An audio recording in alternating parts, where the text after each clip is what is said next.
Hey everyone. Welcome back for the 7th part of Legacy Undone.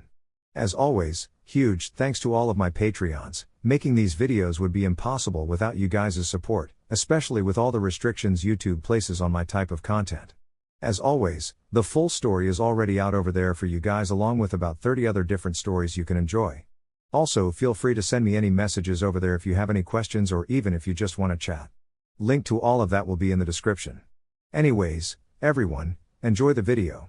Chapter 69. How does one explain it?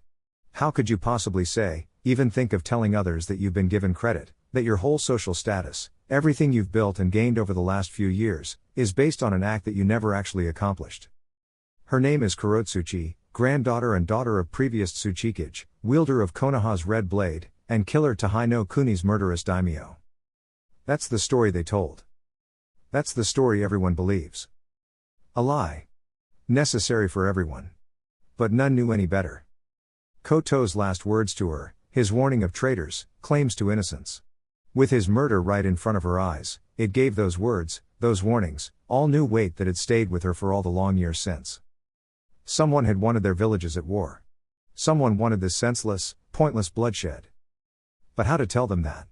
How to even think of telling anyone that their respect for you, or more, their lack of hatred and open mistrust was based wholly on a lie? She couldn't. As much as she wanted to. If she did, the best she could have hoped for would have been a pseudo-exile, to return to her status as a pariah in her own home. At least here she could try to stem the tide, slow down the relentless march towards another war. She'd succeeded in some measures, failed in others, but the march would not be stopped, the craving for revenge, for retribution. And, judging by the gathering here, it looked like the Warhawks would finally get their wish. She recognized the faces of everyone present, and each of them reinforced the notion that this would be anything but a simple gathering to discuss the daily running of the village. Daisuke, the Onbu captain. Hirotaro, head of the treasury. Asami, head medic. Akatsuchi, her longtime friend, who had been placed in charge of overseeing their standing Chonin forces. And finally, herself. Her position was more ceremonial, political. But she had secured the one true victory they could hold to their name against Konoha in this conflict. Daughter and granddaughter to Kage, one of the few that knew the layout of the capital and the palace. She had a voice, even if it was half strangled. The door opened and in marched their Kage. Mochizuki Shiome, the first kunoichi of their village to rise to the rank. She was tall, with a willowy grace about her. Rumor had it she was distantly related to the Nidaime, but being not only bastard, but also an orphan, made it difficult to say. Kurotsuchi had never seen her fight. Few living had. But records did say she'd been a general during the Third War, young for such a high position. She'd even fought the Yondaime Hokage herself, and survived, as evidenced by the single, jagged piece of kunai dangling from her neck. A fragment of the Yondaime's signature Hiraishin technique she kept ever since. Then she'd landed herself in prison. What she'd done to earn the sentence or what had happened to have her released was classified to virtually everyone but the village elders, the daimyo, and the woman herself. And none seemed to be in any particular rush to share. So far though, Kurotsuchi could say that criminal history, whatever it was, had not affected her work ethic. She had repaired much of the damaged infrastructure left by Hiruzen Sarutobi's infamous raid, opened trade with nearby Tsuchi no Kuni villages, brokered deals and loans from the daimyo and other nobles of the court, was the driving force behind the diplomatic gains they'd made to acquire alliances with the lesser villages along with Kumo, doubled their recruiting drives and expanded their training regimens, bringing their numbers back up to something that could be held to some form of standard for a greater village in record time after their crushing defeats at the hands of Konohagakure. Shiome sat down with a sigh. Dark hair, straight like a sheet of ink, shrouded one eye, dark onyx, staring at the lot of them with a cold sort of indifference before turning her attention squarely onto Hirotaro, head of the treasury. How badly has our deal with Kumagakure affected our reserves? What reserves? Hirotaro scoffed. Between their demands, the massive withdrawals made for classified purposes, expanding our military and repairing our infrastructure, we're basically borrowing more heavily than ever from the daimyo. We need to start allowing higher-ranking missions to take place more frequently. Daisuke shook his head. Konoha has been selling intelligence on our jounin, our onbu and even our hunter ninja. Sending them out with their information floating on every wind and available to every nuke nin and enemy force is just asking to have at least a third of our elites killed before we ever even see the first battle. Another result of Hiruzen's infamous raid. In all the years since, she doubted that anything, not even her grandfather's and father's deaths, had plagued the village quite so thoroughly. Knowing all of their most forbidden techniques, the identity of their onbu, the secrets of their hunter ninja, Konoha had been selling information to the highest bidder, reaping the benefits while others nipped at Iwagakure like 1,000 tiny ants, killing them one bite at a time. We can't sustain this level of spending without a supplement for much low. How long then? Shiome interrupted, leaning back in her seat, one foot crossing over the other. Pardon? How long before we have an economic crisis? Hirotaro released a huff, trailing his eyes skywards, thinking. 1 year. At best. He answered gravely. This war needs to either be finished in 1 year, or we need a miracle to avoid a total economic implosion. Then we have little time to waste. She nodded, turning her eyes to Akatsuchi. What's the status of our main force of Chonin and how soon can they be ready to be deployed to the fronts? Well. Akatsuchi swallowed thickly, visibly gathering his composure. Our forces are, as of right this moment, at a little over 70% combat ready. The remaining 30 are out on low-risk missions, or medical leave. There are 3 divisions of 200 Chonin apiece ready to be deployed to any of our allies along the border, and 1 more for reserve action to be used as reinforcements. Send out the call and the Chonin on mission can be called back in no more than 4 days. She nodded before turning to Daisuke. Are Onbu and Jounin? Getting fat, and bored. The man snarled. We're all prepared and eager to have another crack at Konoha. This time, we won't lose to their Makuten, or their Sharingan. The Shadaime, Nidaime, and even Sandaime all wrote on methods to combat these bloodlines. We've dusted them off and memorized it, every one of us. They are the largest threats, no doubt. Shiome nodded. But Konoha is not limited to just them.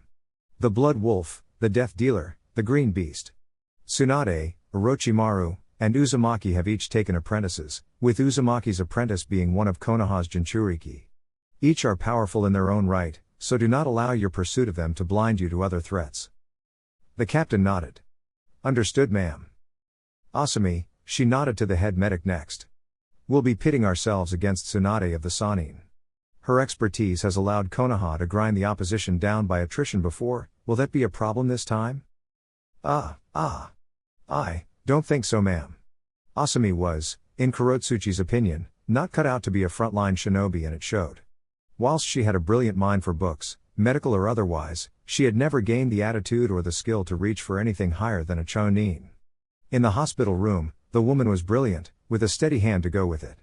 But here, staring down the most powerful ninja of the village, her insecurities and inadequacies were showing, glaringly. She cringed and fidgeted under Shiome's stare, stuttering through her report on the improvements and expansions made to Iwagakure's medical corps and the best methods the troops could employ to possibly make Tsunade's job significantly harder. Poisons that were difficult to detect, weapon designs meant to maximize infection, and other things of that nature.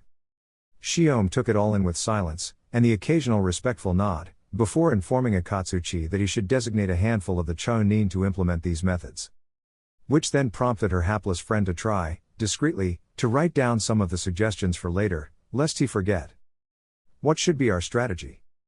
It was only when she saw all eyes turn to her that she realized she'd been spoken to. She had to turn her head, looking at Shiome with her one eye, the blind spot left by her damaged one making Kurotsuchi miss when the woman turned to her with her cold gaze. You're asking me? You were the victor of the Monsoon Plains. And you do know our enemy Kurotsuchi, do you not? I only know 2 Konoha ninja. She bristled. How their cage thinks or acts is beyond me. Nevertheless. The woman shrugged. I'm asking you. She grit her teeth. Feeling the trap tightening around her neck and not knowing what the hell to do about it other than bloody well answer. She looked down to the map of the nations carved into the table. Working her jaw as she pondered the best course of action. Finally. She nodded to herself. Send the 3 divisions of Chonin to our allies in Kusagakure and Takigakure. Kusa is the weaker between the 2, so send the odd division there, rather than splitting it. Leave Ame for the time being. Why? She asked. They are the staunchest of the 3 in their support. They're also the least defensible. Kurotsuchi countered. Konoha will attack through there. They've done it before. They'll expect to just march through, and they will, then you send in the reserves. Taki to the north, Kusa to the south.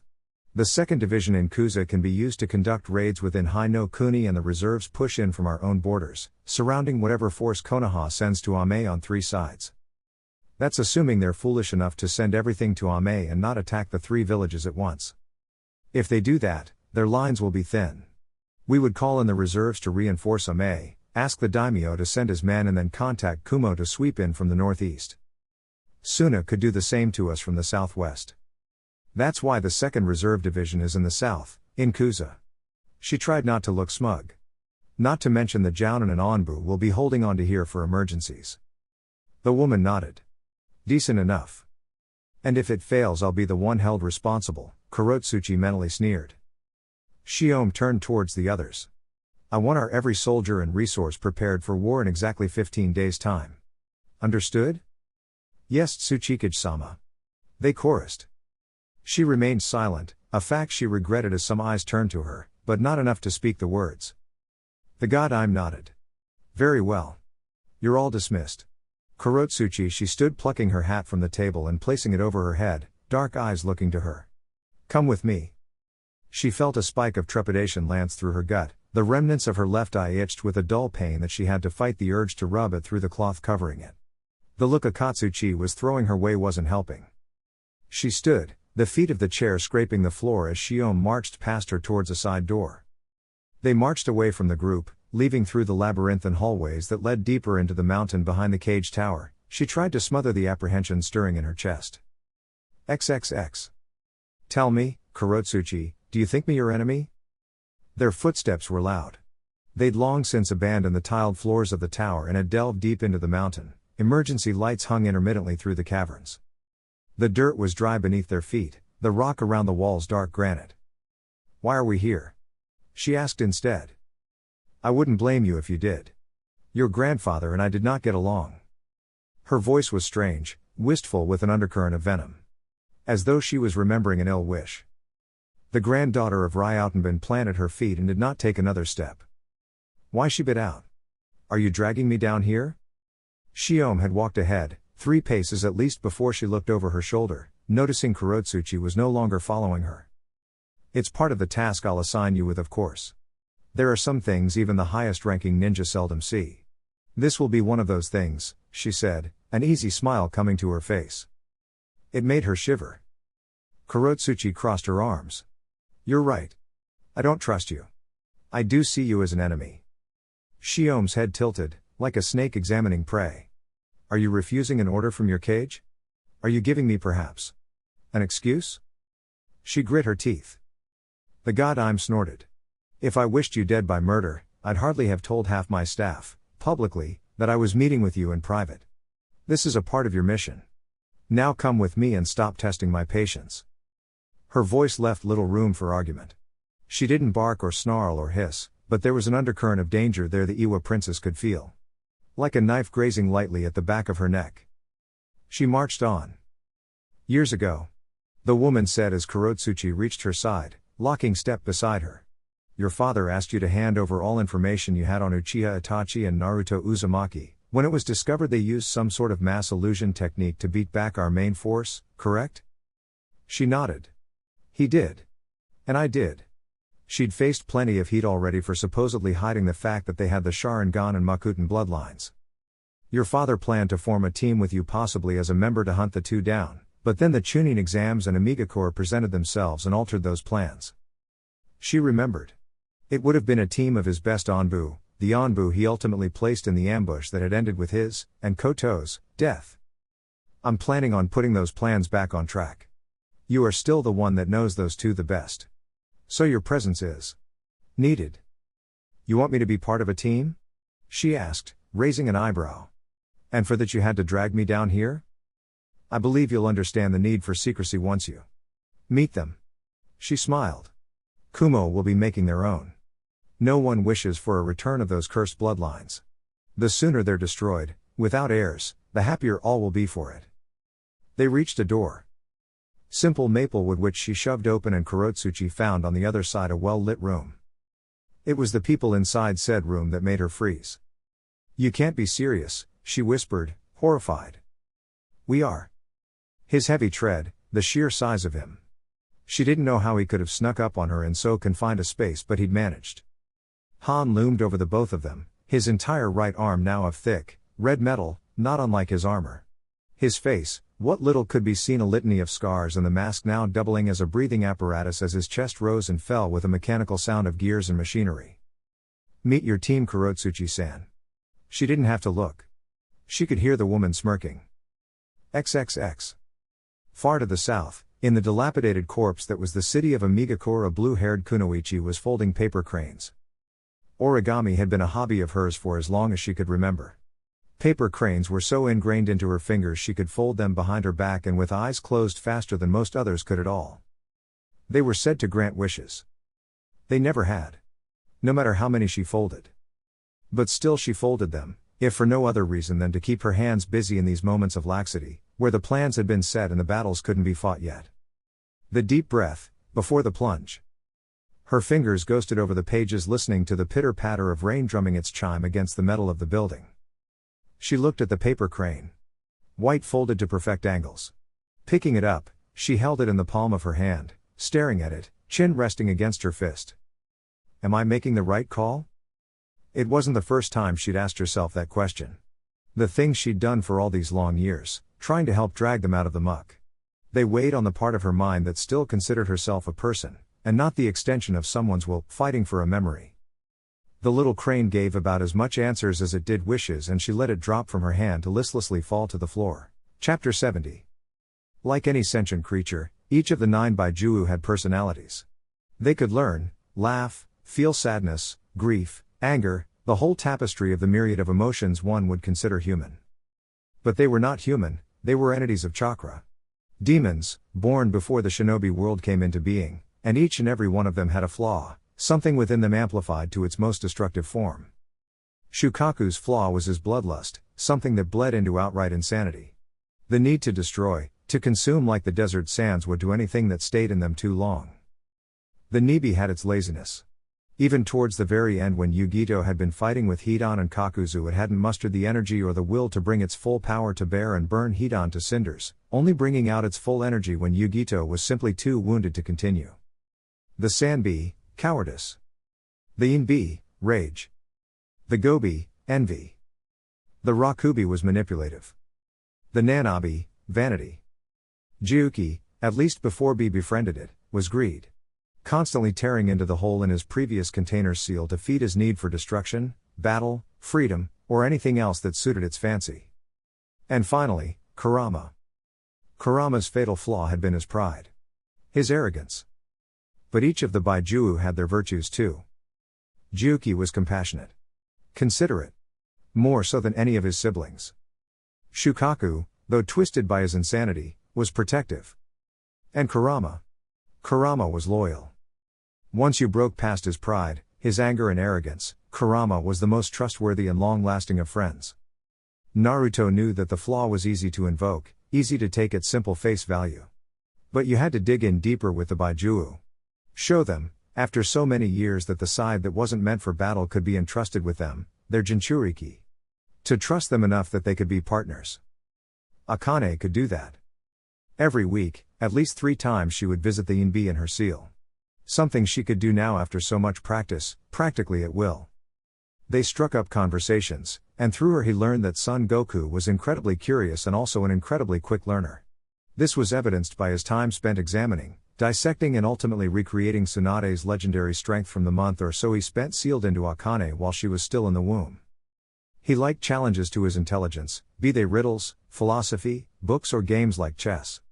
Akane had spent almost a month entering her mindscape to recount the pages she read in certain books. A long, tedious affair that he doubted he would have had the patience for had he been in her shoes. Her seal design didn't allow for the ease of communication he'd shared once upon a time with Kurama. But she did it, spending hours upon hours of her day falling in and out of meditation to help the Baijuu read a book she didn't particularly enjoy anyway. Before ever using his chakra in training, she would always go into the seal and ask for permission. This practice had been met with denials more than once in the early days, and still resulted in them when the Inbi was feeling particularly moody. But day by day, week by week, he could see her chipping away at years of grudges and defenses. A drop of water wearing down a jagged stone to something smoother, easier. When he saw the beginnings of her chakra shroud becoming something more than simply raw, fiery energy and restrained rage, that's when he knew that she and Goku were both ready for the last step. He just had to make sure. Naruto grinned at his last remaining full-time student. Hopefully, after today we'll never have to do this again, he said, dipping the brush into the sealing ink. What exactly are we doing? She asked. You've never had to draw a seal on me to meditate and go meet with Goku-san. I've never gone into your seal to meet him, have I? She blinked. What are you talking about? You talk to him all the time. I always take you both into my seal. He clarified. This time, I'm going into yours. Oh. She looked like she wanted to nod. So that's why we're always in a sewer when you're there? Yup. He nodded. My seal's different, so the design looks different to our minds. Why a sewer? Beats me, he admitted. She was satisfied enough to fall into silence, allowing him to finish. There, he smiled, pulling back the brush and sorting his equipment away. All done. She rolled her eyes upwards, as though trying to see the seal drying on her skin. He sat down across from her in the lotus position, her following his lead. All right. Let's get started. XXX. By far, the worst part of being the Hokage, in Kakashi's opinion, were the ceremonial events. No matter what it was, no matter how important it was, he always felt he could be doing something else, something more important. Either going over strategies, tactics, reading through intelligence reports, something. But this was important, even if it was being carried out in the strictest of secrets and would ultimately add yet another issue to his already overflowing plate. It was morning by now, he knew. But he doubted his guests had seen the sun for days now. The secret entrance to the village was hidden by a myriad of multi-layered genjutsu such that all the Hyuga in the village couldn't have a prayer of seeing through it, or even detecting it. Anyone who stumbled onto it without the blood seal of the daimyo or the Hokage would, at best, find himself utterly turned around for hours. At worst, killed, his mind utterly shattered by the myriad of illusionary and ninjutsu failsafes that kept it secure. It was different for everyone as far as he knew. Hiruzen's notes said he had seen a wall of fire he'd had to cross, feeling the heat burning at his skin. The daimyo of Hai no Kuni at the time of Hashirama had claimed he'd drowned before coming to. All reports conflicted as to what to expect when you cross the veil. He wondered what precautions his guests had taken for the package. He didn't have to wonder for much longer. They stumbled onto him, fingers holding an unlit torch, grasping at the smooth stone walls that made the passageway. When they saw him, they jumped, the last layer of the genjutsu falling away to allow them to finally see untampered reality. Kakashi looked them up and down. Disguised as Suna traitors. He observed. Clever. The man in the lead straightened, clearing his throat. Hatake Dono. Kakashi recognized his voice through the mask, nodding. Prime Minister. He bowed slightly, as was respectful. As was expected. An honor. A second person marched forward, then a third, and then a fourth at last, carrying a small child. The child's face was covered just like all of theirs, but Kakashi could see dark hair peeking out from her headwear, chocolate brown eyes looking at him with a disquiet sort of fear, hugging the neck of the one holding them. Kakashi smiled as kindly as he could. Hello there, he said. Are you Sasami? The child, who couldn't have been much older than 5, 6 at the most, peered at him with curious, guarded eyes, fingers clutching at her protector. Was it the intelligence, or the caution she'd inherited from Koto? He let his smile widen a bit for the girl, straightening before panning his eyes to the remaining people. Masks off, please. None of you will enter the village unless I see you first. Kotaro shifted where he stood, clearly surprised, or displeased, or both. Kakashi didn't much care. He held all the authority in the land of fire, with the Fire Lady being little more than a toddler. But he wasn't the daimyo. He could suffer through Kakashi's paranoia like everyone else. As one, the group removed their masks and turbans, and Kakashi nodded, pleased at the choice of guardians Kotaro had picked for this journey. Genma, Yuigao, he turned to the last, smiling thinly. Captain Sarutobi. Kakashi, Sarutobi Asuma nodded. Kakashi's smile fell at the man's voice. Since the death of Kurenai and his father so close to each other, something had broke inside of Asuma. The same way it broke within him, and within Hinata. He couldn't claim to have dealt with his grief the best, not by a long shot. It was only through first-hand experience that he felt he could claim to have helped Hinata at all in that first grief-stricken year after the Battle of the Monsoon Plains. But Asuma had pulled away, removing himself from the village, renewing his vows to the fire guardians. Escaping Konoha and the memories inside of it. Frankly, he wasn't sure if the man wanted to be reached. Still, this was neither the time, nor the place. He turned his attention back to Kotaro. "All right, come with me." The march back through the cavern was no less disorienting to the new arrivals than their previous ordeal had been, labyrinthine passageways and sharp, geometric shapes that twisted and wound in a spiderweb of winding halls was the last layer of defense. He'd memorized the steps, rather than the number of turns because even to his keen mind, the maze was simply too confusing to navigate by anything other than sheer drilled-in arithmetic of counting one's steps. Finally they reached the end of the maze, standing now at a seal array. Kakashi had to form the final string of seals to release the lock. They each vanished in clouds of smoke, reappearing in the garden of what had once been the Shodime's home. The grounds were overgrown, the house long abandoned, preserved by shinobi keepers and historians for educational and sentimental purposes. The god Hokage nodded. The village's northernmost wall looming behind him. "I have a feeling I know what this is about already, but why don't you spell it out for me, Kotaro Dono?" Koto's nephew nodded. "Iwagakure will target the capital in this war, or at the very least it is highly likely. If they infiltrate the palace they will have two targets. I wish to deny them at least one." "You think the village will be safer for her?" "No one will be looking for a single shinobi mother and her nameless child within the village, and should anyone discover her identity, she is surrounded by the best guards that can be afforded." Kakashi nodded. The plan had merit, but the thought of tying down 3 jounin that could be used in other theaters of the war didn't sit well with him. "Unless. I understand. If this were to be done, however, I would request that 6 of the 12 guardians be placed under my command until the mission is complete." "You would take half of the guardians?" "Their duty is to protect the fire daimyo. If she will be under my protection, so I need their strengths on the front." He answered simply. Kotaro's eyes narrowed. "You would refuse this mission if I said no?" Kakashi winced. "Damn. I will grant you 3. He nodded towards Yuagao. "Yuagao-san has already agreed to pose as the parent, bringing the number up to 4. I trust this is agreeable." Not what he'd hoped for, but not needing to devote a squad to her protection was better than they'd started with. He nodded. "That will suffice." He stopped, and felt his spine stiffening on its own. They all stilled, even Kotaro and young Sasami, who clutched a little tighter at Yuagao's neck. After all, even for those without training, this kind of presence isn't something you can be oblivious to. He turned, trying to find the direction the chakra was coming from. Not far, 5, maybe 600 meters, eastward, training ground 17 perhaps? "What is that?" Kotaro asked, frowning grimly. "I haven't the faintest clue." He refrained from saying. "Let's go see," he said instead.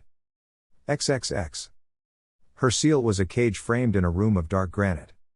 Son Goku sat within, chained and collared, all 4 limbs bound by the seal. His fur a bright red crimson, almost unnatural in its shade. "A visitor." The Baijuu rumbled, its lips twitching to the semblance of a smile. "You did not tell me I should expect a guest, child. Perhaps I would have cleaned up the place."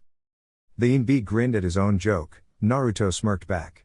While he'd seen the Baijuu a handful of times in his time training Akane, she was the Jinchuriki here, not him. For all intents and purposes he was, at best, an acquaintance. At worst, an intruder. "Sorry Goku-san, Naruto-sensei didn't tell me in our last training session either." Akane admitted sheepishly, scratching at her cheek. "Well. Why have you come here then, sensei?" The title was delivered with a sort of mocking, like a grandfather indulging a child that said he was all grown up. He didn't take much offense. Compared to the Baijuu, they were all toddlers really. "I'm here," he said, stepping forward to stand slightly between the two, smiling at his youngest student. "Because I believe we're all but done." "Done?" Akane blinked. "Done." He nodded. "All of your training, everything I can teach you on how to be a Jinchuriki, it's all done. The last piece of the puzzle rests with the 2 of you." He heard the chains clunk and rattle. Goku leaned forward, one fist rising for him to rest his chin against in curiosity. "The last part of being a Jinchuriki," he continued, "requires that both the Baijuu and the host trust each other. It's not one force overpowering or dominating the other, it's not taking or giving a piece of power for a moment. Your chakras must become a single force. But, But I already trust Goku-san. Akane answered slowly, blinking in confusion. It's more than that. What this is? He paused, trying to remember, to put his own memories to words. You have to. Have no fear. Not one bit of it. He nodded, taking note in the next second to not speak his name. He didn't have that right. When Yunbi-san gives you his chakra, you can't fight him, even though your body wants to. You can't try to take control of it, rather you have to accept control of it. Yunbi-san similarly can't hold back. He can't say I'll trust her with 3 tails, or 2. He has to be willing to commit all of his strength. He looked towards the Baijuu. Not an easy thing. I know. The ancient demon's lip curled in something akin to a thoughtful frown. Finally, the beast straightened. Chains rattling around him. Girl. Leave us if you please. I would speak with this one alone for a moment. Akane seemed startled. It must have been the first time, or at least, the first time in a long time Goku had asked, or forced, her out of the seal. Oh okay. She faded away, like mist in the morning light, and Naruto was left in her seal space staring up at the red mountain that was the Yunbi. You will answer my question, boy, before I do anything for you. The monster rumbled, his voice low, an edge of hostility in the undertone of his voice. The former Jinchuriki nodded, though he wondered what he could have done to cause the hostility. Then tell me, boy. What has happened to my brother? What has happened to the Kyuubi no Kitsune? Naruto felt his breath catch, hitching his chest before he let it out in a slow exhale. He knew? Of course he knew. Compared to the Baijuu, they were all toddlers. It is faint. The beast rumbled, a fading touch. Nearly gone. I can hardly sense him anymore. But I recognize my eldest brother's hand over you. You will tell me what has become of him. Of all the questions. Naruto shook his head. Not sure you'll believe me, Yunbi-san. I will decide what I believe. Speak. XXX. He was certain everyone across the village could feel this. He could feel alarms and chakra beacons going off at the edge of his senses, feel the forces mobilizing to investigate. He doubted it was an attack. Too telegraphed. Too obvious. Even as a decoy, this wouldn't be ideal. Yuigao had stayed behind with the princess, Kotaro had insisted on following. Whether it was to sate his own curiosity or determine for himself the defensible nature of the village, Kakashi neither knew nor particularly cared. Asuma and Genma were at his side. Their job was to protect the Prime Minister more than him, of course, but it was still good to know they were at his back. The Onbu detail he usually had was forced to be dismissed to preserve the secret of the hidden entrance. As they neared the training grounds, Kakashi could detect another presence, almost smothered by this, like a moon hiding behind a blazing sun, and he started to form an idea as to what exactly was going on. XXX. The Baijuu stared at him, features somber. I'm sorry, Yunbi-san, he stated with as much emphatic sincerity as he could inflect into his tone. We Baijuu do not die easily, boy. Frankly, I was unsure it was possible for us to die. It admitted, frowning gravely. I will not believe my brother is dead until I feel the last of his essence fade from my senses. Despite himself, despite everything, Naruto felt a spark of hope in his chest. Can you sense him? I can sense him, as one would sense the air. Or the water when submerged. The Baijuu shrugged, its chains rattling. We, each of us, knew something was wrong, I'm sure. We knew something had changed. None of us expected our brother to be lost in time. Not even sure what he did. Naruto shrugged. I designed the seal. But there was so much that was just unknown. In hindsight, we're lucky it worked as well as it did. Very well, my curiosity is sated and I am satisfied that there is no plot to destroy me. Let us get on with this then. Naruto blinked. Plot 2. You have to trust Akane. I do. It is you I did not trust. My brother's essence clings to you. And that seal of yours draws in chakra like a void. For all I knew, Kurama had placed his trust within you, as you would have me do with her, and you erased him from existence. Naruto shook his head. He understood how one could reach the conclusion, but it still angered him. Kurama was his friend. Never. The Baijuu shrugged unapologetically. XXX. Naruto returned to the waking world with his student poking him in the cheek. Sensei? Sensei? Are you back? He smiled, grinning up at the red hair that glowed like flame in the noon sun. I'm back, he said quietly, forcing his usual cheerfulness and bright smile just a bit, just enough to hide the emotions his conversation had brought up within him. He sat up, feeling the grass and soft earth under his fingers as he placed them on the ground, smiling at the curious Akane. "All right, let's get started." She nodded, taking a few steps back. Her usual distance whenever she trained to draw on Goku-san's power. "It's just as it always is," he said, standing up. "Reach inward, find Goku-san, and ask for his help. He knows what he has to do, the burden is on your mind and soul." She took a deep breath, letting it out in a huff as she rolled her shoulders. "Okay," she said to herself. She looked around. Naruto-sensei?" she asked without asking. Naruto made some seals, placing his hand on the earth. Winding pillars of wood sprouted from the dirt. "You don't need this," he said, smiling at her. "You can use it as a safety railing if it makes you feel better, but you don't need it. If you did, we wouldn't be taking this step." She looked unsure, seeing the green chakra suffusing the air around the wood like a beacon. Soothing and comforting but not brushing against her chakra coils at all through her flesh. She nodded. "All right." She reached into herself, hands held in a seal in front of her to help her focus. "Goku-san?" She received an answer. Goku's chakra flooded her insides, molten metal and fire coursing through her veins, surging behind her eyes until they glowed like red-hot coals. A chakra shroud covered her body, followed by one tail, then a second, and a third. The center of her chest glowed like a furnace. "Accept it," Naruto called, his voice distant, nearly drowned out by the blood pounding through her ears. "Your body is trying to fight it, instinctively thinking it's an intruder. You have to trust that Goku-san doesn't want to hurt you, even when every reaction and every instinct is telling you otherwise. He is your friend." She tried to listen, her brow scrunching up in concentration, teeth gritted as her body held itself at the edge of pain, feeling her insides lit like candle wicks. He watched her, shoulders tense with anticipation, but not in worry. Not yet. Then, he saw the lines on her face ease, her hunched shoulders sagging slowly as she relaxed, the roaring inferno around her body becoming a steady flame, the last of the third and the beginnings of the fourth tail appearing. "Good. Trust that he doesn't want to hurt you, ease away all your worries, direct your chakra to flow through your coils at his pace, add to the current of the river rushing through your body." The chakra shroud's color shifted, changing from dark demonic red to something lighter, clearer. "I feel." He heard her voice, stopping him from repeating the last words of advice. The fourth tail formed. A pulse of chakra boomed out of her, the power of herself and the Baijuu in perfect synchronicity. The shroud rippled, the deep blood red becoming a fiery orange, blazing like an inferno of fire as her wild red hair whipped about, caught in the upswell of power as her body gave a lurch, like she could suddenly breathe again, eyes opening wide, looking at her hands and body as though seeing them for the first time. Naruto recalled his own transformation. Gold light and black markings. Kurama's chakra becoming light and warm, feeling like he'd caught the warmth and power of a sun and clutched it in his hands. Akane looked like a living flame.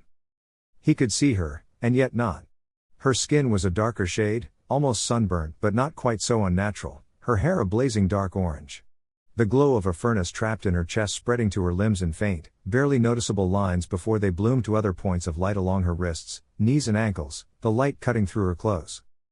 We feel," she said, revealing that her voice too had been changed, her usual childlike tone now overlapping with a much deeper baritone. "We can feel this," she said, making Naruto tilt his head in curiosity. "Yunbi-san?" He wasn't sure if the seal would have allowed the bond to break through for physical sensation like it did with him and Kurama, but if it did, all the better. Although, it might be a little more than just physical sensations. "We? Me." She shook her head. "Both of us. I am me, but I'm also Goku-san." She looked confused, but not distressed. Gently, he shook his head. "No. You're Akane. Goku is still within your seal. He can feel what you feel, your body is where he finds the sensations. But you aren't him, and he's not you. You're working together, not the same person. You have to remember that." She blinked again, confused, before the fog seemed to clear in her eyes and she righted herself, nodding. Looking to her hands again, he saw her fingers clench. "I feel like I can split the sky open or something." "Not surprising," he said. "Like this, You instantly jumped from something like a really good Chonin to, probably one of the top shinobi in the world. She smirked. Something wicked, prideful and feral in her eyes that he wouldn't have seen on her expression. Stronger than you, sensei? Hey. He warned with mock anger. Don't think because you got some glowy parts now that the student suddenly surpassed the master. Can we find out? She was asking. It was good that she asked. Showed a measure of control. No doubt Goku was raring to battle after so long cooped up in his cage. He shrugged, smiling widely. I actually got a few things to practice myself. XXX. Kakashi was the Hokage. It was a title that meant a great many things. That he was responsible for the lives of all people within the village. That he was the overall military commander of the village's military force. That he was one of the top political figures in the world. But more than anything else, the title cage to most meant that you were, beyond a doubt, the strongest ninja within the village. And in that regard, Kakashi felt that his title was a little more ceremonial. Oh, certainly he was powerful. He knew that he could fight anyone in the village with a solid chance of winning, even Orochimaru and Tsunade. But marching into this clearing, he felt like history would remember this as a time when men walked with legends. The chakra radiating through the air was so thick. Heavy and cloying like a foggy mist, it sent a palpable heat across his skin and a static tingling across his senses. The fight, to his eye, was almost artistic in its beauty that could only be matched by the few times he'd seen Itachi and Naruto training together with his own eyes. Akane's movements were wild, full of a savage sort of beauty that one could appreciate in a catastrophic storm. Her body and chakra were the primary cause of this disturbance. Wildly different, and by the looks of things several orders of magnitude more powerful. Naruto, by contrast, was like a stone, a mountain, unmoved by the storm.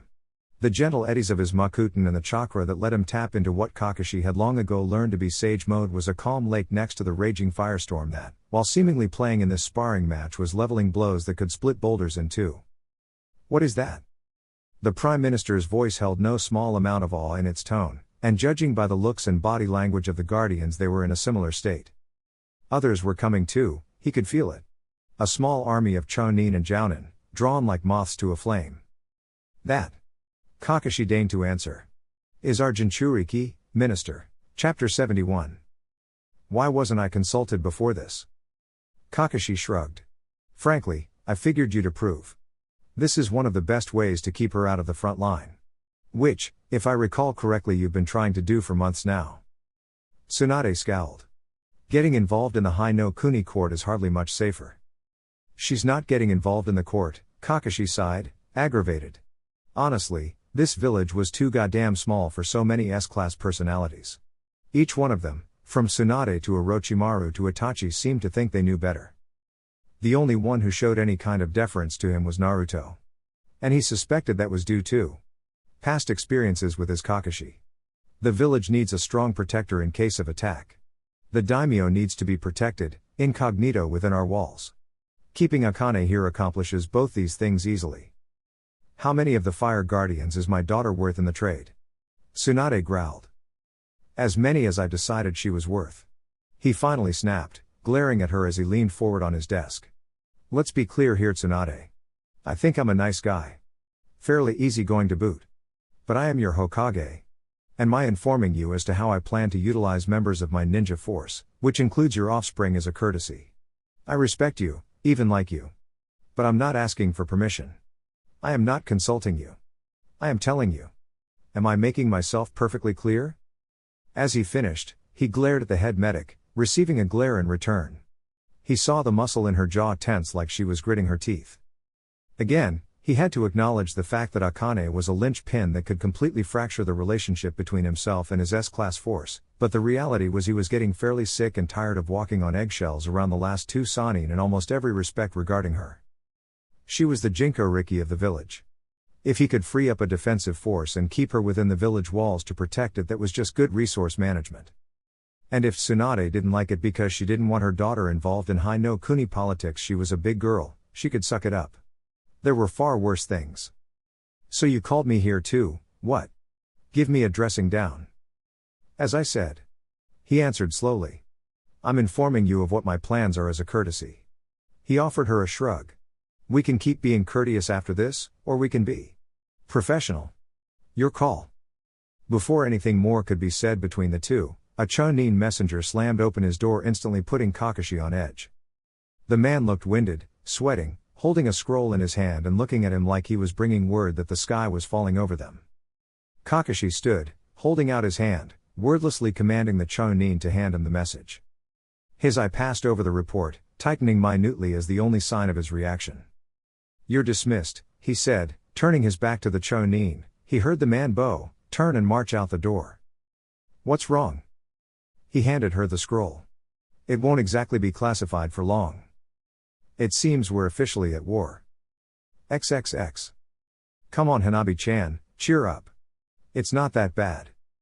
Akane knew, intellectually speaking, that she was, especially given recent events, likely much stronger than the Hyuga princess, but even so, she couldn't help but feel a little nervous when those pale Hyuga eyes rounded on her with scathing hatred. "I hate D ranks. Akane." Hanabi snarled through grit teeth, seething where she stood with clenched fists. "We have help though." The redhead tried to placate her scary friend, pointing out the obvious 4 other Genin with them. "Don't try to make this better." Hanabi snarled. "It's still a damn D rank." Akane smiled a little sheepishly, scratching at her cheek as she chose to shut her mouth and follow the group. D ranks weren't that bad. Sure, they were chores and boring and they didn't pay very well, but honestly she could think of worse things. And this one sounded simple, helping someone move furniture to a new house. That was easy work. Of course she forgot that most Genin didn't share her and her mother's sheer physical strength, but hey, details. She didn't know the other Genin with them. She knew they'd graduated in Hanabi's class, but all of them were on the reserves list for the time being. Hanabi herself was being instructed privately within the Hyuga compound, but it made Akane wonder what exactly the Hokage was doing with so many Genin on the reserves list. Maybe the war had drawn too many Jounin away to teach? Could be. The group walked through the village, embroiled in their respective conversations. By the time they reached the apartment complex, it was somewhat obvious where they had to go. Up on the 3rd story, door flung wide, boxes everywhere with more down by the road near them. Akane looked to the assortment of moving boxes. Some were marked fragile, and it appears the person had gotten everything from proper cardboard hard boxes to vegetable crates to stuff items in and haul them across town. There were quite a few boxes that looked extremely heavy. She wondered who moved them here in the first place. "Oh good, you're here." Akane's eyes trailed upwards, finding a woman, standing at the 3rd story, leaning on the railing. She was pretty enough for some of the boys to mutter to themselves in surprise. She nodded down at them. "Uzuki Yuigao. Nice to meet you all. Bring some of those boxes up and let's get started, eh?" XXX. "You can't be serious." Itachi's voice could have chilled molten metal. Naruto cringed. It had been a long time since he'd seen her angry, probably because she was easy enough or strong enough to go with the flow on most things that life threw her way. So thankfully, this wasn't a common occurrence. But when she did cross that line from mild annoyance to seething anger, well, even the Hokage didn't exactly look like the most powerful ninja of the village standing in front of her. Kakashi, to his credit, didn't flinch in the slightest. "I do believe I am," he said, nodding towards the blonde. "He is the best option for this. I'm not going to let you use him as bait." She snarled. Naruto cleared his throat, opening his mouth to speak. "We don't have much choice." Kakashi shrugged. "The northern border outposts are reporting movement. The battle groups I sent out there won't hold for an extended assault. Our daimyo's armies are still weeks away. Iwa's daimyo support is likely much closer if they're prepared to attack in the coming days. A team led by Naruto is the only force of significant strength I can mobilize on short notice and give them a target to focus on. It'll let us consolidate our defenses." "We also have reports," Itachi said, a tension easily discernible in the undertone of her voice, that Iwa and Kumo have put together a specially assigned team whose sole purpose is to kill or capture Naruto and myself, placing him directly at the front at the opening stage of the fight, when all their troops are still fresh, before wounds and sheer attrition wear them down as fighting a battle on their terms. You're handing them their objective." Naruto raised a finger, taking a breath to try and interject again. "No. I'm making them focus on an objective. With Ame as a staging ground, they can attack anywhere along the northeastern border. We don't have the manpower to defend everything. Giving them a target will funnel them." You can do exactly the same by defending key strategic points. Let them win the first few skirmishes at the border, and when they commit to a hard target you defend it. He tried a third time. They'll burn down half the countryside before they commit like that to any one target. It's no worse than they did in the last war. I fought in that war. I don't need the history lesson from you. Guys? Fourth finally let Naruto find his voice. As one, the both of them turned to look in his direction, and he winced at the heated glares he was receiving from both elite ninja. What? They snarled in unison. He really tried not to flinch, reminding himself that he could take both in a fight if he had to. Probably. Maybe. Anyone mind if I have a say? Go ahead, Kakashi nodded, only for Itachi to sneer. Oh yes, because clearly he's one to never volunteer for missions that can get him killed. I think Kakashi-sensei's plan does make sense. He held up his hands placatingly, convincing himself that her eyes had not flashed red. I can always run away if things really get dicey in Chan. Fine, she hissed. Then I'll go and be the bait. No way, he shouted and realized he'd stepped right into the very obvious trap. Why not? She shrugged. They need a target. The Sharingan is just as big of one as the Makuten, and last I checked I'm just as strong as you, if not more so. So I'll go. I'm not gonna let you. He clenched his teeth, watching as her lips curled into a satisfied smile. This decision isn't up to either of you. Kakashi sighs, visibly aggravated as he rubbed the bridge of his nose. Itachi is going to have her own missions. Our forces will be stretched too thin as it is to have significant forces held on standby in the village. What's my task? Kakashi's eyes swiveled to Naruto and back to Itachi. Classified. XXX. Akane watched as two of the boys struggled to negotiate a rather large table through the very small front door. She would help, but as far as she could tell they really were trying to impress Ms. Yuigao, and her lifting the table with one hand would probably interfere with that. It'd be funny though. She knelt down, placing the box she'd carted up here on the pile Yuigao indicated went to the living room. Marching inside, Akane was surprised to see someone she hadn't noticed until this moment. It was a little girl, sitting by the window in the only chair available right now, a folding table in front of her, practicing calligraphy of all things. Have you met my daughter? Akane turned, surprised at finding Yuigao at the doorway, smiling softly at her. Oh. No, I didn't even know anyone else was here. She's a little shy, Yuigao said, smiling as she leaned in closer. We only just returned to the village recently. She doesn't have many friends. You're not her age, but maybe you can help me get her out of her shell?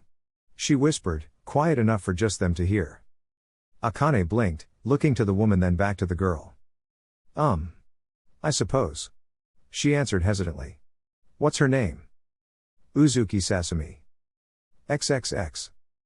By the time they returned home, Naruto was making a decent impression of a guilty puppy following after its owner.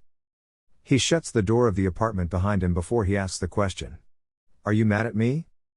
As soon as the question leaves his mouth, she rounds those dark eyes towards him. He has his answer without her having said a word. It's not like we didn't know we'd eventually have to fight at the front. He hedges. She turns away and starts marching towards the kitchen. That is not the point, and you know it. This mission is a high-risk waste for absolutely nothing in terms of reward. Just because it's hard to defend the outer territories along the border doesn't mean we shouldn't try. Yes. Try. Not overcommit. She shot back through the doorway. Her voice never rose, she never shouted, but he knew her well enough to know she was practically seething. The door on one of the kitchen cabinets was shut a little harder than strictly necessary. He winced, but forced himself to follow her towards the kitchen, finding her gathering tea leaves from the box. Hojicha tea leaves. Imported. She wasn't mad. She was furious. Itachi. He paused, unsure of what to really say. I don't want to leave with you still mad at me. It was the best he could come up with. She paused where she stood, taking a long, slow breath, visibly gathering her calm. I'm not mad at you. Not wholly. She amended. You're still the same idiot you've always been. Even without the order, you would have been first in line to volunteer to head to the front when news broke out. I know that, and so does Kakashi. I'm not going alone. He tried to placate again. I'm getting a full combat team, and a second group will be following in 3 or 4 days. That's beside the point. She shook her head, turning her eyes to him. The anger per se wasn't there. But she still looked stern. I don't mind if he gives you a dangerous mission. I would try to not hold it against him if you died carrying out an order of his. But only as long as the order has a purpose. If there's a point to it. Not. She shook her head, rolling her eyes as though thinking of the word. A stall tactic. The border outposts will be taken with or without you, the outer towns and villages will be burned either by Iwa, or ourselves to deny them resources. All this is Kakashi using your presence to give him time to reposition the daimyo's army properly. And that's important. I disagree, she said with such finality, he knew better than to try and keep arguing the point. She'd made up her mind. She set the tea leaves into the water, turning on the stove. She turned back to him, blue eyes meeting onyx black. He smiled, hesitant, nervous and hopeful all at once. I'm leaving tomorrow. I don't want to leave with you mad at me. He hedged again. Her lips pursed, pushing off the kitchen top where she was leaning, walking towards him. She pressed a closed fist to his chest. And he realized that he was at her eye level. When did that happen? You're an idiot, she said. But don't be stupid. I want you to promise me that. He smiled, nodding once. All right. Her fist opened to a palm, pushing him against the doorframe, holding him still. I want to hear you say it. Say the words. He smiles at her. A smile full of sunshine and gentle warmth. I promise. XXX. He's smiling at her. A smile full of sunshine and gentle warmth. Even as he's bleeding, looking like he should be dead, even as his body slowly regenerates and her hands shake trying to heal him. He still smiles at her, a smile just for her. She's trying not to cry, to retch. Trying to ignore the countless dead around them, at the groans and screams of pain. Trying to focus on him, even as he tells her. Nay, Sakura-chan. I'll be alright. You gotta go help the others, they're worse off. They're not.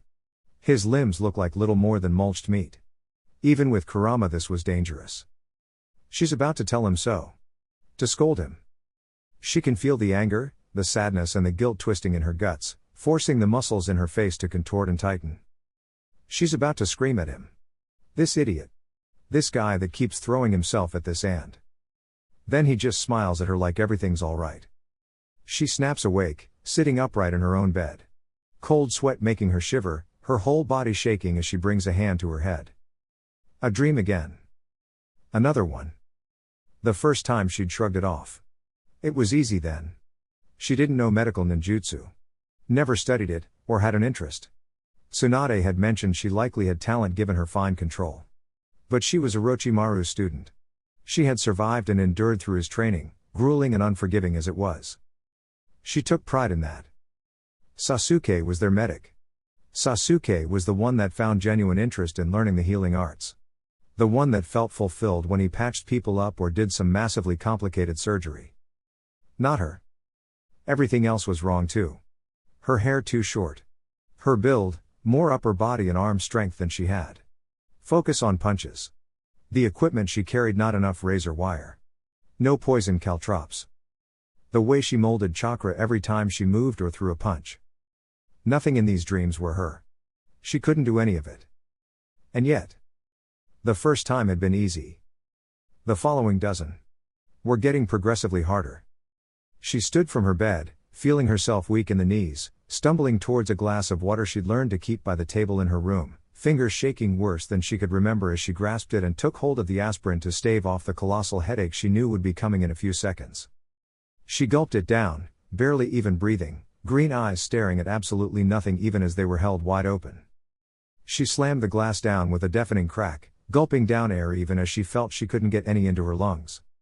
Her feet made her pace the room, she spun once and felt her whole world turn with vertigo. She gripped the banister of the bed, holding herself upright and stiff. She thought back on the dream. Another nameless battlefield. Another horrible fight. Naruto. Naruto was. She forced the bile down her throat. She was a kunoichi, an experienced one that had made more than her share of mangled corpses through traps, techniques and weapon usage already. Blood and guts were. They shouldn't matter. But none of them were Naruto. None of them were her sensei. Her friend. The sight of his mangled arm, torn up by some technique he used was. She never wanted to see it again. Not for the first time, Sakura wondered if she should tell someone about her strange dreams. Could she call them dreams anymore? Would delusions be better? The thought of them thinking she was crazy was not an endearing one if she were perfectly honest with herself. Honestly, if she heard the story she might think the person was crazy.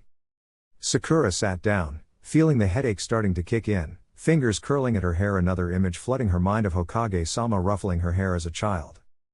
She'd never met him before the Chunin exams. Maybe in passing?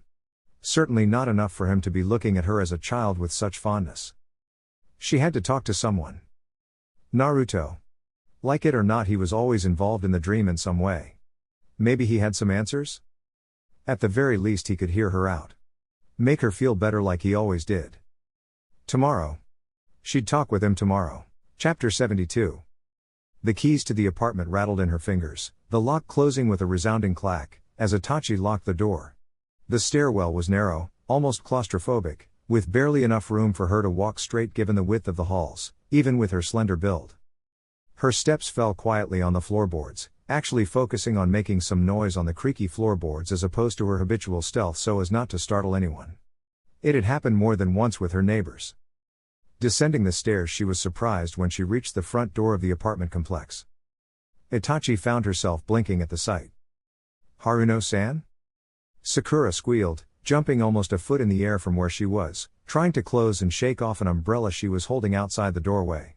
Now that Itachi cared enough to notice, there was indeed a light drizzle still coming down. She'd noticed it when she woke hours ago, but she'd thought surely that it had stopped given it was so light even then. The weather seemed to disagree with her logic. Sakura turned, one hand pressed to her chest. "Oh, Itachi-chan. I'm sorry, I didn't see you there." "Clearly." The Uchiha princess nodded, stepping forward. "I actually needed to talk to Naruto-sensei, is he here?" Itachi shook her head. "You've missed him by a few hours actually. He's been given a mission." Sakura's features fell, the simple smile she held literally crumbling before the Uchiha's eyes. As her whole body seemed to slouch and slump. "Oh. I see, when will he be back? Do you know?" "Not for." She paused, feeling the anger bubbling in her gut. "Some time. Weeks at least." Any last vestiges of Sakura's cheer seemed to completely evaporate at that, so much so that even looking at her made Itachi feel some semblance of the misery that was now pouring off of the girl. "I see. Is everything all right?" She couldn't help but ask, raising an eyebrow. They weren't particularly close, but Sakura was Naruto's student/friend/teammate and Sasuke's own friend/teammate, so, by at the very least proxy she had to try, or at a bare minimum make the offer. "Can I help in some way?" Sakura turned to her, blinking, and for a moment, it seemed like she would take Itachi up on her offer when she finally shook her head. No. Thanks, Itachi-chan, but I don't think you'd understand." The Uchiha princess shrugged. "As you wish. The offer stands should you change your mind." She stepped towards the door, pushing it open and stepping out into the light rain. "I'm sorry you missed him, but I have to go and take my own mission now." "You have a mission too?" Sakura asked, and Itachi had to curse her momentary carelessness as she saw the comprehension dawn over Haruno's features as she realized what the full implications were at having both Naruto and Itachi taking a mission at the same time. No hiding it now, or for very long either. Tomorrow, the day after at most. She nodded and said no more, stepping away from the door and heading towards the Hokage Tower. XXX. Monsters. She was in charge of a team of honest-to-God monsters. "Something to say?" Kurotsuchi looked up, eyes meeting the sea green of a man she hadn't seen in well over a decade. Shingen Tagamori was an old soldier, older even than her grandfather had been and one of the rivals to him for the title of Sandaime Tsuchikage. Years and injury had taken their toll, he walked with a cane and a limp now. Some old wound that had never quite healed. He was a thin man, almost lanky one could say, body taut with corded muscle and wiry sinew. He typically wore tight-fitting shirts of darker, solid colors, black, gray and such. A mustache and beard framed his aged face, and his hair was cut short and spiked through his hairline had scarcely receded. Some color still stubbornly clung to the roots. Officially, he was the leader of the team. Unofficially, he, she, and Onbu Captain Daisuke had to ensure their hired help could be controlled. She gestured to the files on the conference room table. Jinchuriki-han, Sasori of the Red Sands, Nagamasa the Weapon Master, our very own criminal Datara, 2S rank invitees from Takigakure, one of which is a Jinchuriki. She listed off. This is less an assassination team and more like complete insanity. Even if the Makuten and the Sharingan are both this ridiculously strong, hiring and releasing 3S class criminals is just fucking nuts. Shingen nodded, making a sound in his throat. I understand your reservations. He admitted. Our charges are so far above us in strength, their loyalty, questionable at best. We have few effective means of control if it comes down to it. Even more than that, Datara, Sasori, and Nagamasa are criminals. So was the Godime. He pointedly reminded. Kurotsuchi's teeth clicked shut. She leaned over the table, one hand holding up her weight, the other holding the bridge of her nose. Kumo is also making their own teams, and an S-class and an extra Jinchuriki from Taki should be more than enough, she hedged. Shingen shrugged. If all the advisors and the cold hard truth of economics did not convince her to not hire them, neither you or I will have much luck. All we can do is work with the task and tools we have been given. Whilst I myself am no longer S-class, I am not far from it. I suspect, the same can be said for Captain Daisuke and yourself as well. Our Cage at least had the foresight of drawing her selection from separate villages. Sasori from Suna, Nagamasa from Kumo and Datara from Iwa of course. Furthermore, given his rather public statements about our Jinchuriki, Han most certainly does not like Datara and will oppose him at every turn. That is something we can make use of. We need a team to fight the enemy, not each other. She pointed out. We need only hold them together long enough to get them in sight of either Uzumaki or Uchiha-san. He shrugged. After that, point them in the direction and let them work. They will either win or die. Either way, our problem will be over by then. A month, 2 at the most. He assured, taking a seat. I think we can manage for that amount of time. The war will be a short one, I suspect. She raised an eyebrow. Why's that? As I said. He shrugged. With this much power called to us, we will either win almost outright by overwhelming force. Or Uchiha-san and Uzumaki-san beat them, in which case we have very little that can put up a fight anyway. XXX. Naruto always enjoyed Hai no Kuni's forests. No matter where he went, be it Suna's beautiful oases, Kiri's gorgeous island paradises, Iwa's rugged wild tundras in the winter or Kumagakure's splendorous mountains, the thick green woods were something special. Primal. More than home, they just felt, to him, like the way the world was meant to look, not just here but everywhere. Stupid. But it was how he felt, couldn't help that. He wondered now though, as they made their way through this place towards the border outposts. If in a few months it would keep looking like this. He remembered how it looked. Back then. When the whole world was falling apart around them. The forests had burned. What little had not been charred cinders and ash had withered and died, the very ground dried up and cracked. Maybe he knew then, looking at it, that the whole of the world was already dead without the forest. It just took a while to realize. This was not the same war. He knew that. But he had to remind himself of it. Because it felt the same. That same charge in the air, the deep breath, before the plunge. This didn't feel like the conflicts he'd faced in this world before. This didn't feel like children playing at war, throwing a schoolyard fight. No. This felt like a slow death. This felt like the air getting choked out of your lungs as you were squeezed. Victims to a constrictor. Oi! What's got you down, princess? The slap smacked him along the back hard, pitching him forward before he caught himself and coughed, smiling as he looked over his shoulder. Nothing's got me down. Just thinking Ryoko-chan. His silver-haired teammate smirked, a pointed fang gleaming at the corner of her exposed teeth. Thinking how much ass we're gonna kick now that we finally got the team back together? That's what you better be thinking about. I will admit, despite the circumstances, it's a welcome turn of events to have us all together again, Naruto. He nodded. Damn right. Whenever my team's together. His teeth gleamed in his smile. We can't be beat. XXX. It was the middle of the day, barely past noon. But to Itachi, it felt as though she were walking into the tower at the dead of night. Gone was the usual bustle of assistants, shinobi and civilians. Gone was the noise of clicking typewriters, of shuffling paperwork, the clack-clack of footsteps across hardwood floors. She wasn't sure if it was intentional or circumstance brought about by the knowledge most people in this building must have been aware of, but either way, It felt appropriately oppressive if she were being honest. The march up to Hitake's office was a quiet thing. The Onbu guard standing by the doorway did not move a muscle as she approached and opened the door. Kakashi was there, as expected, sitting at his desk, chair swiveled to let him stare out towards the village and the beautiful day that overlooked it, despite the light drizzle of rain. He didn't say anything. If anything, she could guess that he was waiting for the other members of whomever her team would be for the assignment to arrive. No need to give the same briefing twice. Shouldn't be very long. She'd only arrived 5 minutes early. Still, 5 minutes was enough to satisfy her curiosity. This mission. He swiveled his eye towards her, peering at her through his periphery. Last night when I asked, you mentioned it was classified. And even though you've already assigned a team for it, you've waited for Naruto to be well and truly out of the village before breathing one word of it. He nodded. That's right. I'm afraid He paused. Favorite pacifist wouldn't exactly approve.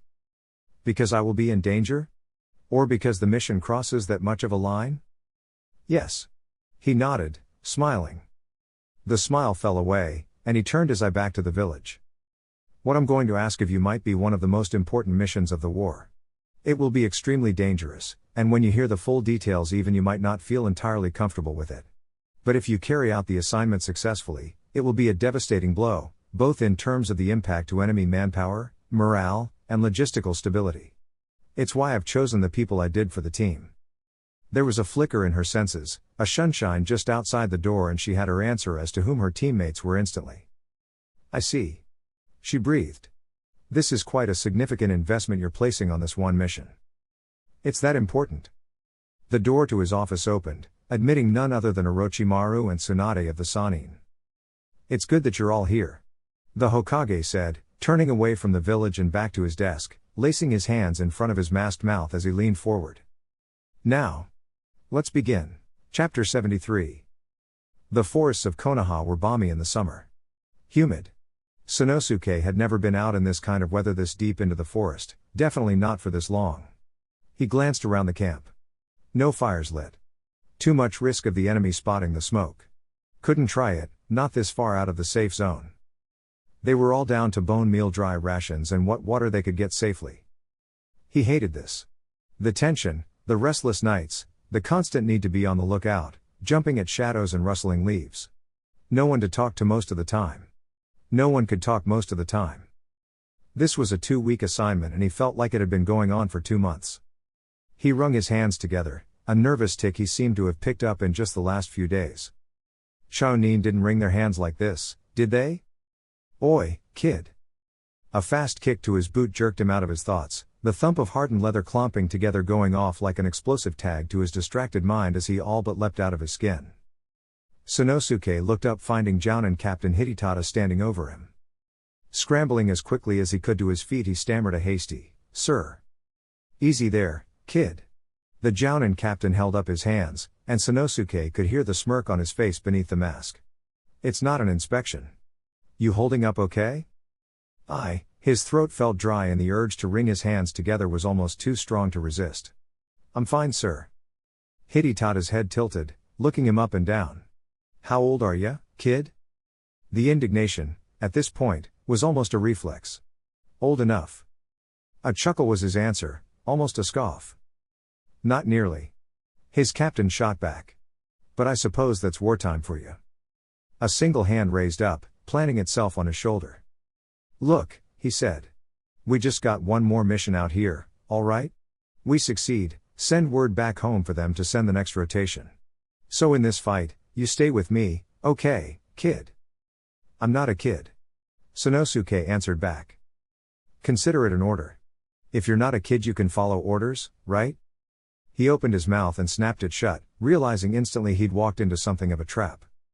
The captain smirked, squeezing his shoulder once before moving off to some of the others. XXX. The mission was meant to be a simple one. Scout the enemy position, report back movements, numbers, potential openings and weaknesses in their position in preparation for the actual attack. A scout mission that stumbled onto an enemy scouting party turned from a look-see into a skirmish. A chakra beacon after that, who could tell from which side, turned the skirmish between two teams into a small battle as dozens of nearby groups from Iwa and Konoha converged, escalating the fight rapidly, bringing a fight that had numbered less than 10 people, to well over 60 shinobi. It was the largest battle that Sanosuke had ever seen. And his side was winning. His breath was ragged in his ears, he could feel a burning at the top of his forehead along his hairline. A kunai had almost scalped him. He wanted to say it was skill that made him stop. Some kind of sixth sense. Honestly, he just stopped to catch his breath. The blood stung his eye, made him blink and wipe at it constantly. He could hear Hidetada's voice as the captain barked out orders, coordinating the 30 or so combatants that now had a dozen survivors on the retreat. He could hear the wounded left behind as they gurgled on their own blood. As they groaned in pain and struggled in their last few moments.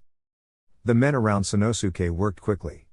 The survivors weren't survivors for very long. Throats were slit, skulls cracked, as the hastily assembled battle group followed out their orders, reassessed their battle strength and moved to pursue their wounded enemy before they could escape. His hand rose to wipe at the blood still pouring down into his eye. He realized then that hand was covered in red. When did that happen? Was it all his? It couldn't be. Whose was it? Asui and Hagoro's teams have no injured, tell them I want them moving fast, try to get ahead of the enemy. Cut them off before they can get back to the main outpost. Yes, sir. Kid. He wiped his hands over his clothes, the dark green of his vest becoming darker, and still, they were stained red, the skin of his palm smeared with it. Kid. He pressed his hands against his knees, wiping them on the black and felt his eyes sting. Hey, kid. He jerked where he stood, startling in place as his body went ramrod stiff, eyes and head snapping up to see Captain Hidetada looking at him. You okay, kid? Sanosuke blinked, not understanding for a moment that he was being addressed, and, once he did, he found his brain incapable of fully wrapping itself around the question. Sir? The captain walked up to him, snapping his fingers right in front of Sanosuke's face. You all there, boy? Yes sir, I. There was a sound. The sharp, deafeningly loud crack of a snapping twig, and all of them, even him, turned on pure reflex, fully expecting danger. It was a girl. A straggler, barely clinging to consciousness, disoriented, weakly pawing at the dirt, trying to drag herself to safety. One arm was limp, he could see the hilt of a kunai sticking out of her shoulder. He wasn't sure if she'd ever use that arm again. Then he remembered. She was never going to leave here in the first place. He heard the captain breathe, watched his shoulders relax as he realized the threat was non-existent. No stragglers.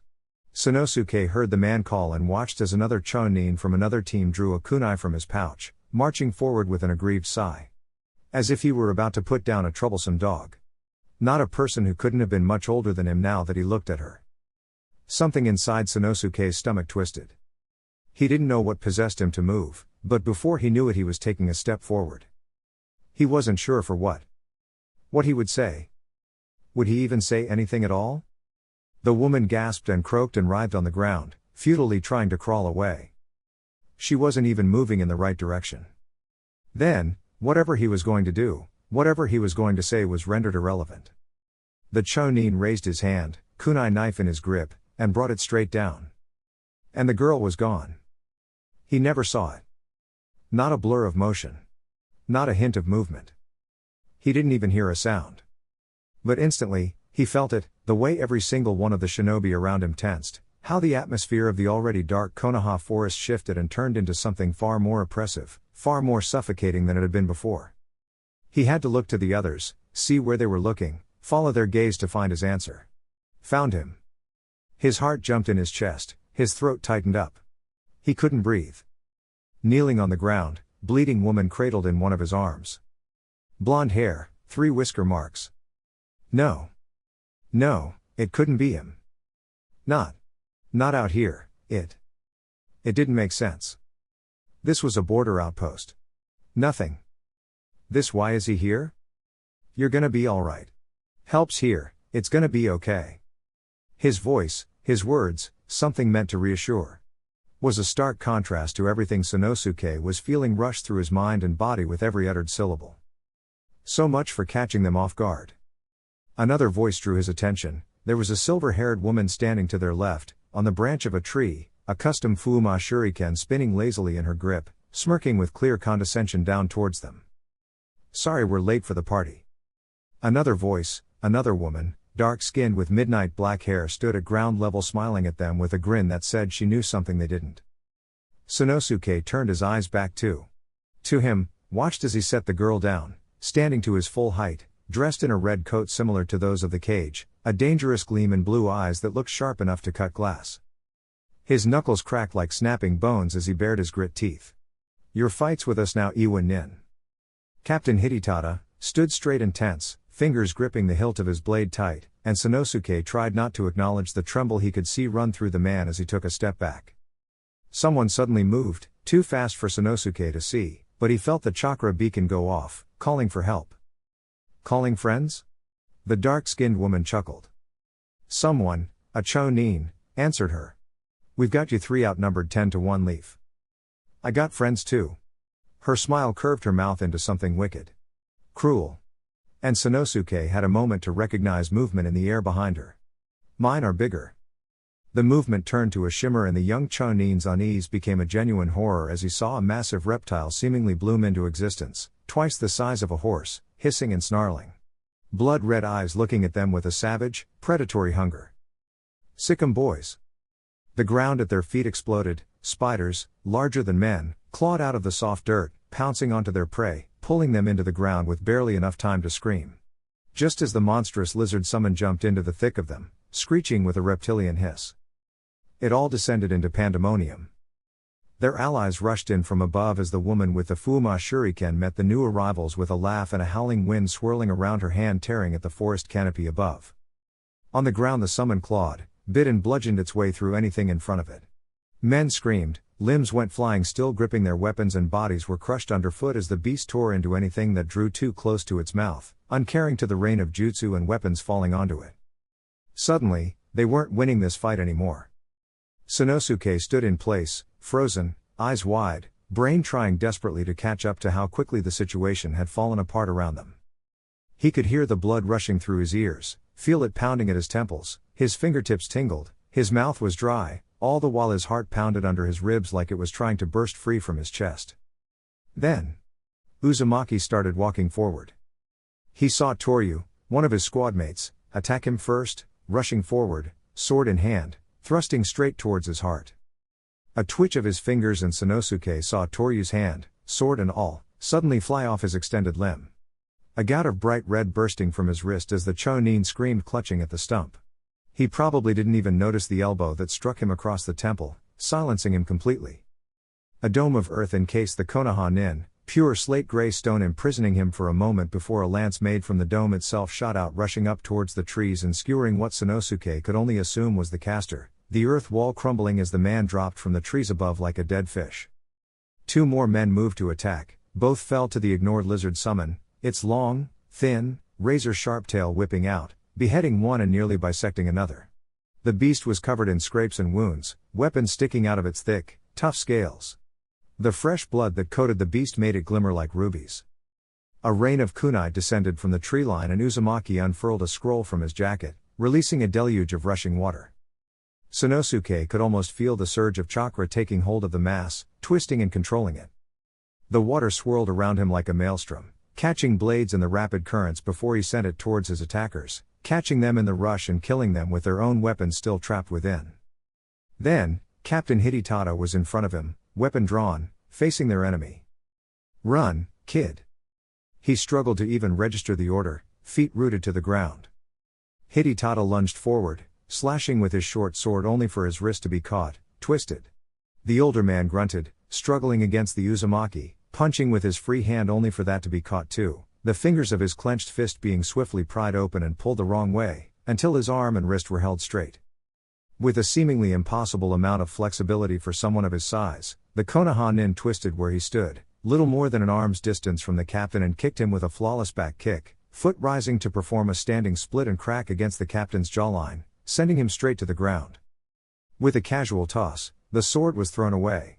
The Konoha ninja standing over the captain, making it look as though he'd barely exerted any effort at all.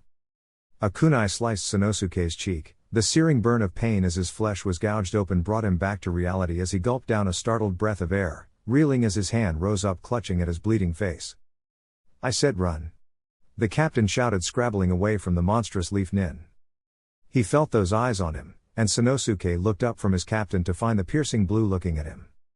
The man raised a hand, and the boy from Iwo was certain he was about to die. With a flick of 2 fingers, Sanosuke felt something hit him. It felt like a sledgehammer smashing into his sternum. Even with adrenaline and accelerated perception, he never even caught a glimpse of it.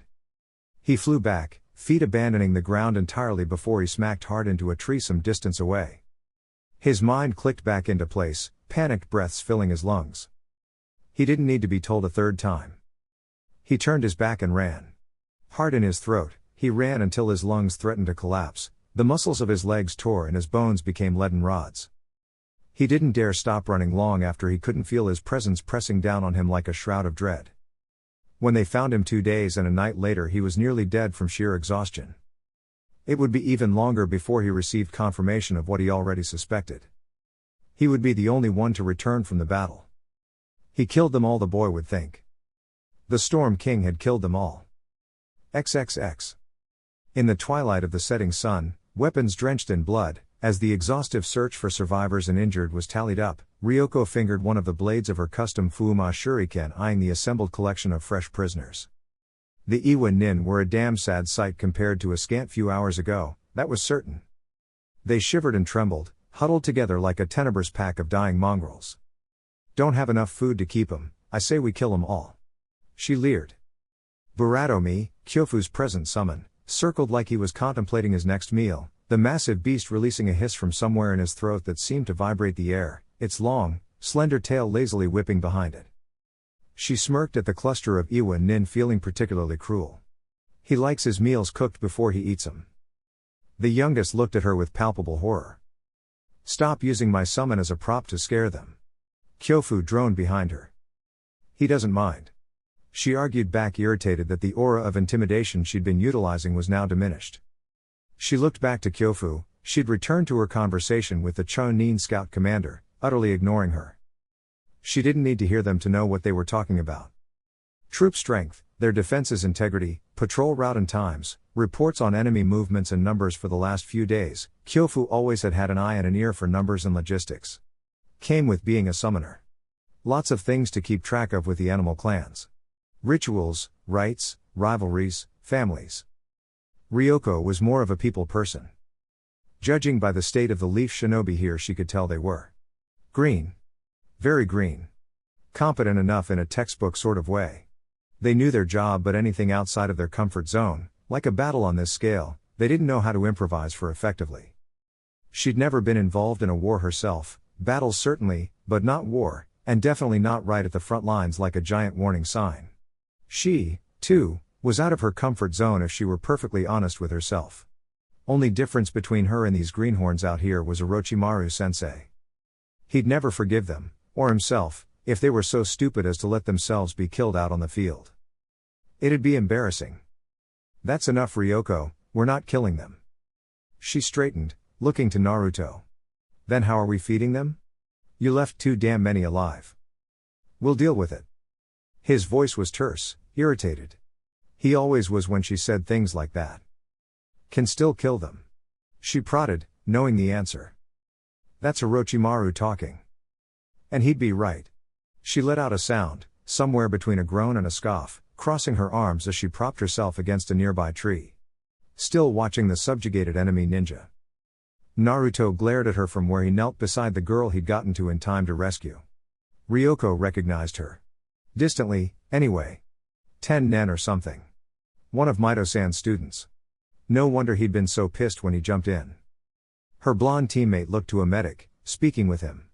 The man, at least a decade older than Naruto, looked like he would bow at every other word as he gave off a diagnosis, the soft green glow of healing chakra washing over the still unconscious woman. Naruto allowed a smile for the guy to slip through, he usually did. She was proud of herself for recognizing his smiles for what they were. This one was his trying to put people at ease smile. Either because they were nervous, or scared. Sometimes both. It was natural for him, really. Like he'd been doing it for a while. She wondered when he'd gotten so damn good at it. With a few more words, he let the medic continue his work, finally standing and beginning to march towards the prisoners. Their reactions were mixed. Hatred, fear, and even a bit of awe. Some watched his every move with wide, unblinking eyes, while others didn't even dare look up at him, fixing their gaze on the ground. Naruto paused, standing before them.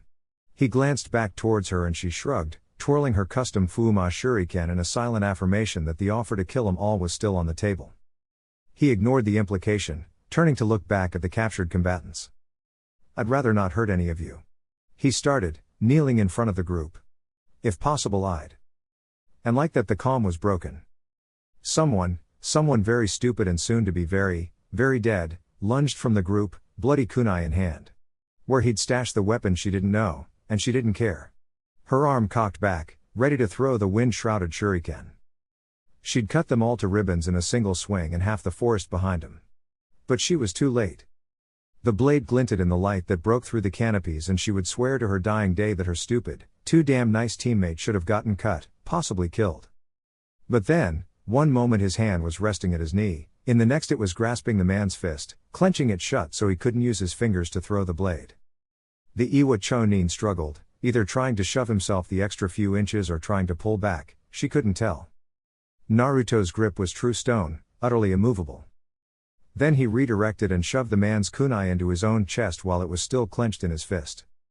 The man tensed, eyes wide and bloodshot. Red bubbled up from his lips as he seemed to gargle, struggling to suck down a breath. He fell over, dead, Naruto's hand still pressed to his chest. The atmosphere in the camp was tense, dozens of eyes, watching, the remaining prisoners petrified, certain they were all going to be killed. But she knew better. "Damn, kind-hearted idiot." "Like I said." He began as if there had been no interruption. She wasn't sure if she should admire him, or hate him. "I'd rather not hurt any of you." He opened his eyes, glaring at the men before him. "But I made someone important to me a promise. And I ain't about to break it." Chapter 74. "You look like hell." The voice was pained, the words more a groan than a genuine sentence. It made Naruto look up where he sat, scroll forgotten as he smiled at the girl in the bed. "I must look how you feel then." He shot back, teasing. Tenten coughed out a laugh, wincing with the pain of the act. "Ow. The ribs." She complained, only partially exaggerating, "Don't make me laugh." "Can't help it." He smiled cheekily as he shifted, scooting closer to help her reach for the water. "My joyous presence and lovely smile makes everyone feel laughter." She snorted, closing her eyes and letting her head fall back onto the pillow. "Right. Must be because you're just so funny looking." The sole kunoichi of Mito Guy's team opened her eyes, looking around. "We're back at base. I'm guessing seeing you swoop on down to rescue me wasn't a hallucination, then?" "Eh?" He smiled, shrugging with his shoulders. "Not so much swooping down as gallantly charging in, you know?" She reached for and grabbed a pen from the nearby night table, flicking it so the point bounced off his forehead. "Idiot." He rubbed the spot, pouting as he crossed his arms. "Oh fine. See if I come gallantly charging to your rescue next time." She smiled briefly, before the look on her face sobered. "The garrison? How bad?" He took a deep breath through his nose, sighing. "Well. In this outpost a third of the men are lost, nearly everyone was wounded some. Though the wounded, barring a few exceptions, should recover and be ready to fight again in a few more days. You too, I'm happy to say." She nodded. "Outposts Tori and Aga? Satellite scouts?" Their casualties were lighter, but not by much. Tori got off the lightest, losing only a little over a fifth. As of now, all three outposts of the border defenses have about 119 shinobi and kunoichi, give or take. None of the satellite scouting bands were picked up. They've been listed as MIA. "So they're dead then," she sighed. Naruto cringed. "You don't know that. Any estimates on enemy casualties and numbers?" Prisoners state that the lead force was about a 200 strong. But just like not all of our guys were engaged in that skirmish, neither were all of theirs. He paused for a moment, recalling reports. "We can definitely account for 42 of their troops being dead with another 27 captured. So, pound for pound, their casualties are about the same as ours." She nodded. "Good. That's good. Iwa will be sending their own reinforcements up here soon. So how many did you bring with your bunch?" "How many what?" he asked, blinking cluelessly. "Your reinforcements, Naruto. How many did you bring with you?" "I am the reinforcements." "Well, me, Ryoko and Kyofu really? Silence. As she turned her head, the look Tenten gave him was partially incredulous, partially horrified and partially infuriated. What? That's it? Hey! You're strong, Naruto, but come on. We have 3 bases spread out over 50 miles. You can't be everywhere at once. That's kinda what Kakashi-sensei was counting on. Her face scrunched up in confusion, and with great pain and effort, Tenten forced her brain to put 2 and 2 together. And the second she did and the realization dawned on her, she subsequently forced her body to move, sitting up onto her elbows as she grit her teeth and tried to rise further. Thankfully, Naruto didn't try to force her back down, rather placing a hand at her back and helping her. The fuck does that mean? She needed him to say she was wrong. She must have reached the wrong conclusion. I can only be in one spot. He repeated. That means the enemy is gonna come at that one spot. Oh God. Oh God, she hadn't reached the wrong conclusion. He's using you as bait? She couldn't be hearing this. This couldn't be right. Kinda? He winced as she glared. I dunno. It's kind of bait, kind of deterrent, kind of strategic positioning? Tell me our god I'm Hokage is not crazy enough to send the only Mukuten user we've had in the village in 5 decades to the front line, as bait. I can't be hearing this right. I have to be high on meds. Is this another of your pranks? I'm gonna fucking kill you. The idea makes sense. He hedged. No. It fucking doesn't. And if the god I'm was here I'd damn well tell him too, she shouted, furious as she reached back, ignoring her protesting injuries as she grabbed her hair and bound it in a messy, loose bun. Get me my clothes and gear. You can't leave the hell I can't. She howled, and for a second Naruto wondered if she had Uchiha blood in her and if he should be worried that her look could, in fact, kill him. Then he realized he was just being silly. Probably. Maybe. It was a strong possibility that she would prefer to just stab him with something pointy instead. Whoa, wait. This time, he did hold her back, smiling nervously. Look, Kyofu is currently going over available supplies and munitions, Ryoko is checking the perimeter traps, sensors and alarms. Let them do their thing, and when they get back, we'll all go over a plan. Alright? For now just relax a bit? She wanted to protest, but she could feel the sudden surge of adrenaline, even now, beginning to wear off on her body, leaving her muscles feeling stringy and weak. You've only been out for a day or so, we have time 10-10, so just get a bit more rest. You won't think right tired. Grudgingly, she allowed herself to be pressed back down into the bed. Wake me the second they're done. He nodded, smiling reassuringly. XXX. Kakashi sighed, leaning back in his seat as he all but threw the scroll onto his desk, fingers pressing into the bridge of his nose to stave off the oncoming headache.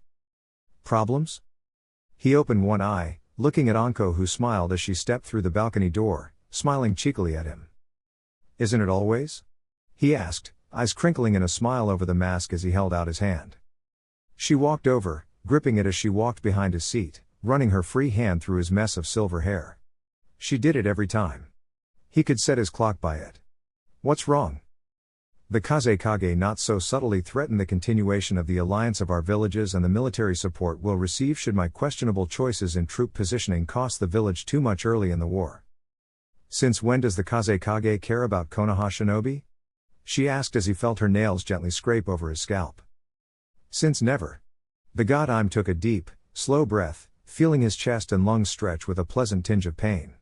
It's Naruto he cares about. That order was given out barely a week ago. His spies are good. He is. He's also a cheat in cards, or so I hear. He gonna be dealt with? The offer was less than subtle. Not for now. Suna is still our ally. He answered simply.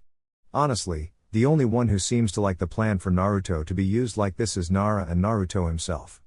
Itachi, Tsunade, now Gaara, they hate it. Hell. I do too. If you didn't like the plan, why follow it?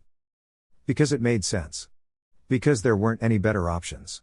He wasn't sure if he turned his chair, or she had, finding himself staring up at the Jounin Kunoichi. Because I am the Hokage. With everything that entails. He smiled. Feel like taking the job? Not on your life. He made a sound of amusement in his throat. XXX. The office of the Tsuchikage was a warm place, furnished with deep red wood, chairs of dark brown leather, green curtains and summer tones. It gave the impression of a cave, a place where a bear could hibernate deep in the mountains, the orange light of the setting sun casting the room in a ruddy glow of fire orange. Even so, Shiome's voice seemed to lower the temperature of the room, cold black eyes scanning the report in front of her again. This information is accurate? She brought her eyes up, staring at Captain Daisuke. The head of her Onbu nodded. Beside Kurotsuchi, Shingen stood. The old man held his arms behind his back, hunched forward, knees bent in a way that older people did, but in a way she knew was feigned in the taijutsu master. Clear across from her to the left of the room, stood Akatsuchi. Her childhood friend had stacks of folders in hand, standing ramrod straight and nervous. He usually was when before their god I'm. In front of the desk, one standing and one sitting were Daisuke and Hirotaro, the treasurer. Delivered just yesterday by the only surviving scout. Captain Daisuke answered with a firm nod. Genjutsu? Hysteria? Many of the vanguard scouting groups consisted of recently promoted chonin. The Tsuchikage placed the report down on her desk, lacing her fingers together over her lap. They're little more than Jinan really. That was considered, and tested. There were none that we could detect, on both counts. While he was certainly frightened and running on adrenaline, the boy had all of his faculties, to his credit. His report was clear, concise, and on point. Far as we can tell, Uzumaki has been assigned to be Konoha's first line of defense. The captain stepped forward, placing his finger over a map of the continent laid out across the desk. Here. At the northeastern border. Border garrison of Okuwara. A minor fortification. Not so minor anymore it seems. The god I'm drawled. Hidetada, the treasurer, leaned forward. Can we call on Kumo? Unlikely. Daisuke snorted. While Kumo has declared war and is moving forces to their border, that's the extent of what they've done so far. More likely than not they're hoping our villages bleed each other and they would sweep in at the tail end of the conflict to keep their losses to a minimum. They've worked hard over the past 2 decades to contest the notion that Konoha is the strongest village. They'd like to keep it that way after the war's end. If Kiri declares for Konoha, Kumo will have no choice but to commit more concretely. The daimyo of Kiri still covets the ports taken from his mainland land claims from the First Great War. They would target the Raikage's territories more than see to Konoha's defense. Daisuke shrugged at the treasurer's assessment. Thoughts for another day. In the here and now, I would not expect a strong commitment from Kumagakure. Is there no chance to turn Kiri to our cause? Hirotaro hedged. Unlikely. While Kiri has not formally declared, everything points to their leaning towards Konohagakure. They're simply the much more convenient trading partner over ourselves given geographic considerations. Hirotaro shrugged as well. Regardless, if Uzumaki is indeed there, the man began. We can coordinate with our allies from Ame, Kusa, and Taki. Hatake has placed him right at the proverbial crossroads of all the minor villages. We can surround him, isolate him and kill him. He assessed before turning to the Onbu captain. The scout also reported his 2 teammates there. 2 of Orochimaru's Vipers. Kyofu and Ryoko. His Jinan teammates if I recall correctly. They're ranked A-class in the bingo books, both of them. 1 S-class and 2 A-class Kunoichi cannot overcome 3 minor villages plus our own battle group. The treasurer said, turning towards the Tsuchikage. Tsuchikage-sama. You've assembled a team specifically designed to destroy Uzumaki, and now Hatake has blundered, placing him right in front of you. Give the order now, while we still have the border outposts outnumbered. Hatake can't be so foolish as to not be preparing reinforcements to send to the place already. I concur. Daisuke nodded firmly. I can give word to all of our allies within 2 days, we could be marching by 3 and attacking the border guard en masse within 5. Even if Hatake were to send a group today from Konoha, they would barely arrive in time to effect the battle. What about Mishizu-sama's forces? The samurai are already marching onto Konoha's far northern fortress along the rice field plains. The Hinokuni's court is finally settled, but it will take them time to organize and restructure. I do not see them being able to send significant support while Mishizu-sama threatens to flood the north if they take Nagashino Castle.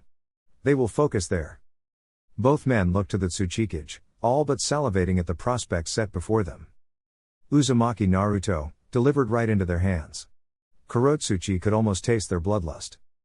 The Tsuchikage leaned back in her seat as her eyes closed with a soft, languid sort of calm.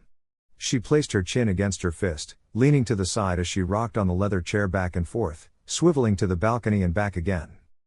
She repeated the movement again, and again before she opened her dark eyes once more. Her lips curling as though she was tasting something bitter and unpleasant. I do not like this. The two men looked surprised, with Hirotaro moving to open his mouth. Tsuchikage. I said I do not like this. She repeated quietly, silencing the man almost instantly. Akatsuchi. Kurotsuchi's childhood friend snapped to attention. Ma'am? How soon can our forces be ready to move? How many, ma'am? All of them. Akatsuchi blinked, stupefied. Kurotsuchi couldn't blame him and she could tell the others felt the same way. Mobilizing all of a ninja village's forces to attack a single target was excessive. Insane really.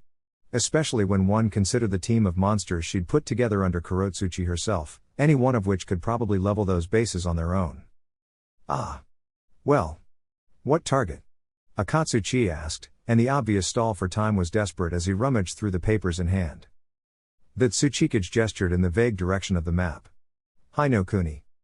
And again, Kurotsuchi felt her brain come to a grinding, screeching halt. Ma'am? I'm not in the mood to play Hatake's games, she said.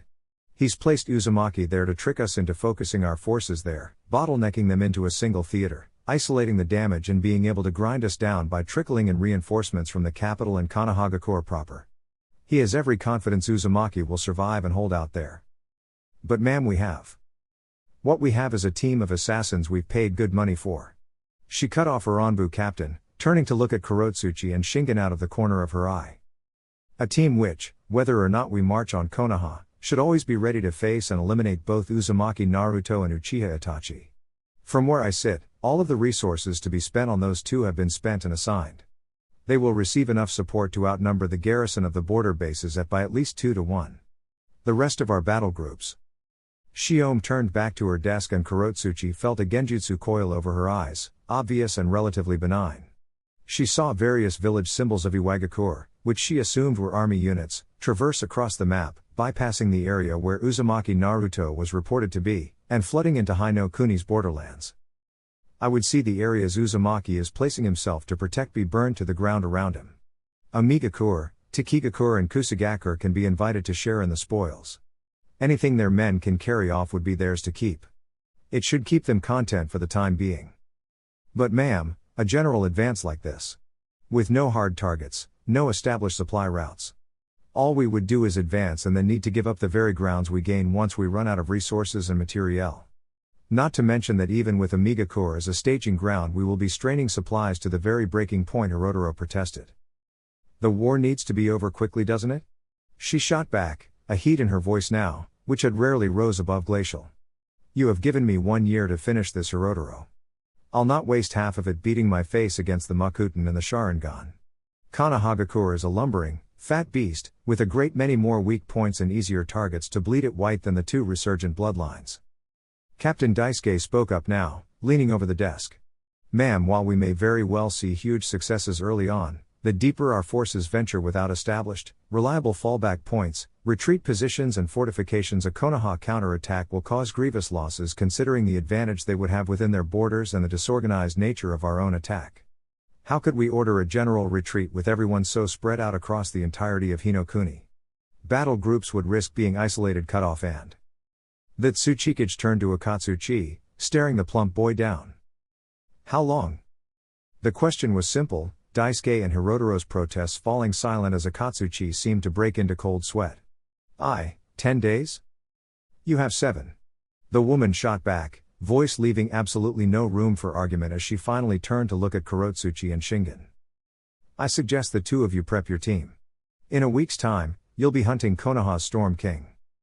XXX. The cart had a squeaky wheel. Every 3.5 seconds, exactly, it would release a piercing sort of squeal. A short, high-pitched thing. The slop of mud, the clops of horse hooves, the braying of the beast and her own breathing all sort of fell to the wayside as Itachi's senses focused almost solely on the sound of the squeaky wheel. Stupid thing really. But she supposed it fit the persona of a traveling silk trader. The wagon was well worn and wouldn't inspire even a cursory look beyond the checkpoints of the roads. They were still within the borders, reaching the edge of it now, towards the final checkpoint. She could see it off in the distance, sharp black eyes peering through the gloom of twilight and setting sun. 20 samurai. Living in little more than hovels and shacks along the side of the road. Pointless. You couldn't keep a dead cow out of this place with 100 men. Let alone 20. The guard on duty stepped closer to her, hand held out, demanding her papers as others moved forward to check the back of the wagon. Her eyes ghosted with the phantom flash of red. They found everything in order. Chapter 75. The Chonin that bursts into the mess hall, does so with hurried steps and ashen features.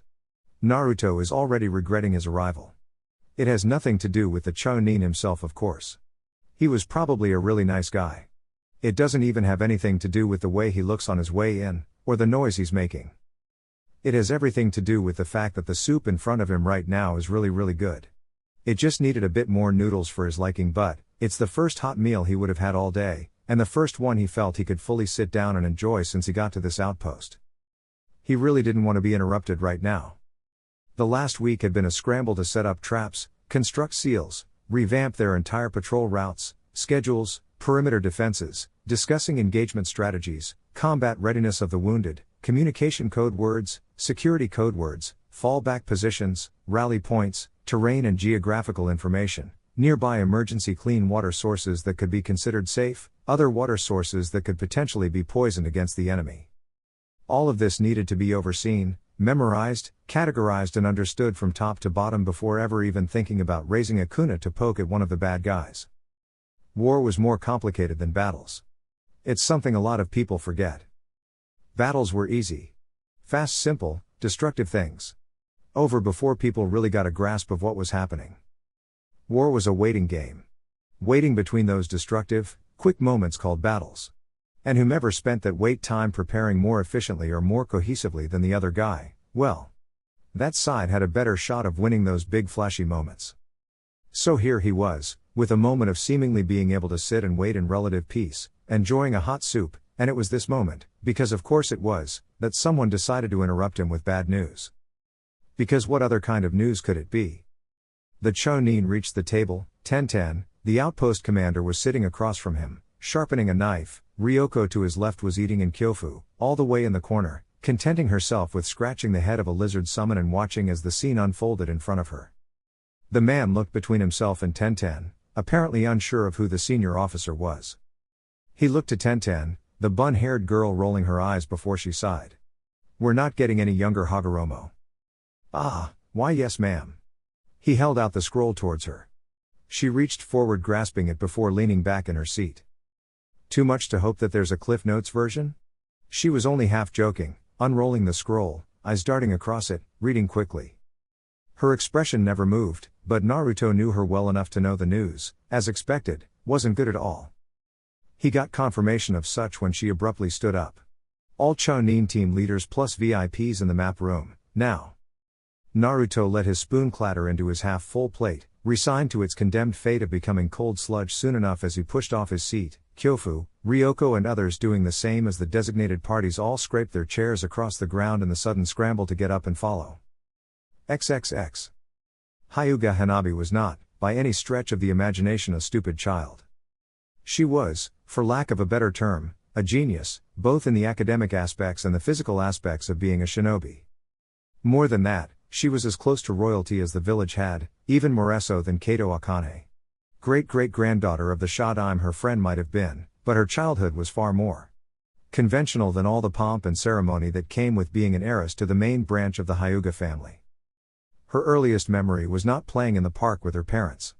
It was learning how to properly utilize each piece of a ceremonial tea set. Most things were spent on similar things: study of classic poetry, study of legal documents, binding agreements that tied her family to Konoha, or tied other families to her own, study of the documents involving the various rites and ceremonies of the clan, the study of the chakra points, the books of I Ching, and spring and autumn annals from the Hyuga family first and second generations. Neither her childhood, nor Hinata's had ever been genuinely normal. It was these experiences that allowed her to pick up on something a lot faster than Akane.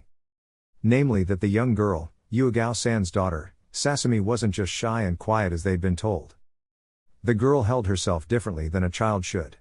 She spent her mornings practicing calligraphy. The books in her room were far too advanced for a 6-year-old, her manners and vernacular were impeccable. Just like Hanabi and Hinata before her, this was not a normal child. And the longer they were assigned this alt daily D rank, the less unless it made sense to her. Their assignments were simple, plebeian things, as D ranks tended to be, but Yugao was a shinobi herself, a highly trained one judging by how her chakra moved through her body and the state of her tenketsu. Babysitting should have been part of the mission for the times Yugao-san went on missions herself, but it wasn't. Because the woman never went on missions. She trained, she held weapons stashed along the house, she clearly had a steady income if she could afford to have two genin running chores at least 3 times a week for her, let alone two genin on the level of herself and Akane, who had demonstrated mere weeks ago that she was grossly overqualified for the rank at this juncture. The pieces slowly but surely were coming together in her mind, and Hanabi realized very quickly that this young girl was likely a member of the nobility. Some minor lord perhaps? Child of a mistress he wanted out of the way and had hired shinobi to guard and care for her? It would answer a lot but hardly fit everything. For one thing, it was an awful lot of expense for a baseborn child. And she certainly wasn't educated like one. Perhaps political infighting? Fear for the child's safety? Also a possibility. But what lord? What region? It wasn't impossible that a nobleman from Suna or Kiri had hired outside his native state if he feared political infighting could harm his child, though it did risk secrecy should village eyes and ears catch wind of a cash flow consistently leaving the village. The pieces were there, but it was still incomplete. She needed more info. What you thinkin'? Gah! She nearly jumped out of her skin, blinking to find Akane's face barely an inch away from her own. Hanabi scowled, shoving her friend away with a firm hand to her chest. Don't do that. Her redhead friend smiled stupidly. Oh wow. You must have been real out of it to let me sneak up on ya. Hanabi snorted. If you must know, I was thinking about our mission. Akane blinked, staring at her with an utter lack of understanding before raising her hands and looking down into the bags hanging from them. Did we forget something on the grocery list? Not the grocer, the D rank as a whole. The heiress shouted, barely resisting the urge to stamp her foot in frustration. Working for Yugao-san and her daughter Sasami. Oh, yeah. I was thinking about it too. That surprised her. Milky white eyes blinked in surprised curiosity.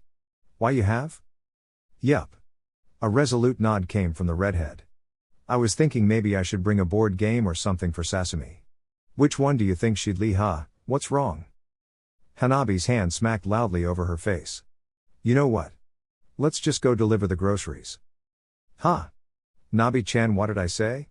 You don't like board games? Hey, wait up. XXX. Well. Shit. Ryoko summed it up rather succinctly and accurately in Naruto's opinion. Far as all our scouting bands are reporting, Iwa is committing what I can only describe as a general advance on every northern front, Tenten said, an array of blocks with Iwagakure's insignia carved onto their tops to designate enemy positions.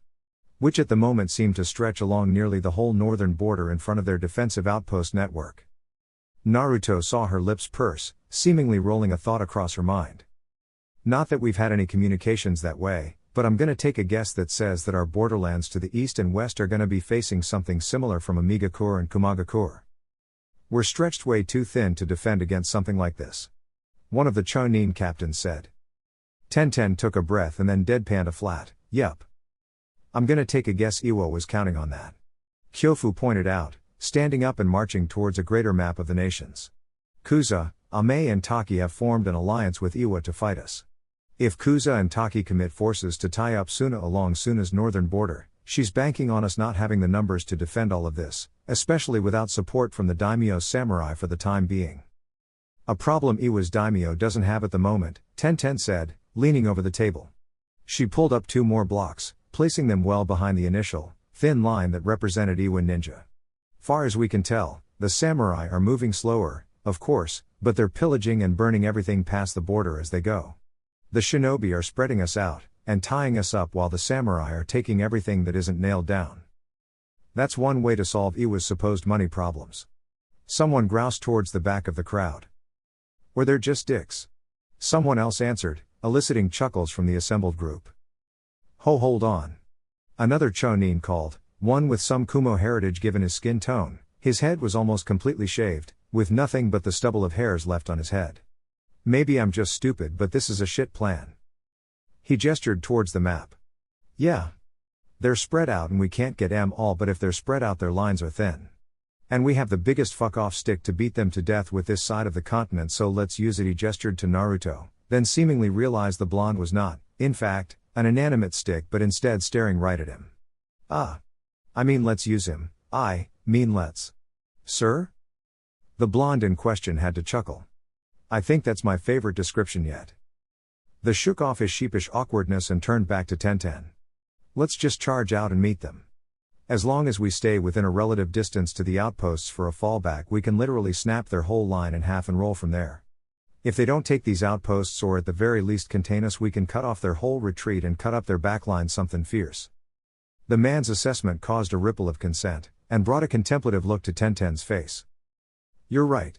The weapon mistress said, turning to Naruto. You think Iwa doesn't know you're here? They should. He answered honestly. Scouts, spies, stragglers and survivors from the battle. Someone must have mentioned me. Tenten brought a hand up to her chin, thinking. I'm guessing those rumors are true then? All eyes turned towards Ryoko, with Tenten pressing for the immediate answer. What rumors? The silver-haired wind user leaned her head against the wall where she sat. That Iwa and Kumo and some of the other minor villages have all put up top dollar and talent for kill teams to take out this one. She pointed to Naruto. And his hot Uchiha mama. Would you stop calling her that? Naruto growled. Only when you admit that's exactly what she is. I got money on this. She's wait. What do you mean you've got money on this? Honestly, if the betting pool gets much bigger and you don't bang her, Iwa won't have to bother killing you, cause I'll do it for them.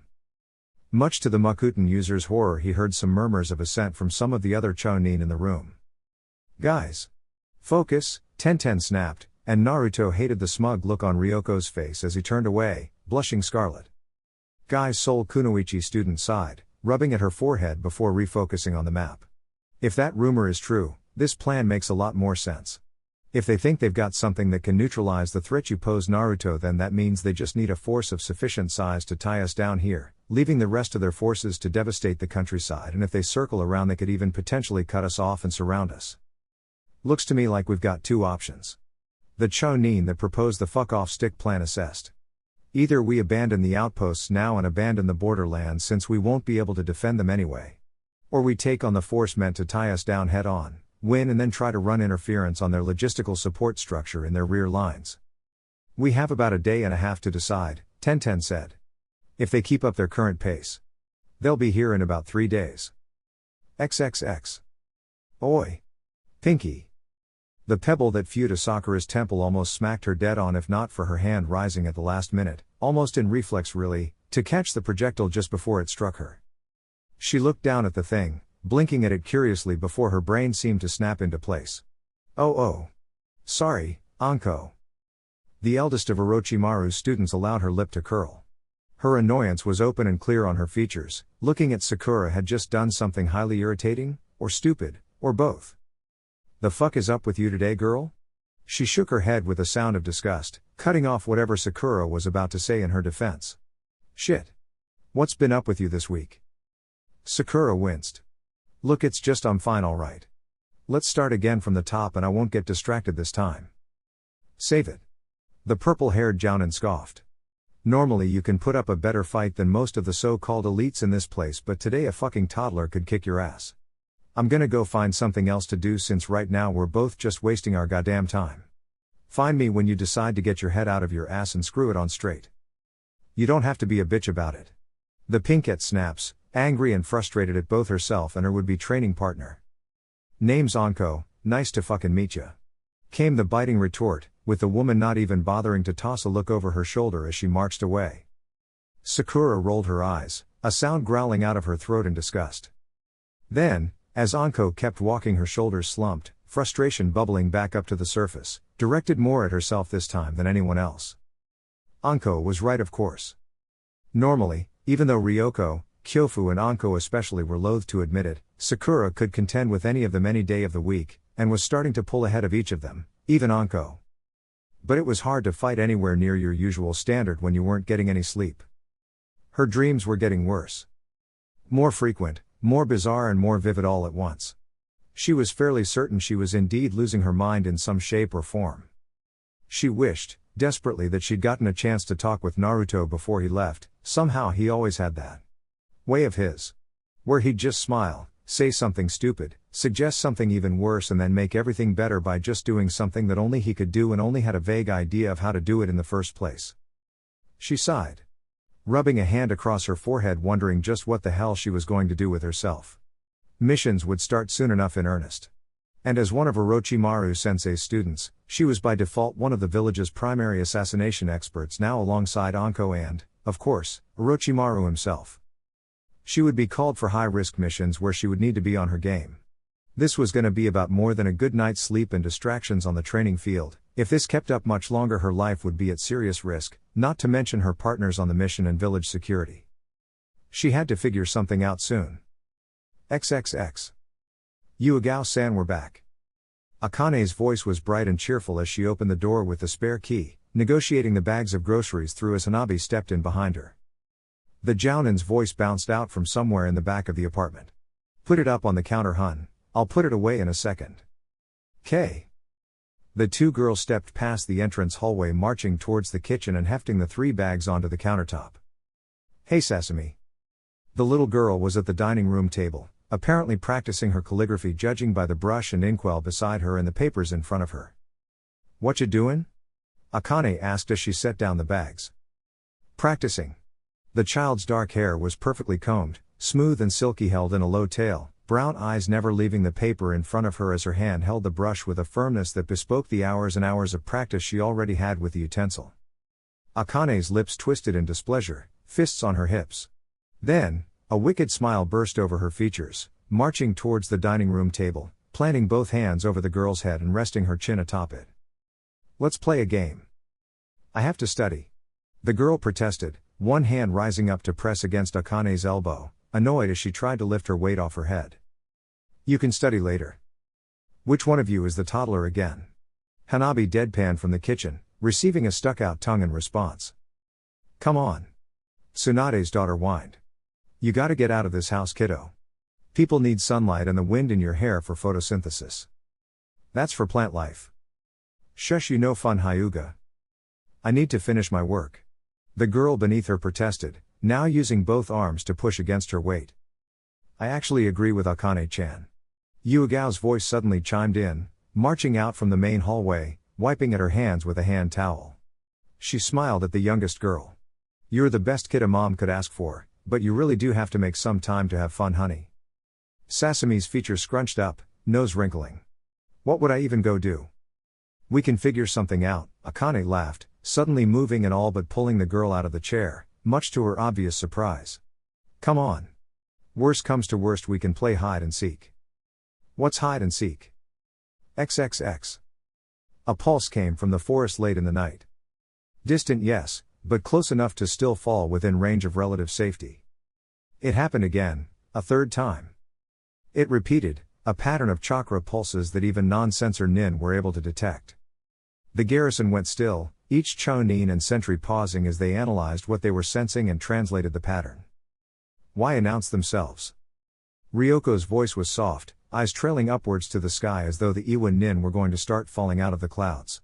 She wasn't the first one to talk, murmurs and whispers haven broken through the chonin ranks long ago, but she was the first one he decided to pay attention to.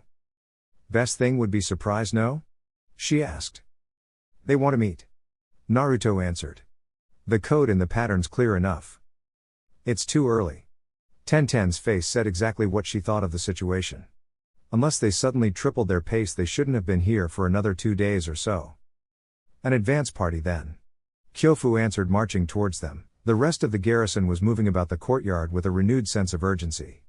The threat of attack waking everyone up. Probably to talk directly with you. She jutted her chin forward to gesture towards Naruto. The blonde shrugged. Let's not disappoint them then. Hold on there, fearless idiot. Tenten growled. This could be a trap. Hell, I'll bet my right foot it is one. It's barely a kilometer away. He argued. Even if they have a whole army hidden there, we can definitely run back fast enough, and you guys can always rush forward.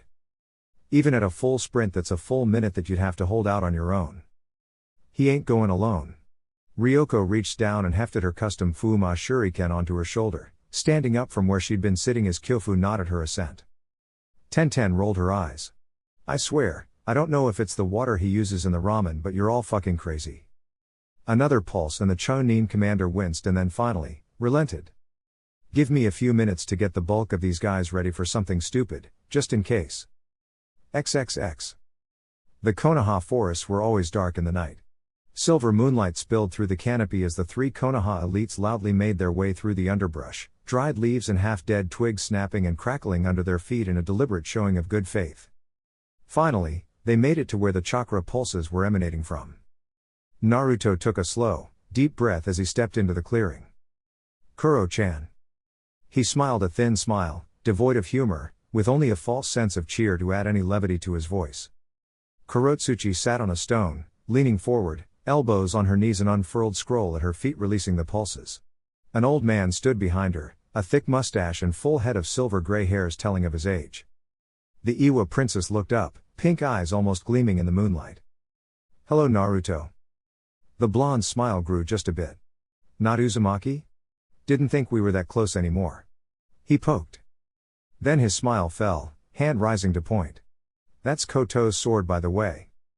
The blade forged in the heat of Uchiha Madara's black flames hung at her back, red-wrapped hilt poking over her shoulder. The kanji of the Shodai's house glimmered in gold at the end of the pommel. Yeah.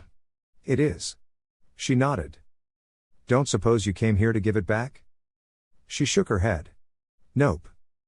Naruto nodded with a sigh. I figured. Who's your friend, by the way? Shingen Tagamori. The old man answered with a formal bow. A pleasure to finally make your acquaintance, Uzumaki Dono. Naruto smiled at the man, offering a jaunty wave for good measure. Nice to meet ya. Alright, let's cut the happy reunion crap, Ryoko demanded, quickly losing what little patience she had. You called us out here for something, so let's get down to it already. Just wanted to make sure you were here, really. Kurotsuchi straightened where she sat, looking at Naruto directly. All this would be pointless if you're not around. Seemed to be the fastest way to be sure. You couldn't have known we would come, Kyofu said softly. I know him. She answered, her smile, small as it was cold, almost cruel. Like that time at the Dragon Festival in the capital. Remember? You could never pass up a challenge. Naruto let himself smile back, then stepped forward, spreading his arms a bit. Well. Here I am, whenever you're ready. Not today. She answered. So you're not here to demand terms of surrender? Kyofu asked. Any negotiation at all? It'd be pointless. She shrugged. We all know he's too stubborn to surrender and not stupid enough to do it. There's only one thing waiting for you in an Iwa capture, and it's not a prison cell. Naruto nodded. Guess you're right. She stood from her seat, turning her back. Ryoko reached for the Fuma shuriken before Naruto's hand stopped her. We're not here for that. He warned. Kurotsuchi marched away, stepping into the dark forest as Shingen offered a bow and followed after her.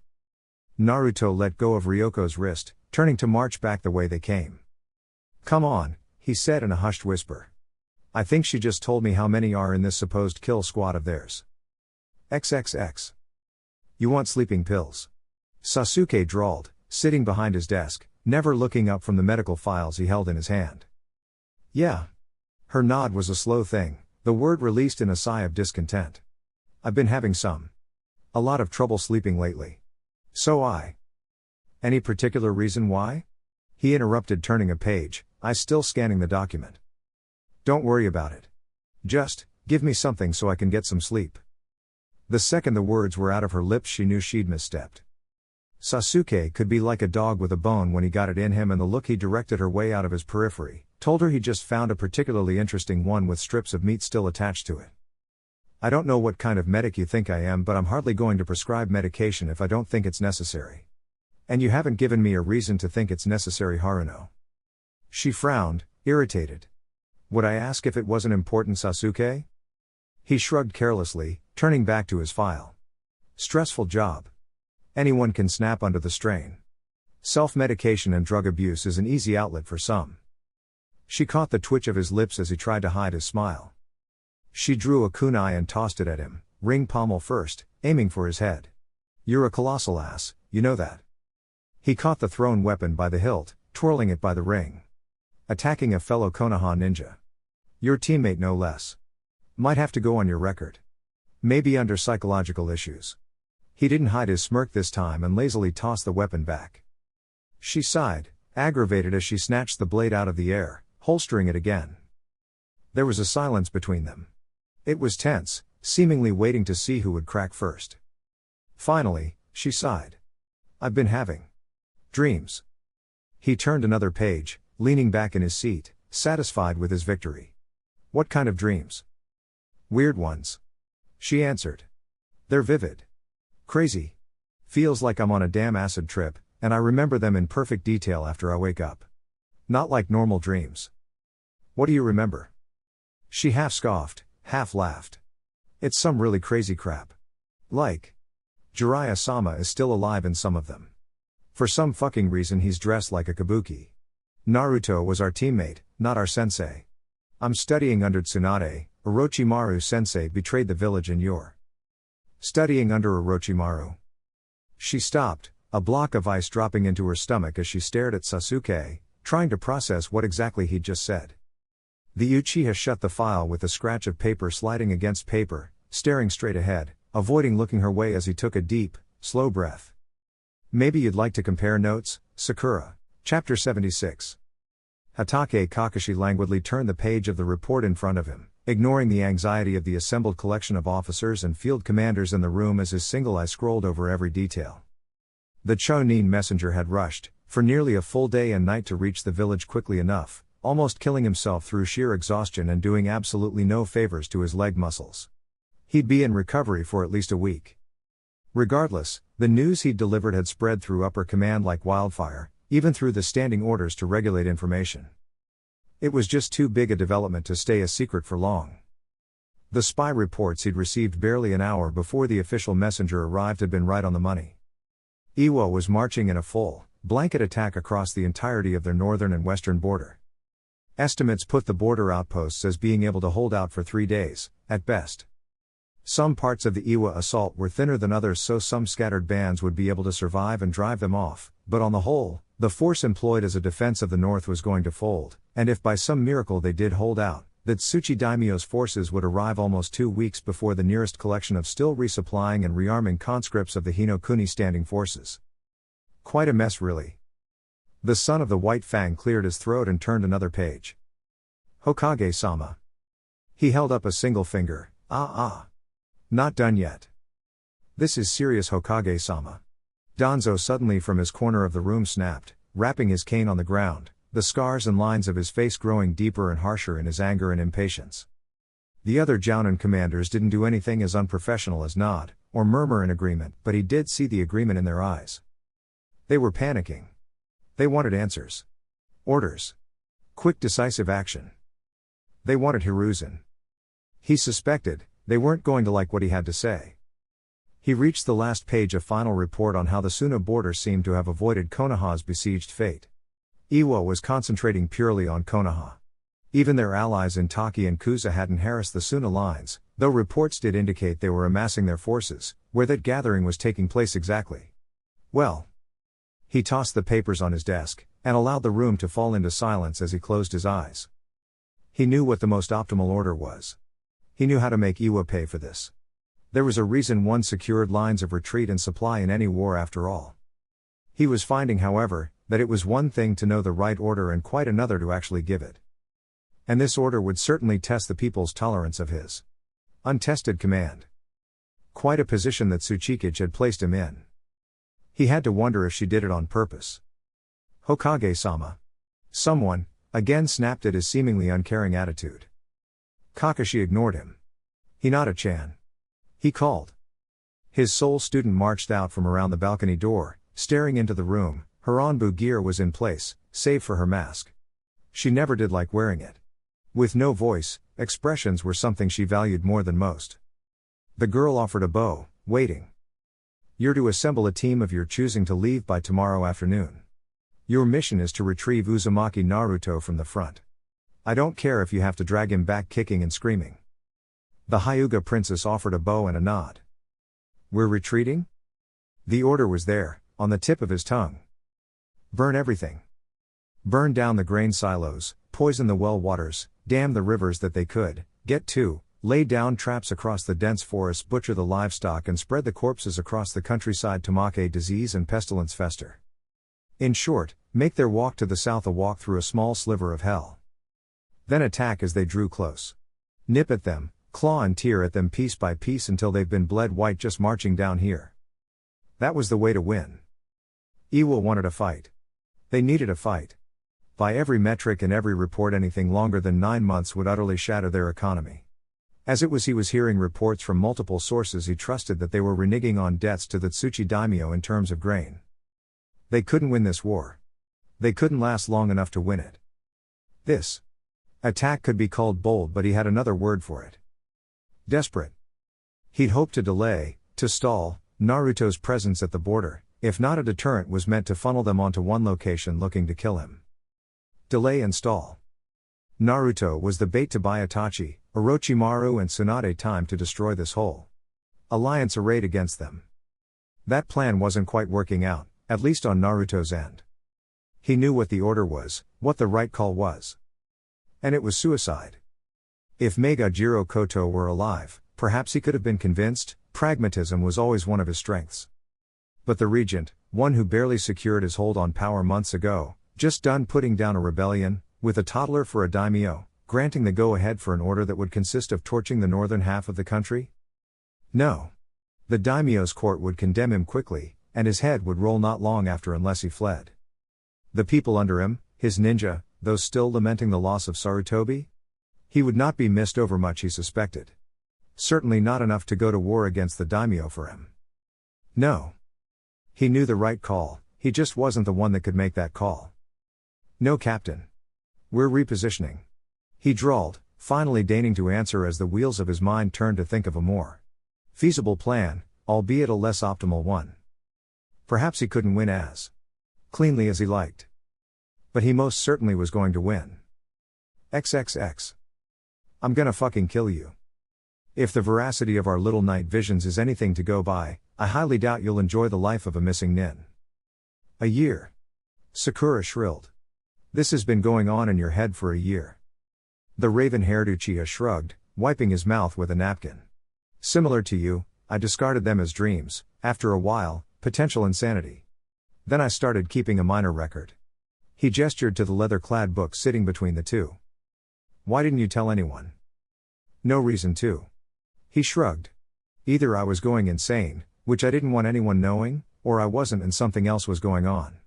And to be perfectly fair, your recollections so far seem much more detailed and vivid than my own. Merely. What was it, 2 months? 3. She snarled. 3 months and you have just as much information as I had after a year. For whatever reason, your visions are far more coherent. He shrugged, taking another slow, languid bite of his sushi. I've been agonizing over this for months and that sounds like a you problem. He didn't try very hard to hide his twitching smirk. She, on the other hand, had to try very hard not to make good on her earlier threat and wring his skinny oh-so-breakable Uchiha neck. She heard it sounded like snapping twigs. Sasuke took another bite, pointing to the book. Last I checked, only my sister could kill you with a look. So, if you're done trying to unlock our esteemed bloodline, maybe you'd like to read some of those notes and we can get to comparing their similarities. You're such an ass, she hissed. I'm certain that by the time I'm done with my meal I'll have found it in myself to care. This time he did nothing to smother the very visible smug smirk stretching across his face. XXX. 6? You're sure? Sort of. Naruto found himself shrugging. Not sure if she's counting herself, or not.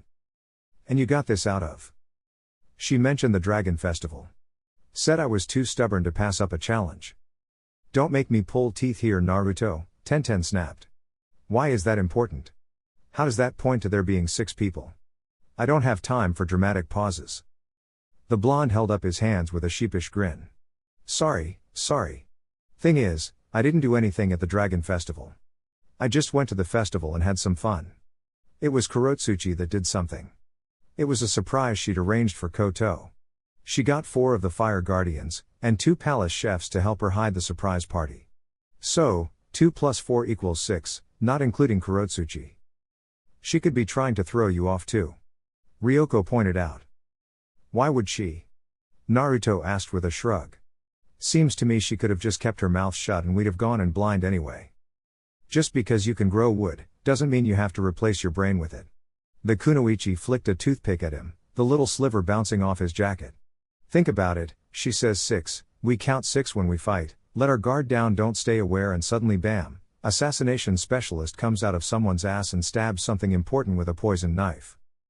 That's definitely a possibility. Tenten nodded, turning to look at Naruto again.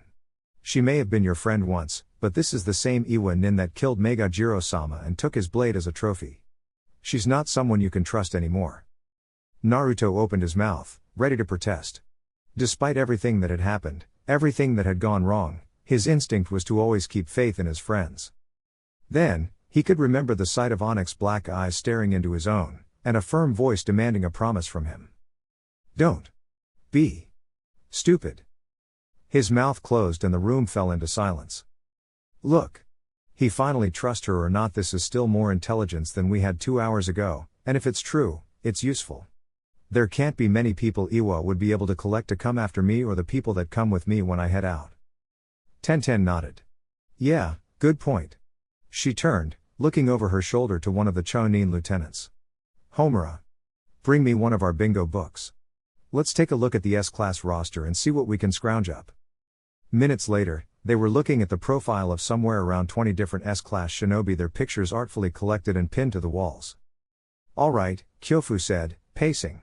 We've discarded all the options that can be accounted for outside of Iwagakure and that haven't had contact with Iwa, or Kumo recently, which just leaves these. Top of the list. Tenten reached and plucked out several pictures. Iwa's S-class roster. She tossed Kurotsuchi's picture on the center table, offering Naruto a pointed look he did his level best to ignore. Apparently Team Lee. Got him. Each of them turned, looking towards Ryoko, who ripped out a page straight out of her own copy of the bingo book. Didn't see old and decrepit chaperone that was with her on the wall, so I kept looking. She marched forward, looking utterly pleased with herself before she planted the older man's picture beside Kurotsuchi, hand smacking down over the wood. Tenten leaned over the displayed page. Says here his name is Shingen. Taijutsu master of Iwagakure, used to be S-class, retired for almost a decade now, lowered to A just a year ago. Looks like he's out of retirement now. She turned the page. Says he's an expert in 18 different taijutsu styles. Older reports indicated a proficiency with fast precision strikes, more recent ones note his preference to counters and disarming techniques. Though, again, all this intel is nearly a decade old. Better than nothing. Naruto pointed out. Tenten shrugged. I guess. If we're not counting those 2, that leaves us with 6 more potential S-class threats, which would bring the number up to 8. Naruto noticed how the nervous murmurs passed through the rooms, each of the Chonin defenders suddenly feeling a lot less sure of their odds, even with him here. He didn't blame them. 8 S-class opponents was a significant allocation of resources. They were just one shy of being the full force of the Akatsuki if that was actually the case. He hoped not. At best he could take on 3, maybe 4 if one of the S-class was a bumbling idiot like Hidan that just had one good trick up his or her sleeve. He took a breath. Well, let me add my guess to the mix. He stepped forward, plucking out a slip from Tenten's hands. Han, he declared, placing down the picture. If they're gonna send anyone after me, it's gonna be him. He took on both me and Itachi years ago and gave us a solid fight. They'd bank on him again. Tenten cringed. They're Jinchuriki too? On second thought, judging by how the worried murmurs seemed to now be genuinely fearful, maybe he should have kept his mouth shut. I'm guessing. He tried to assuage. My Mukuten can contain his Baijuu abilities, so maybe not. Tenten tapped her fingers over his picture on the table. Let's err on the side of caution. She perused the remaining 3 slips. We have about 3 more S-class ninja for Iwagakure here. 1 is their cage, so she's out. They wouldn't risk her like that, leaving us with 2. Naruto turned his eyes to the filled-out wall of potential candidates to kill him. The sad thing was, as many as there seemed to be on that wall, that was only the list of people that could kill him. The list of people that wanted to kill him was likely much, much higher. That was Kind of awesome and kind of depressing, to be honest. XXX. They correlate. The statement was breathed out, almost in a whisper, almost in disbelief. Sasuke leaned back in his seat, blinking in mute shock. You sound surprised, she said. I expected there to be some matchups. Given what you'd already said, obviously. The Uchiha shrugged, bringing a hand up to rub at the bridge of his nose. But not. Not for everything to match so precisely. Dates, names, locations, even descriptions of events, the state of the country we're dreaming about. Sakura felt herself cringe even as she forced the words out. You hesitated with the word dreams there, Sasuke. The Uchiha glared at her and Sakura almost wilted. Yeah.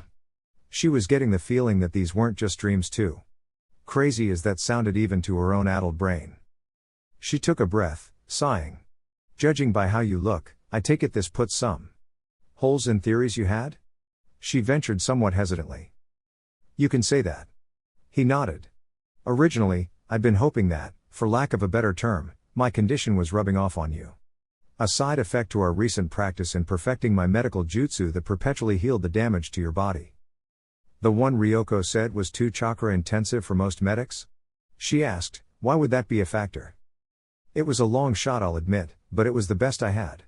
Chakra can carry many things, memories included given the function of the shadow clone technique and the Yamanaka clan techniques.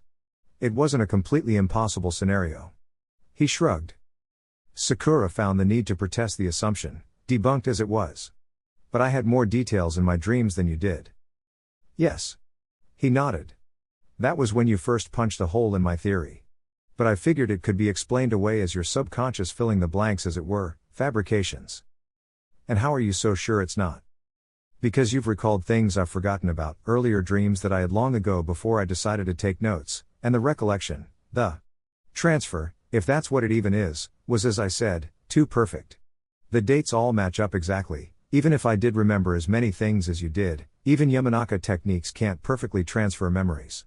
Neural pathways, brain patterns, brain development, even DNA all carry differences that will alter brain chemistry enough for the transfer to always be imperfect. But this simply isn't, and that I can't explain. She leaned forward, interlacing her fingers as she placed her weight over the table, hovering closer to him. So where do we go from here? The way I see it, we have two options. The Uchiha leaned forward in the booth. Either we travel to the hospital right now, explain the situation, submit ourselves to a battery of tests and stay on lockup for the next few months until they clear our mental health. If they do clear it. She shook her head. Not an option. I'm not crazy, and you're not crazy. This situation is crazy. I'd ask what option B is, but I think I've got a good guess. He nodded. Option B, as you've probably guessed, we go find the missing third of this triumvirate and get some answers. Naruto. She nodded. Sasuke smirked. It all links back to him. He's the common factor in both our visions. Even he reached forward, opening the notebook to the last page, the one she could recall described in excruciating detail Sasuke's body turning to dust, torn apart by agonizing, searing energy. The last ones. The dark-haired Uchiha nodded. We find him, maybe we get some answers. He was just deployed to the front last week. It'll be months before he's brought back to the village. Sasuke's smirk widened, so did hers. That makes things simple then. XXX. Naruto's eyes snapped open, a hand pressing against his shoulder trying to wake him. Kyofu. 3 perimeter sensors just went off. His summoner teammate said quickly, tightening the straps on her forearm bracer. Get up. Looks like the show's about to start. He sprang up to full wakefulness, grabbing his pouch of kunai. How much time? 6 minutes, maybe less. He nodded, standing quickly and moving to get ready as he spread out his senses, trying to feel out the approaching enemy. What do you sense? Kyofu asked, hovering near the doorway. Well, he began, wondering how he could frame things nicely. It's not a false alarm. Minutes later, as he stepped out into the main courtyard, many of the Chunin garrison was similarly mobilizing, with scouts and perimeter guards returning full haste, reporting on enemy forces, positions, numerical strength to their lieutenants or Tenten herself. The bun-haired weapon mistress turned towards him as he came closer. Good. Ryoko-san should be returning in a bit. It looks like the bulk of their force is coming from the northwest. We have to keep you off the field until that hit squad commits to a fight and we can verify their location. You can't walk into it. She trailed off, noticing his eyes turning away from her, going skyward, towards the still gray sky. Squinting through the dawn gloom, Naruto's eyes widened after a second, horrified recognition on his face as he rapidly formed his hand signs, slamming his palms into the ground. Get down! A clay monstrosity the size of a small house fell almost in complete freefall towards the center courtyard, pillars of wood rising from the ground like a great tree, twisting, writhing and growing, spiraling upwards tighter and tighter until they corkscrewed around the construct and tightened, sealing it shut.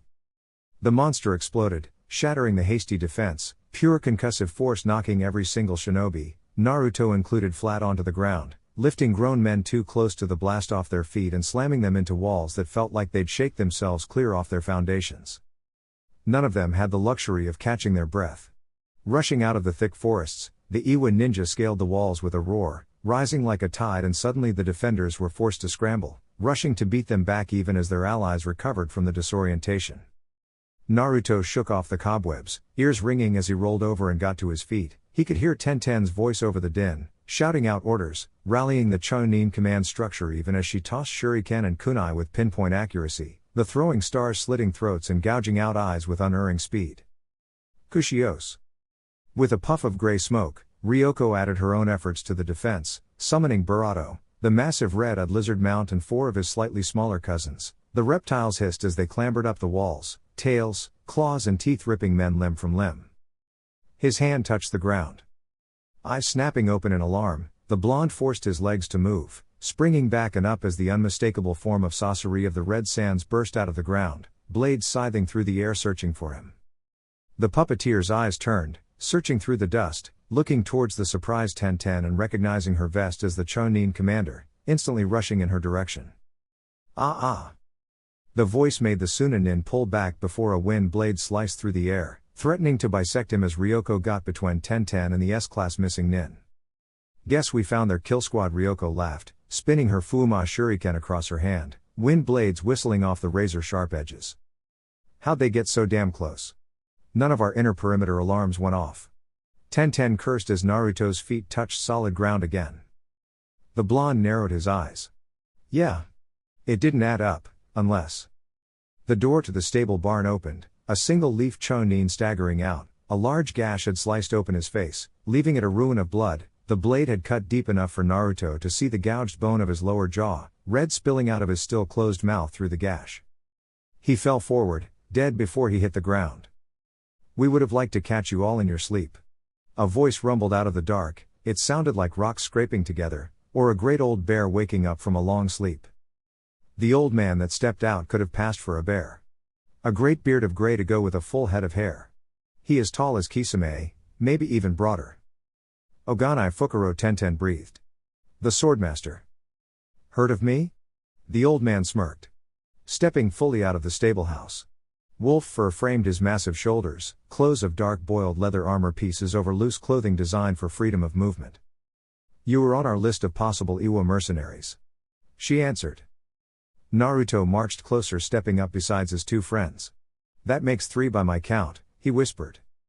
Like a pyroclastic cloud, from the east, Han rose over the wall, burning the men in his path, be they friend or foe. Only his lower half was converted to steam, and he suspected the limitation likely had plenty to do with the machinery that seemed to be grafted to his upper torso, a litany of old scars now marring his flesh. It looks like their last encounter had done quite a number on the Jinchuriki.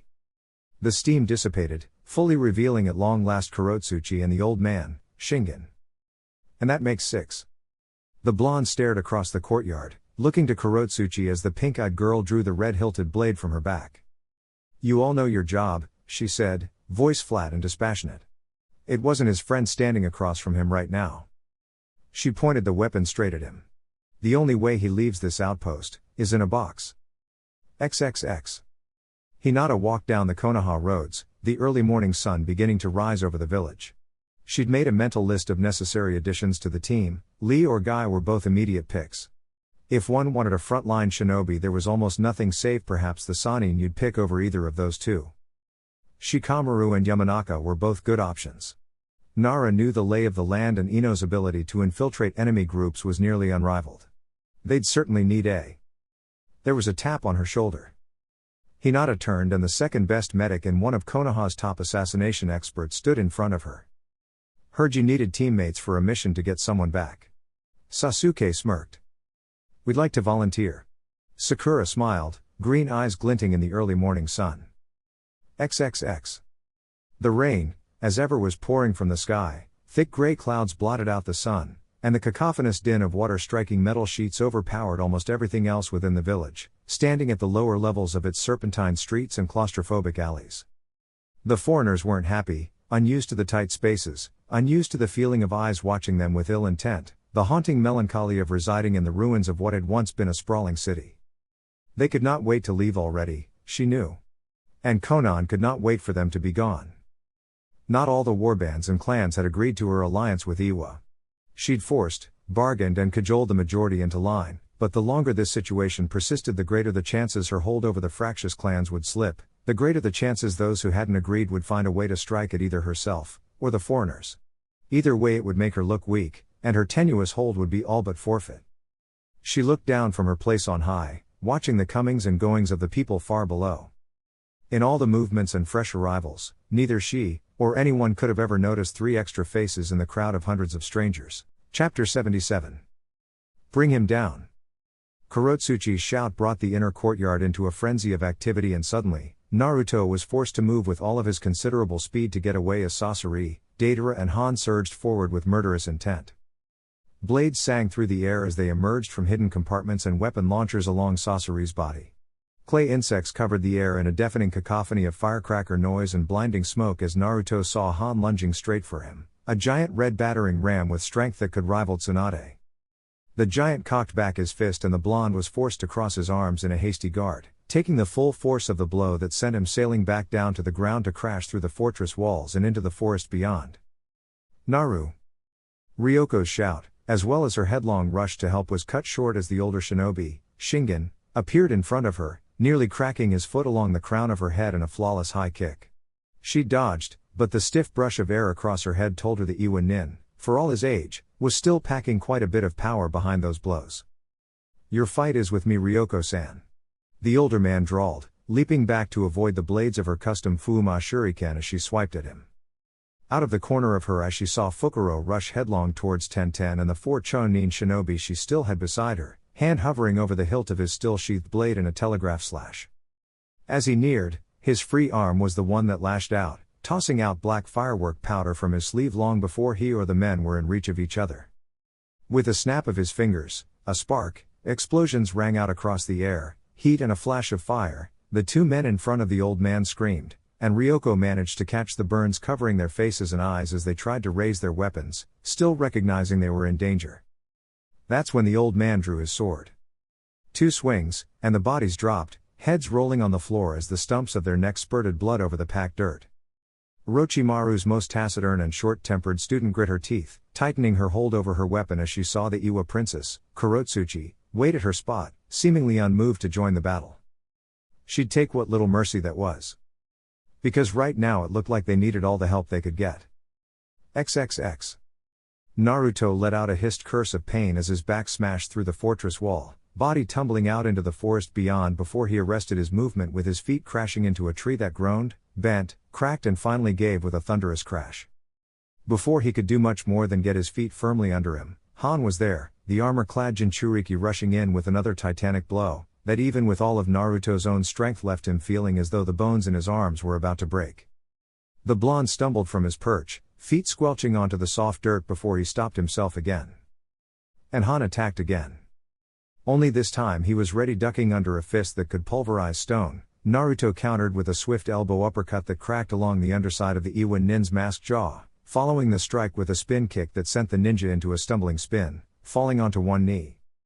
Before he could capitalize on this, a shadow fell over him, and he was forced to turn, slamming his hands down to the ground, sprouting a great, dense stone wall that was quickly blown to rubble and dirt with the massive blast of Deidara clay monstrosity.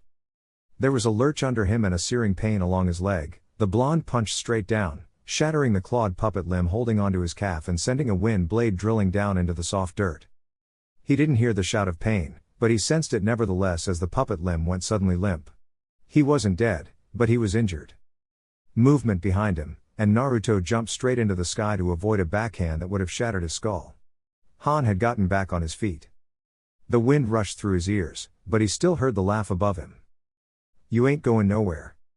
The harried blonde looked up, seeing Datara standing upside down on a swiftly flying bird, smaller than his usual balloonish creation, something to navigate the forest.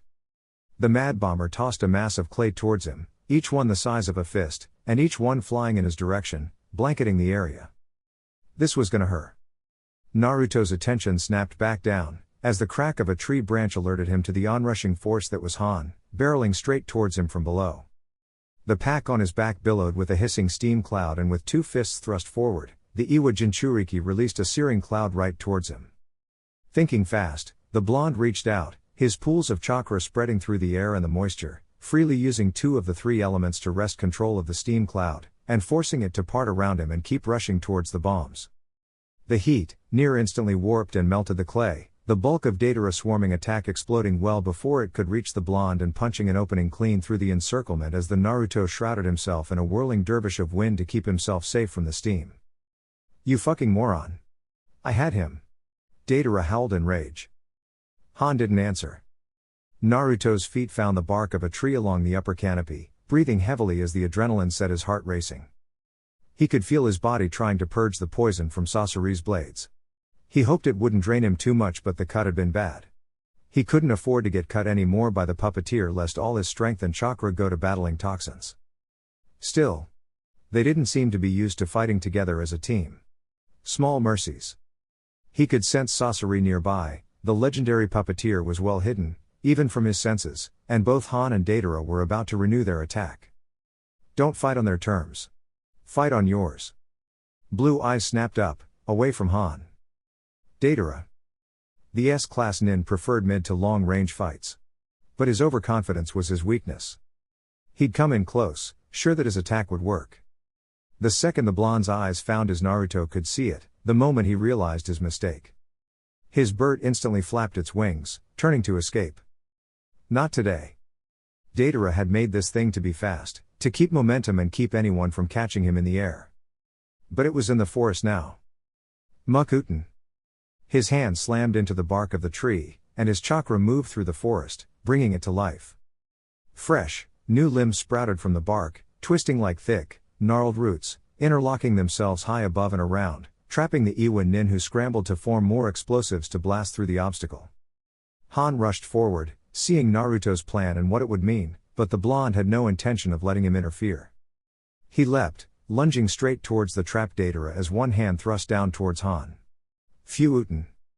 The blast of twisting, swirling wind smashed into the red Jinchuriki head-on, sending Iwa's monster crashing down towards the ground that now mulched under his weight and threatened to swallow him completely as unnaturally heavy earth and water melded together to cling to his body.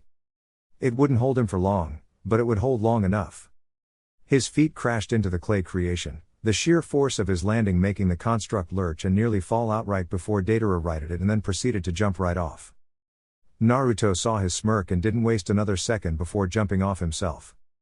The blast knocked the air right out of his lungs, and sent his body in an out-of-control tumble, with only the smallest consolation being that Datara was no better off than he was, both of their bodies cracking and snapping against tree branches and trunk bark before they respectively managed to straighten their falls and catch themselves. There was a crack of dry earth beneath them, and Naruto knew without looking that it was the sound of Han freeing himself from the muddy quagmire. Sharp blue eyes noticed something else too. Glinting, barely visible threads of poison-laced razor wire twisting and curling between the trees and branches. Sasori had not been idle. The blonde allowed himself to smirk with confidence he did not wholly feel, a cold trickle of sweat trailing down his spine. XXX. For what must have been the dozenth time, Ryoko swung her wind-coated blades at an opening she swore she saw, and for the dozenth time the old man, Shingen, simply wasn't there anymore when her blade was about to slice into his flesh. The old man, rail-thin, and covered in wiry muscle, bent and twisted his aging body in displays of flexibility that even she would be hard-pressed to match. She could see the beads of sweat on his forehead, the sharpness in his gaze, and the way his shoulders moved as he breathed a little heavier than he had been just a minute earlier. He couldn't keep this up forever. Then the sound of battle beyond the walls reminded her that he didn't have to. Their target was Naruto. The old man didn't need to kill her. only stall her, and that he could do. She rushed forward. She moved fast, so fast the edges of her vision were blurred by the speed, and she could see how the old man's eyes widened in slight alarm as she closed the distance faster than he likely thought she had any right to. Get out of my way. Her weapon spun in her hand, a howling, whistling wind picking up and cutting into her ears as she swung, a scattering of razor blades exploding in the space in front of her. 2 stone walls shot up from the ground in front of her, angled and slanted, funneling her attack into a forward cone and providing enough cover for the old man to step behind the one to her right, taking another step past it and into her exposed side. He struck, and she moved. Stepping clean into his blows, she tanked the first blow, stepping into it before it could pick up enough speed and force to do real damage, letting it roll off of her shoulder blade before twisting to avoid a follow-up and lashing out with her elbow. The old man's hand rose in a hasty block, catching the arm a second before it would have drilled into his temple before he matched her advance with his own, stepping inside of her guard, all but tangling his legs with hers. She kicked at his leg trying to brute force him off balance before she realized the old bastard was using chakra to keep his legs firmly planted, giving in the knees and twisting his lower body to absorb the force of her blow before rebounding back like a snapping tree limb and using her still caught arm to toss her like a fucking sack. Wounded, stinging pride hurt more than the throw, her body twisting and angling itself before she caught her fall, landing on 3 limbs before she tossed her wind-coated Fuuma shuriken straight at the man, who stomped his foot into the packed dirt, shooting a pillar of rock up, smacking into the UN-augmented underside of the shuriken, sending the weapon off its trajectory. Ryoko cursed, catching her out-of-control weapon with a chakra string before yanking it back into her hand with a practiced smooth motion. Old bastard had some moves. The silver-haired kunoichi twirled her custom Fuuma shuriken lazuli in her hand, trying to think, racking her brain for some information she had somewhere.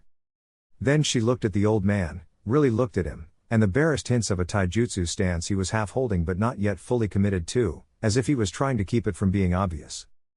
Ryoko smirked. Flowing rock. The old man squinted, narrowing his eyes at her. I remember you now, she said. Half-step Shingen. She pointed with her weapon. That's who you are. Iwaigakure's foremost taijutsu master. At least until about 30 years ago. The old man's mustache seemed to move with the huff of his breath. I wonder, will knowing who I am suddenly allow you to form a strategy on how to defeat my taijutsu, Ryoko-san? You seem to still be a hair too slow for that. Her grin was a vicious thing. Let's find out. The wind coiled and shrouded her weapon again, larger this time, the high-pitched whistle audible now, even from a distance as her silver hair whipped about her head. She charged, and this time the shuriken's wind blades tore up the ground in her wake, the 4 spinning edges slicing and tearing all around her before she swung, a howling blender of blades slicing through the air, forcing the startled old man to leap away. She was on him again before he could even get his feet fully under him, laughing with excited bloodlust as she saw the taijutsu master struggle to avoid each and every razor-sharp sliver, bending and twisting his rail-thin body with visible effort. You're called the half-step because your style was always based on minimal movement, right? Ryoko found herself smiling as she kept the pressure on. Just barely keeping ahead of your enemy's attacks and countering with the opening that made. But what did I do when you really need to move out of the way? Bet it's been a while since you had to jump like this. Feeling the ache in those joints yet? She taunted. Shingen glared at her, but she could see him breathing harder, and noted the tremble of his left knee when he landed that 3rd time. She smiled, even though she could feel the drain on her chakra, keeping the howling winds going as she was. The old man had her beat in experience, and likely in technique too. It stung her pride to admit that, it also stung her pride that the only reason she was gonna win was because his body simply couldn't keep up anymore. But she could accept killing him as a consolation prize all the same. XXX. Along the other side of the courtyard, Tenten stood with 2 of her remaining Chonin lieutenants staring down Oganai Fukuro, 2 headless corpses beside him. The old man was tall, the only person she could compare him to was the rakeage, but she suspected Fukuro had a few inches even on that mountain of muscle. His blade was a massive 2-handed curved sword. She suspected the blade from tip to pommel was as tall as she was. Fukuro smirked at them through a thick, unkempt beard that looked more like silver straw than hair. Sheathing his sword at his back, Tenten paid attention to his footwork. The old man stood almost on the balls of his feet, keeping the limbs close together, almost like a dancer. Thick wool bandages kept his pants bound tightly to his ankles and shins, and the shinobi sandals seemed thicker at the base than normal. It was an awkward-looking stance, but he held it without a waver. Drawing on a gourd that she could smell from here, she saw him take a long drink straight from the nozzle before holding it out to them. "Sake?" he asked with a smile. "This some kind of trick?" one of the chonin beside her asked. Fukuro shrugged. "My job is to stall you. What difference does it make if it's by fighting or drinking?" "We'll pass," she said quickly, reaching into her vest pocket for a scroll. "Firebreak." The two chonin beside her moved the second the code word left her lips, surrounding the veteran shinobi as she released the weapon from her scroll, drawing a spear as the three attacked from three sides. The old man smiled again. With a brush of his fingers over the mouth of the gourd, there was suddenly a flame there, tossing it to the ground where it shattered. The splash of suddenly burning alcohol caught her and the chonin by surprise. She expected the old man to burn, but the thickness of his sandals suddenly made a lot more sense as he walked over the flames unimpeded. The silk of his pants that would have normally caught the flame like tallow was spared for the few moments of exposure by the wool bandages that wrapped them tightly to his ankles and shins as he closed the distance towards one of her isolated chonin. The other chonin moved to get around, but he would be too late, and too slow. Tenten rushed forward, feeling the heat of the flames brushing at her legs before she used the spear in her hand to pole vault over them, point digging into the dirt and flames as she rose up and came down straight over his exposed back. Her shadow gave her away. At the last moment the old man swiveled, twisting his whole body faster than anyone his size had a right to before he avoided her plunging kick. The flames parted and then licked at her feet. She scrambled to get away and escape the searing fires only for Fukuro to pounce on her instead. She saw his smile as he drew two kunai blades, closing the distance fast to where she couldn't use her spear for defense or offense. He thrust the daggers at her. She blocked one, receiving a cut along her collarbone from the other, narrowly dodging the blow intended for her chest before a barrage of dirt, grit and dust smothered the fires under her feet and the two chonin lieutenants rushed in to try and help her. The old man dropped one of the knives, a smoke pellet of some kind slipping into his palm before he dropped it at her feet and sucked down a breath. "Get away. Poison," she shouted. The two men did, diving away to escape the noxious cloud. Only it didn't go off. Tenten's eyes widened, seeing the triumph in Fukuro's eyes at the simple deception. He stepped further into her guard, grabbing the haft of her spear with his now freed hand to get it out of the way in order to stick his last knife in her throat. Tenten thought fast, reeling back and using all of her not inconsiderable strength to snap the spear shaft in two, letting the old man pull away the pointed tip while she used the other piece to bat away the thrust of his kunai. It worked. The metal blade clattered to the floor, only for Tenten to get a swift backhanded fist to the face that made her skull ring and a knee to the gut for her efforts. The wind was knocked out of her. She tasted blood on her tongue as she spun around and fell to the floor in a heap, lacking even the presence of mind to catch herself. By now the two chonin realized the pellet wasn't going to go off and rushed in again. Fukuro snapped his fingers. And the pellet exploded in a cloud of thick gray smoke. She couldn't breathe, her eyes instantly began to tear up, as her lungs and chest burned. Through the tears and the smoke, she caught a glint of metal. Acting more on instinct than thought, Guy's female student made a stumbling dive away, seeing two shuriken dig themselves into the packed dirt where she'd been laying. Right past where her neck and chest would have been. With a rapid series of zigzagging hops, Fukuro gained some distance again, smiling through his thick beard as he chuckled. She stumbled out of the cloud, hacking and coughing her lungs out before she fell onto her hands and knees. Tenten-san. Are you all right? She waved off the chonin's concern, spitting out a wad of blood as she forced herself to her feet again, pushing through sheer willpower the worst effects of the smoke. She could be hurt later. XXX. Sasori's blades were a blur of motion the blonde only avoided through a combination of instinct, previous experience fighting the puppeteer and sheer dumb luck. The master of the Red Sands was relentless, foregoing his stealth he used his larger, heavier, scorpion body to all but browbeat the blonde into giving ground, hemming him further and further away from the fortress. With another poisoned swipe that just barely passed by the blonde's face and a grazed Naruto's hand lashed out, catching the bladed limb in an iron grip, a Rasengan forming in his free hand. Then Han was there. Rushing in like a rampaging bull, the armored behemoth hooked his arm into the bend of Naruto's own, catching the Rasengan and stopping it dead before pivoting his whole upper body to throw the Makuten user to the ground. His back hit packed dirt and wet grass, rolling once Naruto barely reached his feet before he made the trees around them snap forward, long, spindly limbs looking to twist around the two S-class monsters and imprison them at least for a short time. The blasts from Datara clay bombs brought that plan up short and a blade at the end of a chain lunged out of the cloud of splinters and shrapnel, slicing open the Konoha nin's side in a spray of scarlet. Instantly, he felt the burning searing pain of poison running through his system. Han took the initiative this time, Sasori falling back into the role of an assassin. They'd do this till they killed him. Not letting him adapt, not letting him think or get used to their styles. Keep him off balance and wear him down. Each one of them could rest between moments of the fight. He couldn't. It wasn't a bad plan. The fact that he was currently getting his ass kicked kinda proved that rather obvious point. His bones ached as Han's leg crashed into them, his whole body sent rocketing across the forest till a blast hit him from another angle. The wind was knocked out of him, he could taste blood between his teeth and he hit the forest floor hard enough to bounce off and keep rolling. Finally he came to a stop, and he had a moment in the lull to listen to his own breathing as he tried to get air back in his lungs. His breathing didn't sound so good really. "Yeah. You ain't so tough." He heard Datara laugh somewhere above him. He could feel the other two drawing near. The three encircled him. Like wolves hunting a bear.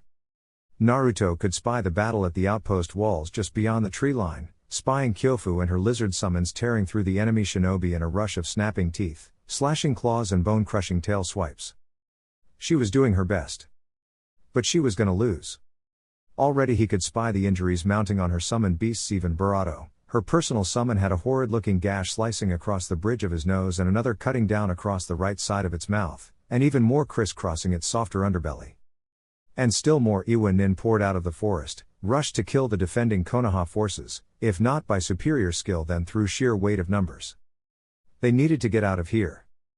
He needed to get them out of here. I gotta say, the former Jinchuriki breathed, with a wet laugh as he forced himself to his feet.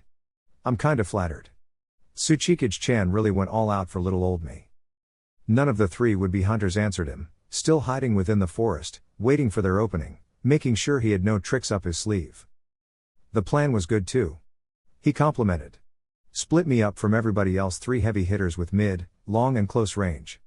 You just got one thing wrong. Surprisingly, it was Sasori, not Datara, who answered, his gravely voice echoing through the forest. And what's that? The blonde smirked. You followed me far enough that I don't gotta worry about collateral. XXX. A few hundred meters away, one of 3 clones sitting in a meditative position opened their eyes and dispelled. XXX. Instantly the blonde felt his body reinvigorated, the aches and sores vanishing, the poison burned out of his body. Muscles felt like bandied steel and his bones like iron rods as red markings spread over the skin around his eyes. His hand rose up, and a Rasengan half as large as a grown man swirled in his hand, wind whipping and howling across the forest as trees bowed and bent towards the vortex. With a roar the blonde crashed it straight down into the earth. XXX. Tenten and the Chunin outnumbered the old man, but the way he moved, the smile on his face, it felt to the weapon mistress like she was the one being backed into a corner. But even so there was something else. Something that she couldn't help but notice. A familiarity. It wasn't in him, his face, or the way he fought, no. It was in the man's chakra. She'd trained with and fought alongside Lee for years now. She was familiar with the feel of an abnormal chakra network in combat. Fukuro's chakra felt eerily similar. So either the man was an unrealistically skilled mimic, or he had a similar problem to Lee. And Lee had a very real weakness. The question was, did this man share it? He was an S-class shinobi. Not a rank someone achieved by having quite so obvious a blind spot. Even so, she had to try, because right now everything, from his speed, his tactics, his smile and body language indicated that he was doing nothing more than toying with them. This was a game to him. She wasn't a genjutsu master by any stretch of the imagination. But she didn't have to be. All she needed was a single second. He's a tool user, she said, feeling the tingle along the inside of her cheek where it had been cut. When we go after him this time, watch his hands. Keep the pressure on, don't let him make a plan. The 2 men beside her gave their assent and again they moved to surround the nuke nin. Tenten's fingers twitched at her sides, racking her brain for a weapon to use as she nervously watched the older man leer at her like a predator humoring its prey. The 2 Chunin rushed in and Tenten didn't have any further time to think, charging headlong as she weaved a simple, insidious genjutsu that always worked on Lee, even if for a brief moment. With a violent wave of his hand, firework gunpowder was thrown between himself and the Chunin to his left before it ignited in a violent burst of fiery sparks that sent the man reeling.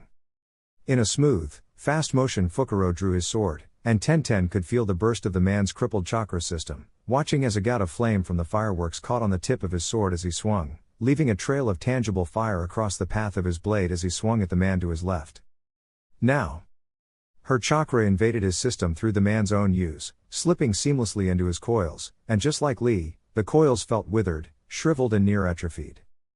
He was like Lee. He was exactly like Lee. The old man pulled back and thrust the blade forward, and she twisted what his eyes saw. Where they saw it and the thrust was just a handful of inches too far to the side. She saw the recognition in the Nuke Nin's eyes, the surprise. Then she saw him smile. Get away. Her shout was too late, the Chonin that had moved to take advantage of the opening not cautious enough. Dropping the masterwork sword without a single care, the old man's hands grabbed quickly onto the Chonin's wrists, halting the kunai blades dead in their tracks before violently twisting the weapons out of the man's grip and wrenched him into an armlock before bringing his knee up, placing it against his elbow and dropping down, snapping the limb with a sickening crunch as both men fell to the ground. And in a single, smooth motion Fukuro grasped onto his blade, rolled to his feet, pivoted and sliced the man's throat almost down to his spine. And just like that, in less than a second, there were two. Fukuro turned his gaze to her, his wicked smile growing. Did you really think I haven't outgrown such simple little tricks? Bastard! The last of her Chonin lieutenants roared, rushing forward, angry, sloppy and stupid. God damn it! Tenten cursed, summoning a pair of hook swords from another scroll before following. Their enemy grinned, adopting a defensive stance. His sword, for all its size, moved almost too fast for her to track, keeping the both of them at bay and expertly keeping an optimal distance so neither of them could get inside his guard. His footwork and the small, moment-to-moment battles for positioning were handled with an unnerving precision. All the while he never lost his smile. No sooner had she noted such that Fukuro finally stopped playing defense. Parrying away a blow from one of her swords, the old man smoothly pivoted into the guard of the Chonin beside her, allowing a kunai blade to scrape off his thick shoulder padding before shoving the base of the sword into the man's ribs, yanking the blade out and across her surprised comrade's stomach to disembowel him before fluidly spinning to slash at her before she could slice at his exposed back. Then he advanced. Tenten prided herself on her mastery of all weapon styles. It was the staple of her fighting ability, but right now she felt outclassed and outpaced. The man's form was perfect, his attacks utterly implacable, and the advantage he had in both reach and upper body strength didn't give her the room to breathe. She may have been just a hair faster in their sword movements, but it was hardly enough to overcome his considerable advantages. He delivered an overhead blow and her hooked swords finally ensnared his weapon, forcing it to the side, forcing an opening, but before she could capitalize on it the older ninja cleanly brought the handguard of his sword to crash into her cheek. She saw stars, her whole head swimming, and the searing pain that cut across the center of her chest to trail up to her shoulder sent a line of fire across her body as she fell to the fortress courtyard with blood pooling beneath her. Tenten opened her eyes to see the tip of a sword hovering in front of her face. Her hand rose in reflex, grasping at the blade, hoping to stop it, only to notice it wasn't moving as her fingers were sliced open on its razor-sharp edge. They told me I could never become a shinobi. The sword master's voice of gravel and stone rumbled down at her, amused. Did you know that? The old man chuckled. Too weak, they said. Can't stick to walls, or even make a simple bunshine. He stepped closer and she could feel the sword tip cut a hairline thin slice against her throat as she pressed herself to the ground. They forgot. Like so many others, that shinobi is nothing more than a weak person, finding ways to kill the stronger ones. He smiled. Made me perfect for the job, don't you think? There was a rumble, the ground shook and a sudden burst of wind nearly bowled them all over. The old man stumbled, removing his blade for a second, and Tenten rushed to escape, only for his foot to stomp down on her chest with crushing force. She felt something snap and blood burst from her choking throat and out of her mouth as she tried to breathe. The old man looked out to something behind her she couldn't see, then turned his eyes back to her before smiling a smile that was almost kind. His sword slid across her cheek, almost in a caress. She didn't even feel the cut until the warmth of her own sticky blood flowed down and over her ear. Something to remember me by, he said, pulling free 2 storage scrolls from his own pockets. Perhaps you'll introduce me to that friend of yours you like to trap in illusions next time. The man dropped another smoke pellet and Tenten felt the weight leave from where it rested atop her as she coughed and sputtered in the stinging gas, stumbling out of the noxious cloud to a floor covered in owl feathers. XXX. Shingen grunted, his whole body bowed before the old man forced himself to right his stance, shoving off Ryoko's high kick and striking with a flurry of rapid-fire fists. The kunoichi dodged and weaved, slipping between many of his attacks, but quite a few more got through, and for all her taunting of his age, the old man hit hard. Every blow felt like a rock had been thrown at her and hit her full force. She moved to swing her Fuuma Shuriken again, only for the old man to leap up, wrapping himself around her limb as his legs tangled around her neck. She managed to slip her free arm there before he secured the hold, making it impossible to choke her. Still, the old man twisted, wrenching her arm painfully the wrong way, and Ryoko had to drop her blade with a scream of pain. From the pain came rage. And rage was a hell of an anesthetic. The silver-haired girl moved as though possessed, slamming them both into the floor, before kicking straight up with her foot, in a display of flexibility that would have made her sensei proud. The ball of her foot that she used to stick to trees with chakra formed a nail-long spike of pure wind chakra, the tiny blade punching straight under the older man's ribs. She felt his strength slacken for a moment, but before she could kick again, he let her go, rolling away with a hacking cough full of bright red blood. She got to her feet, half snarling in fury, half grinning with bloodlust as she rushed to keep up the attack. Shingen brought his arms up, taking his taijutsu stance again before she brandished her hands like claws, rushing towards him and taking hold of his wrists before forcing them down to his sides. With a maddened, crazed laugh, Ryoko thrust her head forward, smashing the crown of her skull into the soft cartilage of his nose with a crunch of bone. She pulled back, moving to do it again when the old man's foot came straight up in an even more impressive feat of flexibility, the heel of his foot cracking against her jaw, making her bite down on her tongue. She felt her teeth dig in, pearly white slicing open the muscle in a searing, rolling agony that spread from her mouth all the way down to her fingertips as she stumbled back. The old man didn't let up, moving with that same foot. He kicked at her chest, then with the other sweeping her legs out from under her. Her ribs smacked hard into the pavement when she heard him drawing a knife. Then she didn't have time to be in pain, she didn't have time to think about what was cut and what was broken. Her hand rose up, and the kunai blade that punched straight through from the palm to stick out underneath her knuckles was yet another layer of agony. Shingen twisted the blade. The blade that was dug into her hand. She was always one to use what was available. With a burst of chakra accrued, barely worth the effort, wind blade shot out of the kunai's ring pommel, nearly taking the old man's eye even as the shroud of slicing blades made ribbons out of the skin of his palm. Shingen stumbled back, and Ryoko moved, ready to keep attacking when something struck her side. Hard. She felt the air rush out of her lungs and she hit the ground with a cloud of upturned dust, and the strength of pure combat adrenaline drained out of her before she looked up, breathing heavily to see none other than Kurotsuchi standing in front of the bloodied Shingen. "That's quite enough," the Iwa princess said, one hand holding the sheathed blade of the daimyo. Ryoko growled. "That sword ain't yours, bitch." Kurotsuchi ignored her, grasping Shingen's bicep and helping him to his feet with her free arm. "I really have gotten old," she heard the retired shinobi lament. Kurotsuchi patted him on the shoulder, turning her pink-hued eyes towards the still bleeding Ryoko. Then, the horizon exploded in a cyclone.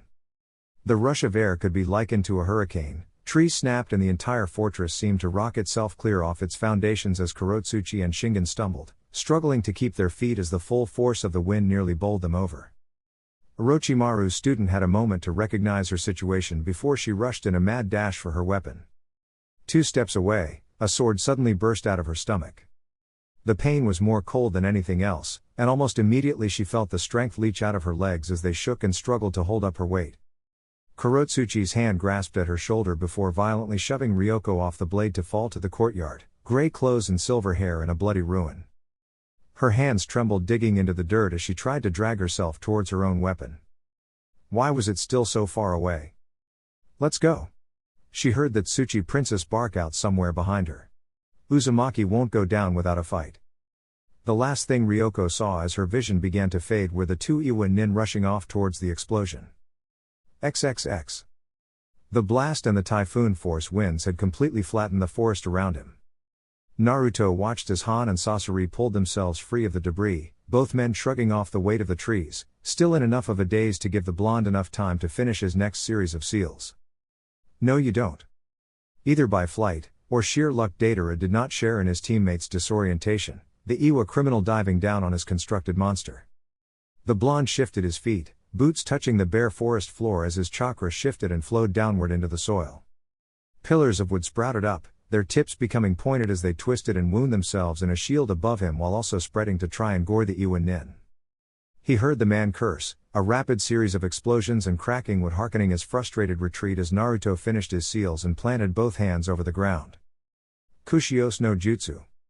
He dumped all the chakra he dared spare into the technique, his sage mode vanishing as quickly as it came before he dispelled the second of his clones, leaving just the last. Better make it count. The clouds of smoke were massive, enveloping things, and Naruto felt the air rushing past him as he rose up into the high sky above. It's about damn time. The rumbling voice of Gamabunta groused grumpily, the blood-red boss toad puffing on his pipe beside his two slightly smaller sons. Naruto found it in himself to smile. Oh come on, I'm the easiest contract holder you've ever had. The most boring one, I'd say. The boss toad retorted.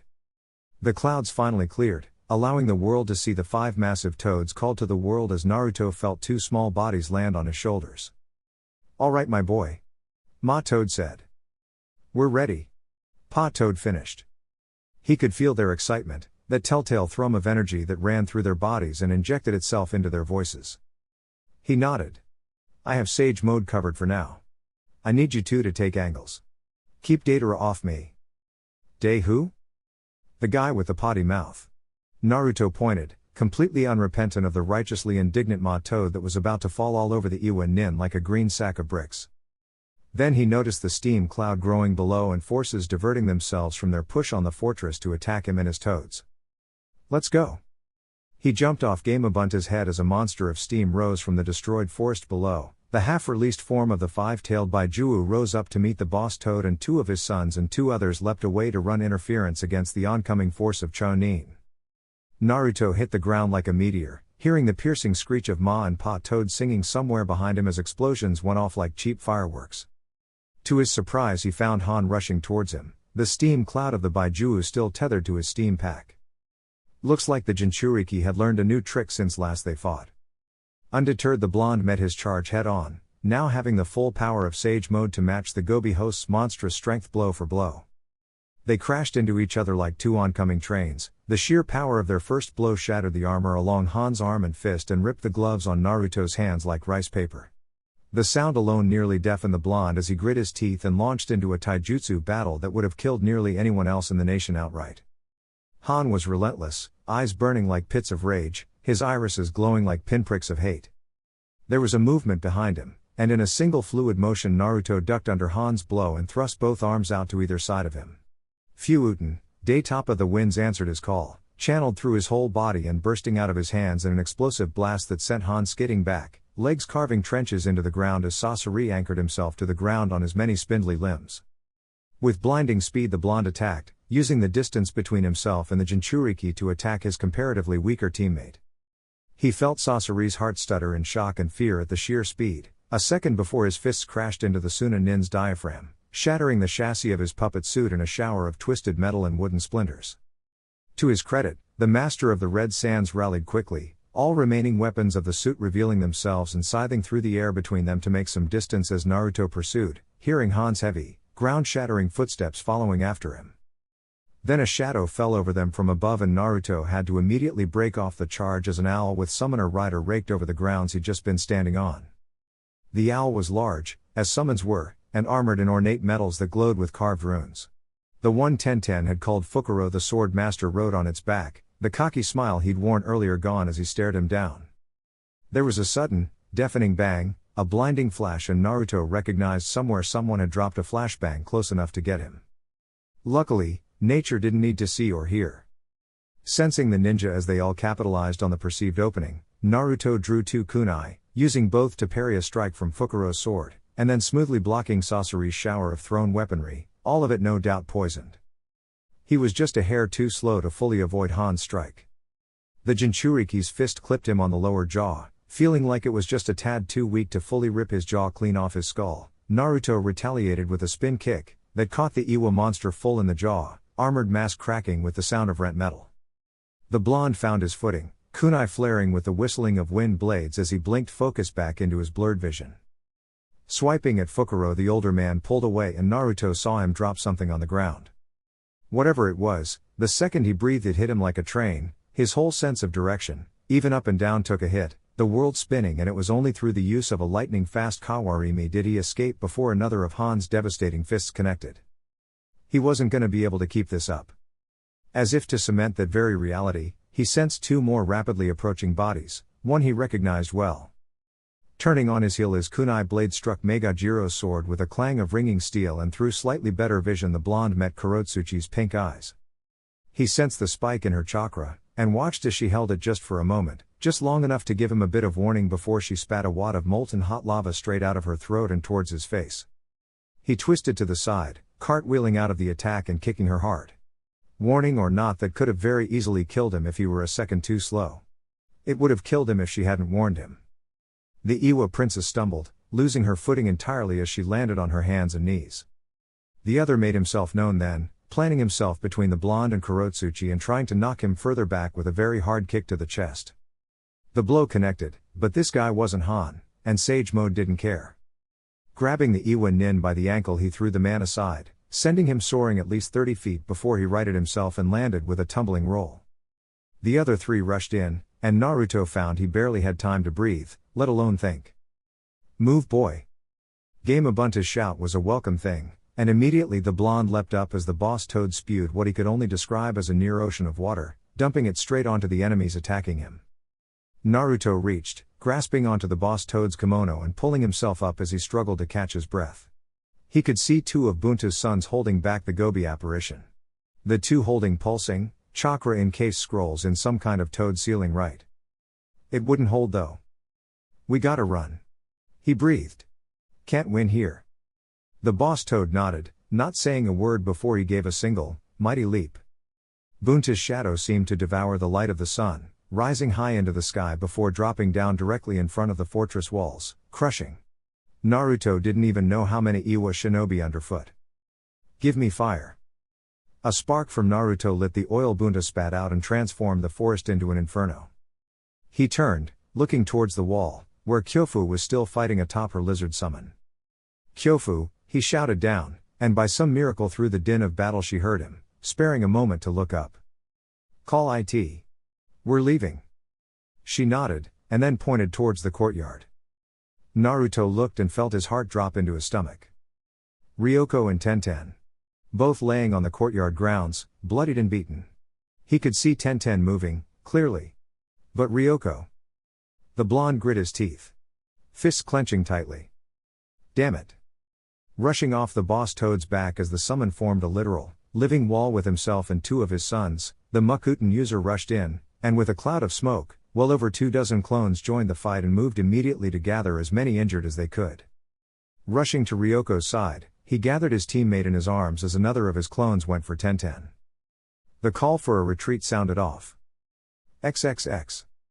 Beneath the battle, in the fortress's underlevel, the last remaining clone opened its eyes. Looks like the boss wouldn't need him after all. Didn't mean he couldn't do his part. The clone cupped its hands together, chakra beginning to swirl between his palms. XXX. Kurotsuchi broke the surface of the water with a strangled gasp, hearing others do the same near her. "Son of a bitch." A voice she recognized as Fukuro shouted distantly, sputtering and coughing. "Is this spit? Did that damn frog spit on me?" She coughed, swallowing. "Water. Please be water. Shingen." She finally managed to croak out. "I am here, Lady Kurotsuchi." The old man breathed to her side. She opened her eyes. He was battered, injured and looking very much worse for wear, but he was alive. Her order came easily. "Organize the forces left, we need to keep pursue." Her call was cut off as a fiery, swirling inferno swallowed the horizon, the entire northern border fortress going up in a storm of howling winds and raging flame as men were thrown like dolls, and others screamed, burning to death. Kurotsuchi stared at the unleashed hell, feeling the water drip and drop from her hair, mud and water seeping through her clothes to cling to her clammy, cold skin. Men and women screaming around her, in panic, pain, and calls for help. She wondered, distantly, if this was merely a smaller vision of what their victory at the end of this blood-soaked road might look like. And she didn't know what was more depressing. The fact that such a thing might be true. Or the fact that she couldn't bring herself to feel anything at the notion. Chapter 78. The forests were calm, the sun hanging brightly overhead. He could hear animals in the nearby running stream, leaves swaying in the breeze. A contrast to the bloody scene playing out in front of him. There were more wounded than non-wounded, the tinge of blood tainted the smell of the air, sharp and unpleasant. Naruto passed his eyes over the group, settling his gaze on Ryoko, who still hadn't opened her eyes after so many hours. "Penny for your thoughts?"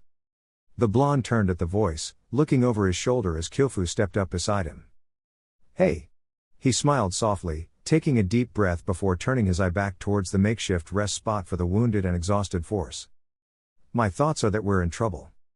"I could have told you that," she said before looking at him. "Can you sense them in pursuit?" "Not yet," he answered, taking a deep breath. "Won't be much longer though." "How can you tell?" "Itachi would have attacked already," came the matter-of-fact reply.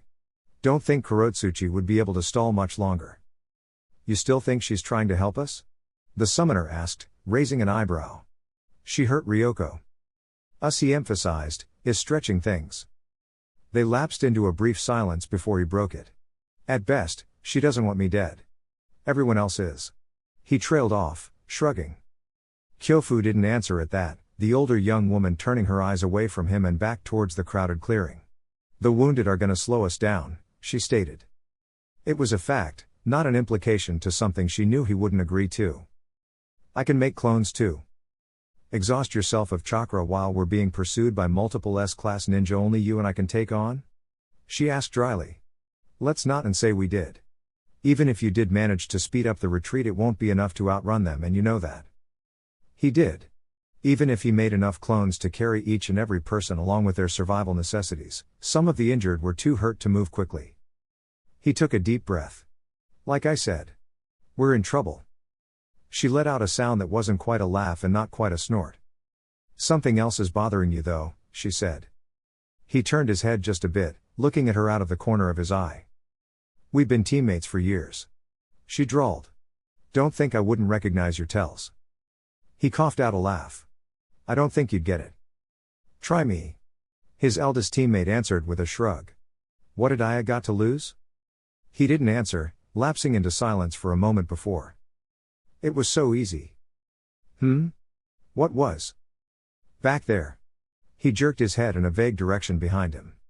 "At the fort. Like turning on a switch. We lost. So kill them all, destroy everything. Buy time, make sure they can't keep following." He paused. "I didn't even think about it, Kyofu." He breathed. Confessed.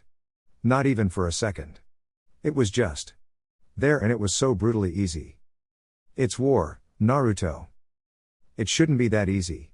He protested. "Not when they're still alive." He saw it in her face, the complete, stupefied confusion. His smile was a bitter thing. "Told you you wouldn't get it." XXX. The map of Hai no Kuni spread out in front of her had been made by some of the best cartographers in Iwa just this year. It detailed every road, every stretch of forest, farmland, rivers, hills, valleys and small hamlets along the entire northern hinterlands of the nation. Right now, Kurotsuchi was using it to direct a search. If she knew Naruto, and she did, the man had no skills for subtlety in a macro sense, and no logistical management skills to speak of. He wanted to retreat, he wouldn't make feints or overcomplicate things. He would make as close to a beeline as possible towards the nearest safe location, trying to save as many wounded as he could rather than risking their lives trying some elaborate evasion tactic. If she were any judge, he would head straight to the southeast, hoping to link up with either the nearest battle group, or defensive emplacement. Simple, but sometimes simple could be more effective than the complicated. Especially since it made sending all the scouting parties and pursuit groups in every which direction all the easier. No one would believe the legendary Mukuten user would be a simple man, after all. Group 7 should head southwest, follow along the Red Knife River. See if you can find any trace. This forests are the Konoha Nin's home, so be quick, but be thorough. They won't be so sloppy as to leave an obvious trail, am I understood? Yes, ma'am. The chorus of affirmatives was followed by the 6-man team rushing to leave as quickly as they could. Already, the Konoha defense garrison had hours of a head start on them between saving the men nearly burning alive, combing through the wreckage of the still smoldering ruins of the fort, and organizing the still fit combat troops into pursuit teams. The Iwa force hadn't moved far beyond the site of the battlefield. This wasn't her mission, at all, She had little doubt people would question her decision to take on these tasks, especially with a team of murderers and monsters that hadn't even lifted a finger to aid in any of these plebeian efforts, but neither had she been expressly forbidden from aiding Iwa forces. And sending out her team to pursue without scouting could always land them in an ambush. Dreadful quandary really. With 7 6-man squads sent off on a wild goose chase that left a standing force much reduced from 70 plus uninjured down to almost 30. Naruto could handle 30 average Chunin. Now if only she could do something about the 5 other S-class shinobi that had their sights fixed on him. She stood to her full height, stretching out an ache in her lower back she hadn't noticed develop as she leaned over the map. You should get some rest. Shingen's voice brought her eyes to the man, standing there hunched with bent knees, arms behind his back. The perfect picture of a frail old man, made all the more believable by the bandages and gauze now covering parts of his face and arms. A lie, of course. But everyone was a liar in this world of theirs to some degree or other. Soon enough. She conceded, rolling her neck. How are they behaving? Restless. Shingen answered simply. The Sunanin busies himself with restocking his arsenal. Datara is spitting acid at anything and everything, the Jinchuriki brood, and Fukuro drinks. I dare say this is a group unaccustomed to failure. She snorted at that.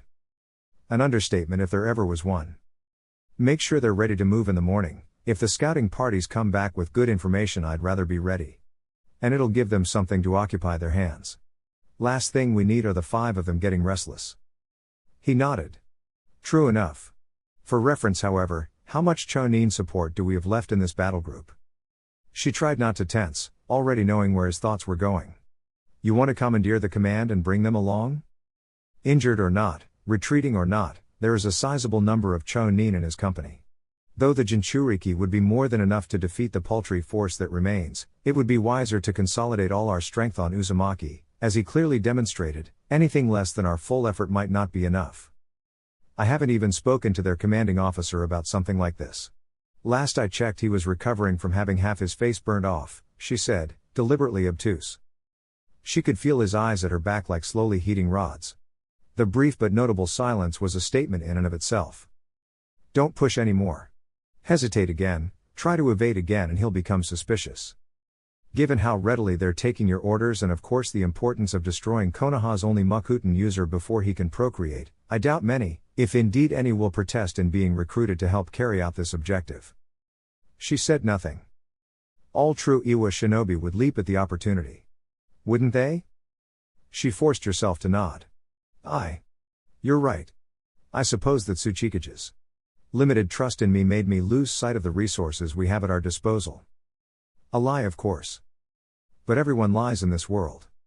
She felt more than saw his nod, and he held his pointed stare. So long as we succeed, she will not care for whatever periphery objectives had to be foregone in pursuit. But only as long as we succeed. The words tasted like ash on her tongue even as they rang true in her mind. Failure isn't an option for us. Failure is not an option for me. XXX. Amiga Corps was the axis upon which either defeat or victory would swing in this war. Itachi did not speak in hyperbole or empty exaggeration. All would be decided here.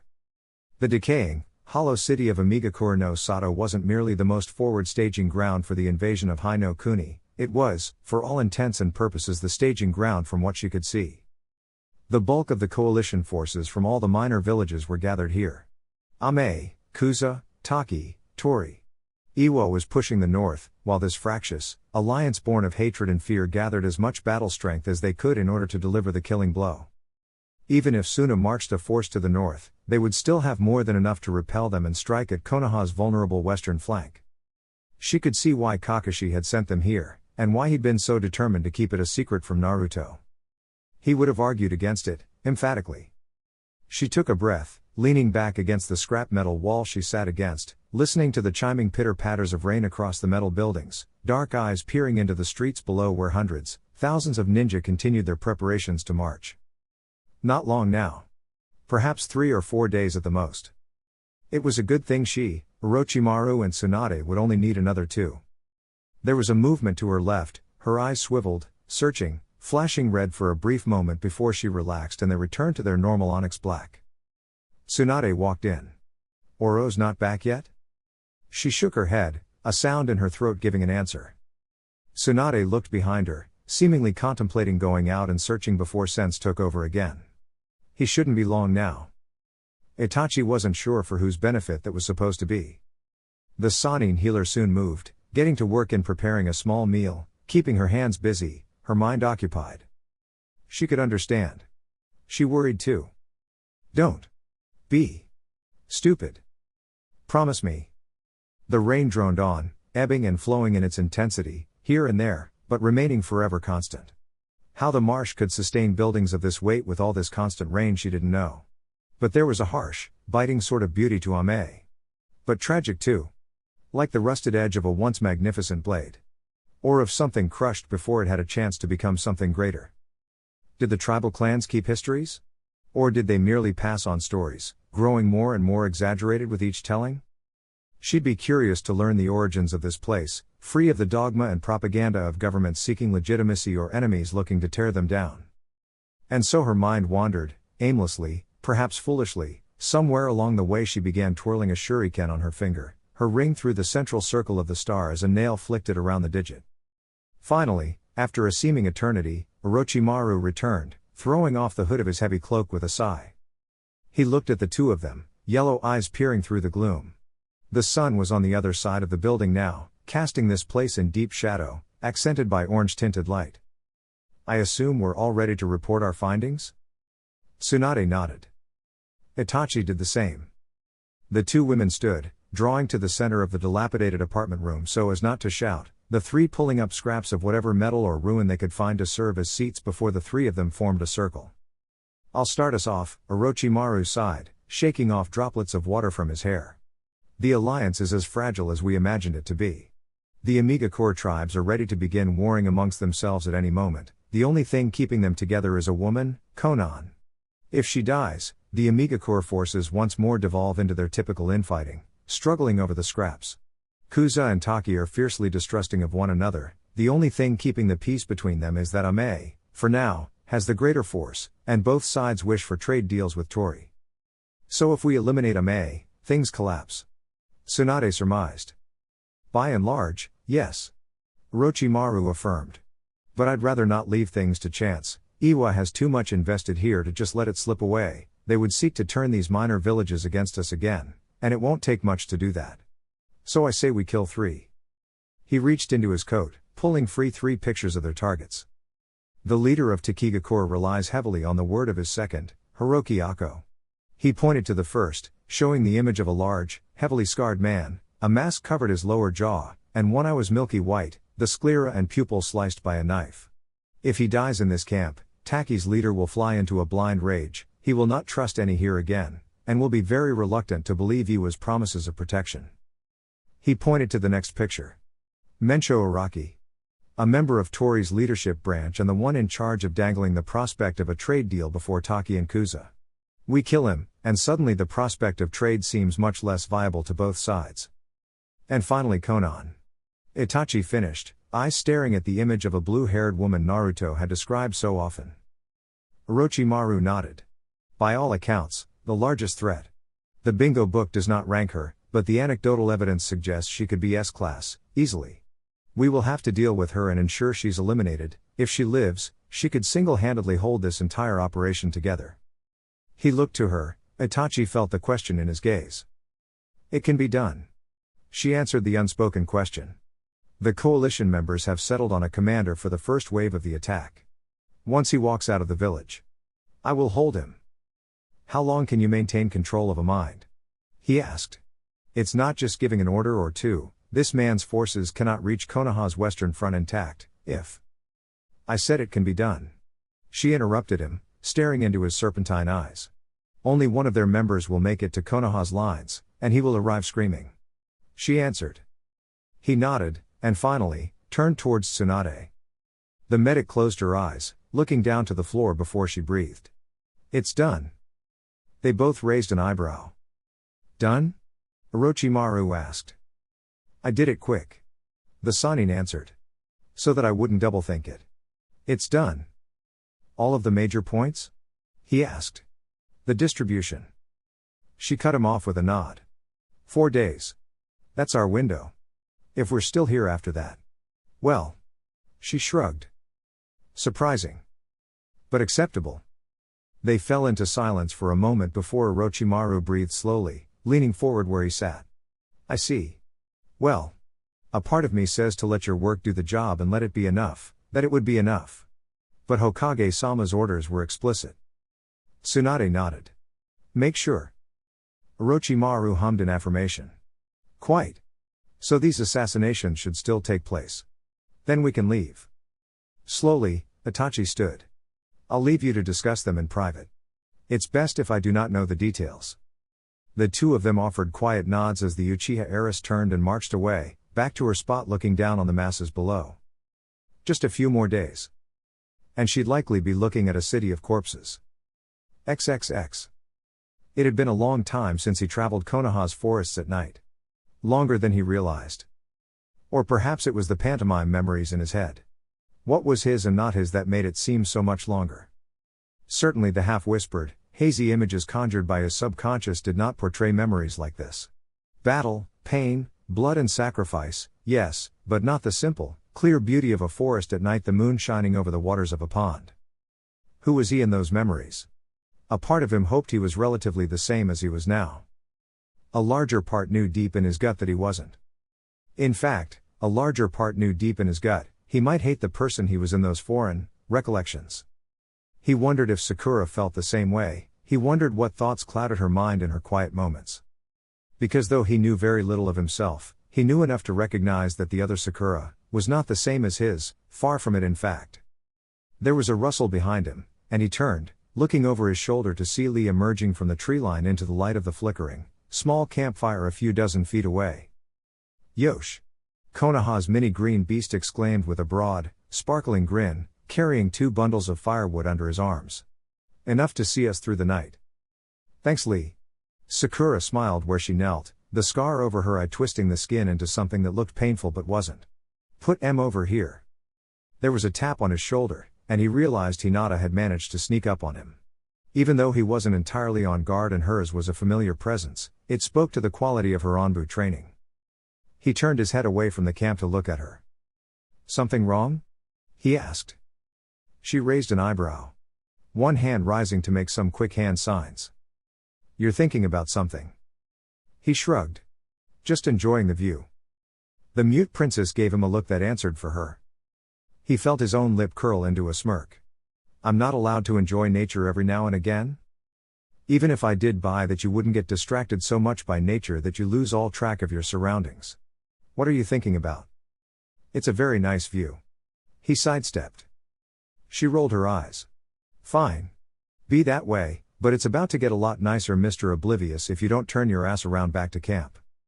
He blinked, looking at her with clear confusion. What do you? He stopped as she raised her other arm, clutching a bag with bathing supplies. The waters of the pond seemed to lap loudly at their feet. Ah. He breathed, feeling a bit warm at the cheeks. Right. With a sharp about face, he ignored Hinata's hissing snickers as he moved to walk back to the camp. He made it closer to Sakura and Lee, noticing the taijutsu master was busy setting up his tent, but Sakura was preoccupied looking rather intently at one of the wood logs Lee had brought. Sasuke was curious, his short-lived embarrassment all but forgotten. The log booby-trapped or something? He questioned sardonically. She swirled her eyes up towards him, then back towards the log. I have a thought. Before he could ask her what the hell she was on about, Sakura took a quick glance behind her to the still distracted Lee and reached forward, snatching the log where it was on the ground, so thick she couldn't even wrap her fist around it. Her face scrunched up, concentration furrowing her brow and twisting the scar of her eye even further. For a moment, nothing happened, and Sasuke was about to ask her what the hell she was trying to do when suddenly, a bone-rattling crack went off like an explosive tag across the camp, and Sasuke felt his eyes go wide as Sakura's bare fist cracked and splintered wood, crushing it with her bare hands. Lee shot to his feet, and Sasuke heard Hinata somewhere behind him draw her Anbu sword. It's nothing. Sakura hastily called, tossing the log into the fire. Just hit the 2 pots together by accident, she laughed nervously. Lee breathed in relief, taking her word for it. No doubt Hinata had her doubts, her ears were sharper than most, and her Byakugan now would be brought to bear to check the immediate area. Sasuke, though, looked down at Sakura, blinking in stupefaction before Sakura turned her seafoam green eyes up to him. She could never do that before. But the other Sakura could. Chapter 79. Naruto knew, before the sun rose, they wouldn't be able to escape the pursuit. Not without some kind of miracle. The injured were slow to rise, even slower to move, though they did try. Some of them tried till they made their injuries worse, and here and there he could hear the whispered arguments of others demanding they be left behind so as not to slow down the group. None of the offers would be accepted, he knew, because he'd carry them all back one by one before accepting anyone saying any different. But he had to be a realist, he had to know what that meant. 5's class Nin would soon be bearing down on them, by this afternoon, or night at the absolute latest. And who knew how many Chonin would be following after them. He was strong, stronger than he'd ever been without Kurama in his timeline. But he wasn't delusional. He was not invincible. He had to think of something. There had to be an answer somewhere. Easy there, don't move too fast. He turned at the sound of Kyofu's voice, finding Ryoko trying to push away their eldest teammates' fussing hands. "I'm fine," she groused, still groggy from the pain medication. The bandages around her injury were stained with splotches of red, but the bleeding had stopped, thank the gods for small favors. The silver-haired girl looked around, blinking in stupefaction. "The fuck's my blade?" He smiled. Kyofu groaned. "You're impossible." Stepping forward into his teammate's line of sight, he knelt at her other side. "Hey there, sleepyhead, it's noon already. Ready to get your life together?" "Don't encourage this," Kyofu hissed at him, looking for all the world like she was ready to smack the both of them. "May as well, since neither of us can stop her." He shot back. "Too stubborn." Ryoko kicked him, or tried to. "I can still kick your ass, princess. Any time, blow hard." He smiled, she smiled back. It was an easy thing, but he could see her eyes cloudy with the fugue of anesthetics even as she met his gaze, and he hoped she couldn't see the worry in his. At the same time he heard a new voice behind him, no nonsense, stern and angry. "Get them up. I want us gone in 10, then you get them to move. It's either that or they'll be killed where they lay. Now. This isn't a request." Naruto stood, pulling away from Ryoko and Kyofu to see Tenten in the middle of the camp. Her injuries weren't as severe as Ryoko's, but they were more numerous and visibly prominent. Guy's female student was covered in a litany of bandages, and somewhere she'd either pulled off or lost the one that covered the slice across her cheek. It was an angry red cut, as if the blood was held by the thinnest of membranes between the folds of skin. Her hair hung about her shoulders. No time or energy to put it up into her signature twin buns. It wasn't a bad look on her, but it was almost alien without her hair in its typical fixture. She caught sight of him as he approached, and her eyes flashed with an anger that caught him off guard. Was he in trouble again? Evidently, he was, seeing as how she all but snarled as she stomped forward.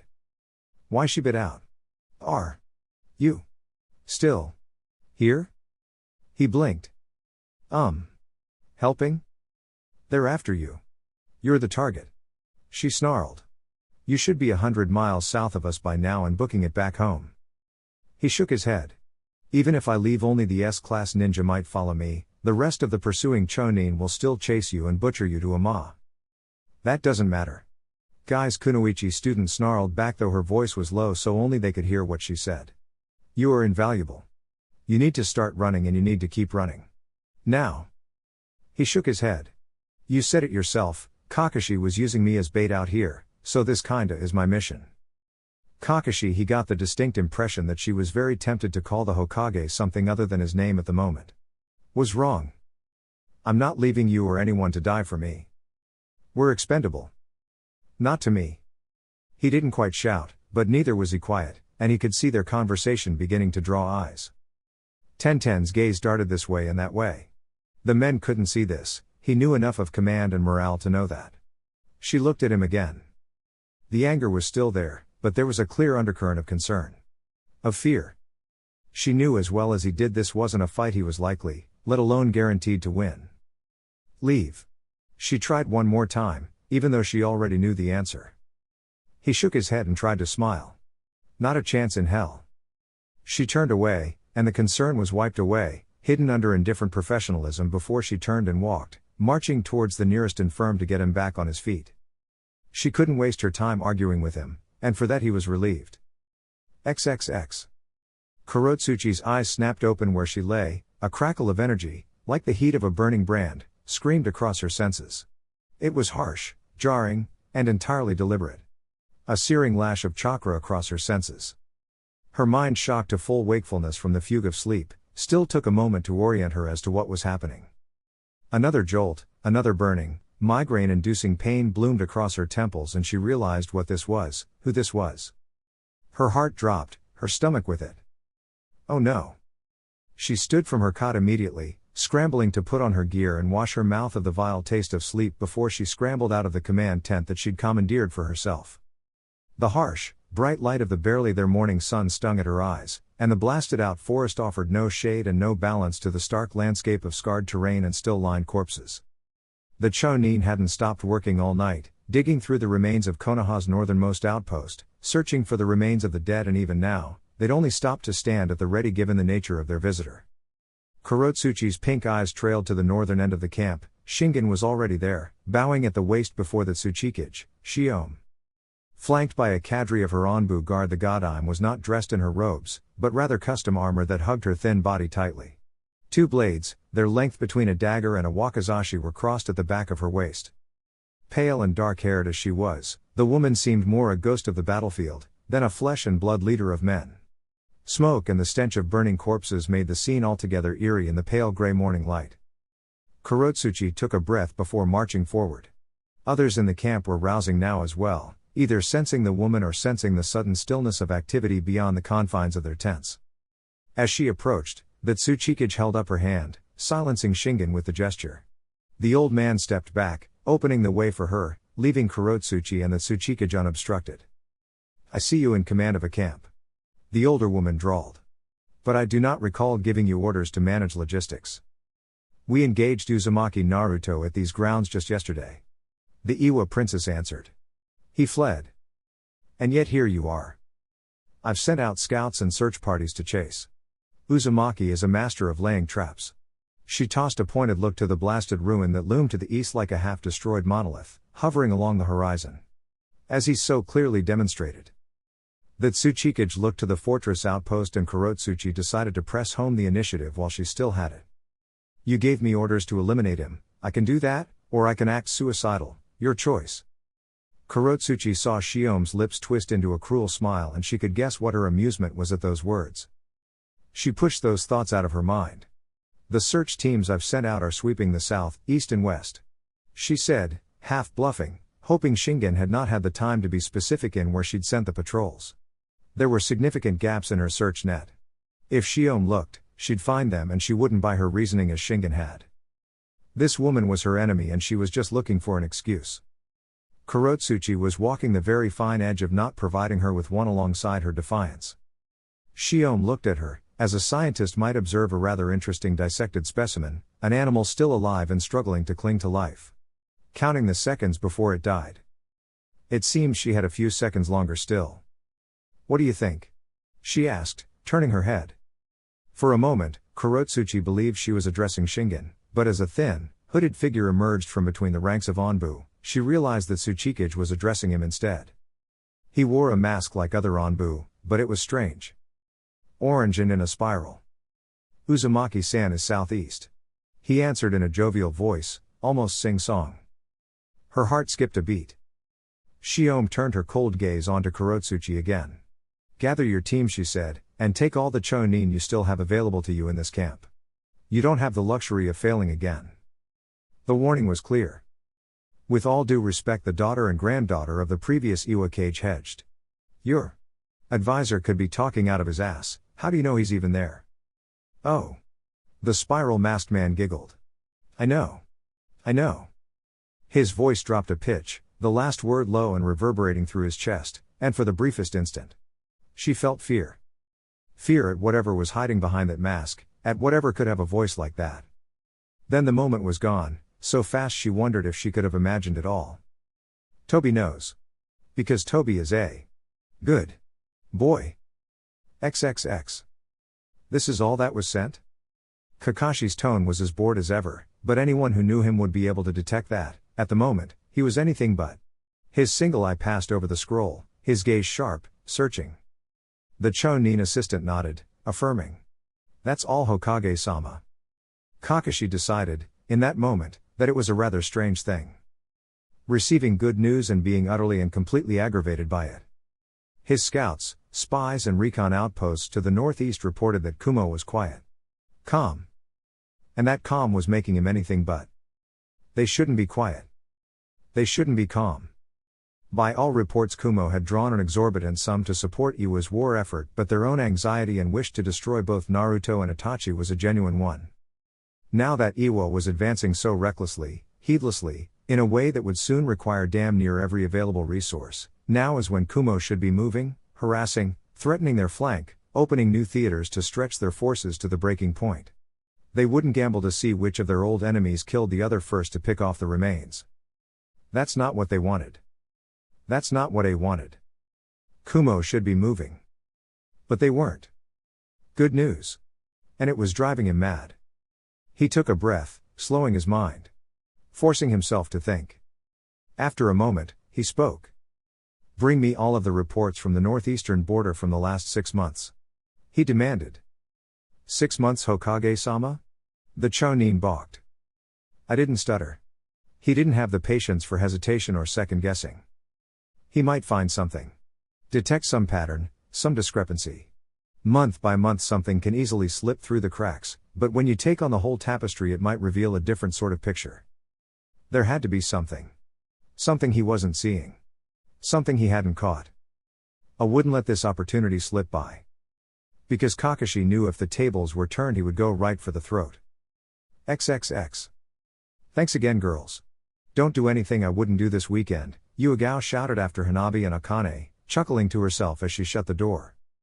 The two were an odd pair of friends. But they played off of each other fairly well, all things considered. She shut the door quietly, taking a deep breath before turning and marching back to her apartment. Sasami was sitting at the living room, reading a book. Her daughter was a Jounin's dream assignment. She was quiet, respectful, obedient. She didn't act out or worse, act spoiled.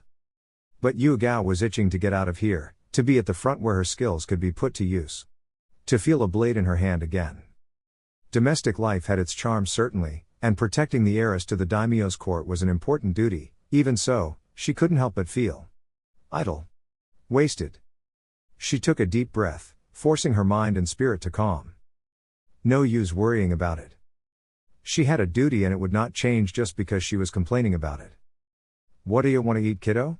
She asked. A distant part of her mind reminded her that Sasami was not, in fact, her daughter but the future ruler of the whole state, and that such informality was grossly disrespectful. The other, larger part of her was quick to point out that if she had to stand on stiff formality of courtly gestures for months on end she'd likely go insane. That it helped with the cover story was a fringe benefit. After all, what mother called her 6-year-old daughter Sama? When she received no answer to her question, Uzuki looked up, finding the little girl's brow furrowed, her mind clearly deep in thought. Her hands were at her lap and the woman could see her fingers beginning to clench subconsciously, not quite fists but far from relaxed. Yuagao raised an eyebrow, marching past the kitchen countertop towards the living room. Still Sasami didn't react. It wasn't until Yuagao's fingers flicked at her forehead did she move.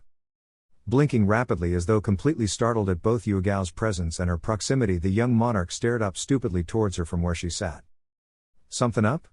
It wasn't really a question, more a demand. Quickly, too quickly, the little girl shook her head. No. I'm fine. Yuagao's eyebrow rose. Her look clearly stating her opinion of that answer. Sasami fidgeted where she sat, her eyes trailing down to the floor. Finally. I want friends. That made the Jounin pause. What? You have them? She ventured hesitantly. Real friends. The girl insisted before looking back up at her. Not ones you pay for. Oh. Ooh. She smiled, despite herself. I can't pay someone to be your friend, Sasami. You're paid to be my mother. The girl protested. Yuagao froze. Well, hadn't this escalated remarkably quickly? Whoa, hold on.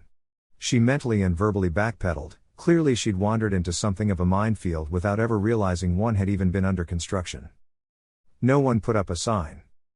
Stepping around the girl to sit beside her on the couch, she looked at the bashful future ruler, finding the girl's features downtrodden and depressed. I am paid to protect you. No one can pay me to be a mother, and I pay Akane and Hanabi to help me around the house with certain things since I can't keep you safe if I'm not with you. I don't pay them to be your friends. If they're friendly towards you, it's because they like you, not because I'm paying them to." The child seemed to frown in thought. "Are we friends then?" Yuigao shrugged. "If you want them to be." "Do they want to?" "Ask them when they come by next time." Sasami turned, looking at her with an intensity in that moment that caught her off guard. "Then could you be my mother?" And Yuigao realized she'd stepped squarely into it. The Onbu known as Nico all but choked, scrambling for anything to say. "You don't want me for a mother?" she finally decided. "Why not?" the girl child asked. In that moment Yuigao realized that this assignment carried significantly greater danger than she'd realized for her charge. Not physically, but clearly emotionally. Sasami's mother had died at childbirth, Koto-sama, not long before the girl could walk. She'd been surrounded all her life by servants and courtiers but no family. Her cousin, Kotaro, was the closest thing, and he was a military man through and through. He had proven himself dutiful in his efforts to keep her safe, but those efforts had isolated the girl, surrounded by a chasm of distance and station. She was asking Yuigao, because Yuigao was the only thing that had come close to crossing that distance, and it was by sheer innocence, or ignorance, that the girl didn't understand that Yuigao fell woefully short of an actual mother. Suddenly, she felt immensely sorry for the princess. "You'll understand when you're older," she hedged. It was not a satisfactory answer. Sasami's features scrunched up with a petulant anger. "I could order you," she exclaimed. Yuigao raised an eyebrow. It was a threat. Not exactly a very fear-inducing threat, but a threat nonetheless, and it was rather sad that the girl felt she had to resort to it to get a mother. "You didn't want to pay for friends," she answered slowly, carefully. "You wouldn't want to order someone to be a mother either." The girl's face fell. And the child looked so miserable Yuigao's heart went out to her. There was no apology. The princess of the Fire Daimyo's court did not apologize. But that was all right for now. "Come on," she urged gently. "Let me make you something to eat." XXX. The rains fell heavy. They always fell, a tempest of the elements that lashed down on them like knives. Konan liked the rain, she liked the storms, the call of the wind, the cold kiss of the water on her cheek, the hissing noise that could lull her to sleep on even the most troubled of nights. But this felt different. Heavy. Oppressive. The waters had lost their near pearlescent, crystal gleam, and now looked dark and oily to her eyes. "Are you trying to warn me?" she wondered, looking to the skies above, even as the streets below teemed with activity and movement. It had been years, decades even, since the ruined crush of metal called the city of Amigakure had seen so much activity, so much movement. The flow and press of bodies disturbing the ever-cascading waters of the rains. The first wave of their attack group would be leaving today, a task force of many soldiers from many of the smaller villages and countries banded together in a show of solidarity. Scouts and pathfinders more than anything else really, but the symbolism of the gesture was necessary, indeed, critical at this juncture. This confederacy was something she was barely holding together with bare wire, hatred and fear. Hatred of Konoha, the Makuten, the Sharingan, fear of both them. And her. She was the angel of Amigakure, the one that could strike them down when she descended from the skies above like the heavenly wrath of the god himself. Hers were a superstitious lot. It worked in her favor. She'd learned to make it work in her favor. The other villages were not quite so naive, but they were simple. A promise here, a threat there, some blackmail elsewhere, or a leg up in some petty conflict they wished to swing in their favor. All of their squabbles were predictable, small things for small people. She could twist them, bend them, but no matter what, a unity born of hatred is a fragile alliance at best. And so this gesture, this moment, was critical. Necessary. If it was a success, or at least, not a disaster, it could give them momentum, give the soldiers constantly looking behind them for a knife in the back that bit of confidence and trust needed to focus on the enemy in front of them and the one in front of them only, at least for as long as they needed to. Konoha. Little else beside the end goal mattered. She'd made a promise after all. And so she watched, perused and made certain. She'd vetted the assigned teams personally on at least 3 occasions. Her own right-hand man, Koba, would have overall command, many of her more experienced lieutenants and guard with him. They knew her will and would be the steel and the discipline needed to hold this lot unified. Her own protection would be diminished with them gone, but she could manage for the time needed. She caught sight of Kova. The boy was younger than her by nearly half a decade, infatuated. Foolish boy. It worked for her though. She'd learned to make it work for her. Still, he was competent, and above all trustworthy. He threw a nod in her direction. She responded in kind. She watched. She observed and oversaw. As the battle group assembled to leave at long last, someone approached at her back. Konan-sama. We need you. What's wrong? Taki. The man said, one of Ame's few jounin who deserve the rank. We cannot find Hiroki-san. Konan's eyes narrowed. Hiroki was one of the linchpins holding Takigakure to this coalition and many knew it. Not good. She needed him alive. She turned and left. Perhaps, if she would have stayed, she would have caught sight of the beggar at the gates, garbed in rags, hunched and kneeling on useless legs, a beggar who watched each of the men as they left, pleading for scraps of food or bits of coin, looking at the passers-by with blind, milky eyes. Perhaps she would have noted the first signs, the first glimmers of what was to come. As it stood, she did not. What she would discover just 3 hours later, however, was Hiroki's body, cold and lifeless, his throat slit from ear to ear and stuffed in a closet of Akusa jounin whom had just left with the first battle group long after the victim's death. And suddenly, as the rains fell harder, Konan realized with clarity that she had been right. This moment was critical. She'd just been wrong on how true that statement was. XXX. Far to the north of Amigakure, in the woods of Konoha now, Naruto and the remains of the outpost moved as quickly as they could manage. Before the scouts returned, before a single jutsu or kunai rent the air and found a victim, the Uzumaki felt himself stop mid-step, hesitating for a moment in his movement. Kyofu noticed instantly. What's wrong? His blue eyes panned towards the canopy of leaves above. They've caught up. Alright guys, that's it for the video. If you enjoyed it, please feel free to leave a like and subscribe. As always, the rest of the story is already out over on Patreon, link to that will be in the description. Anyways, until next time, peace.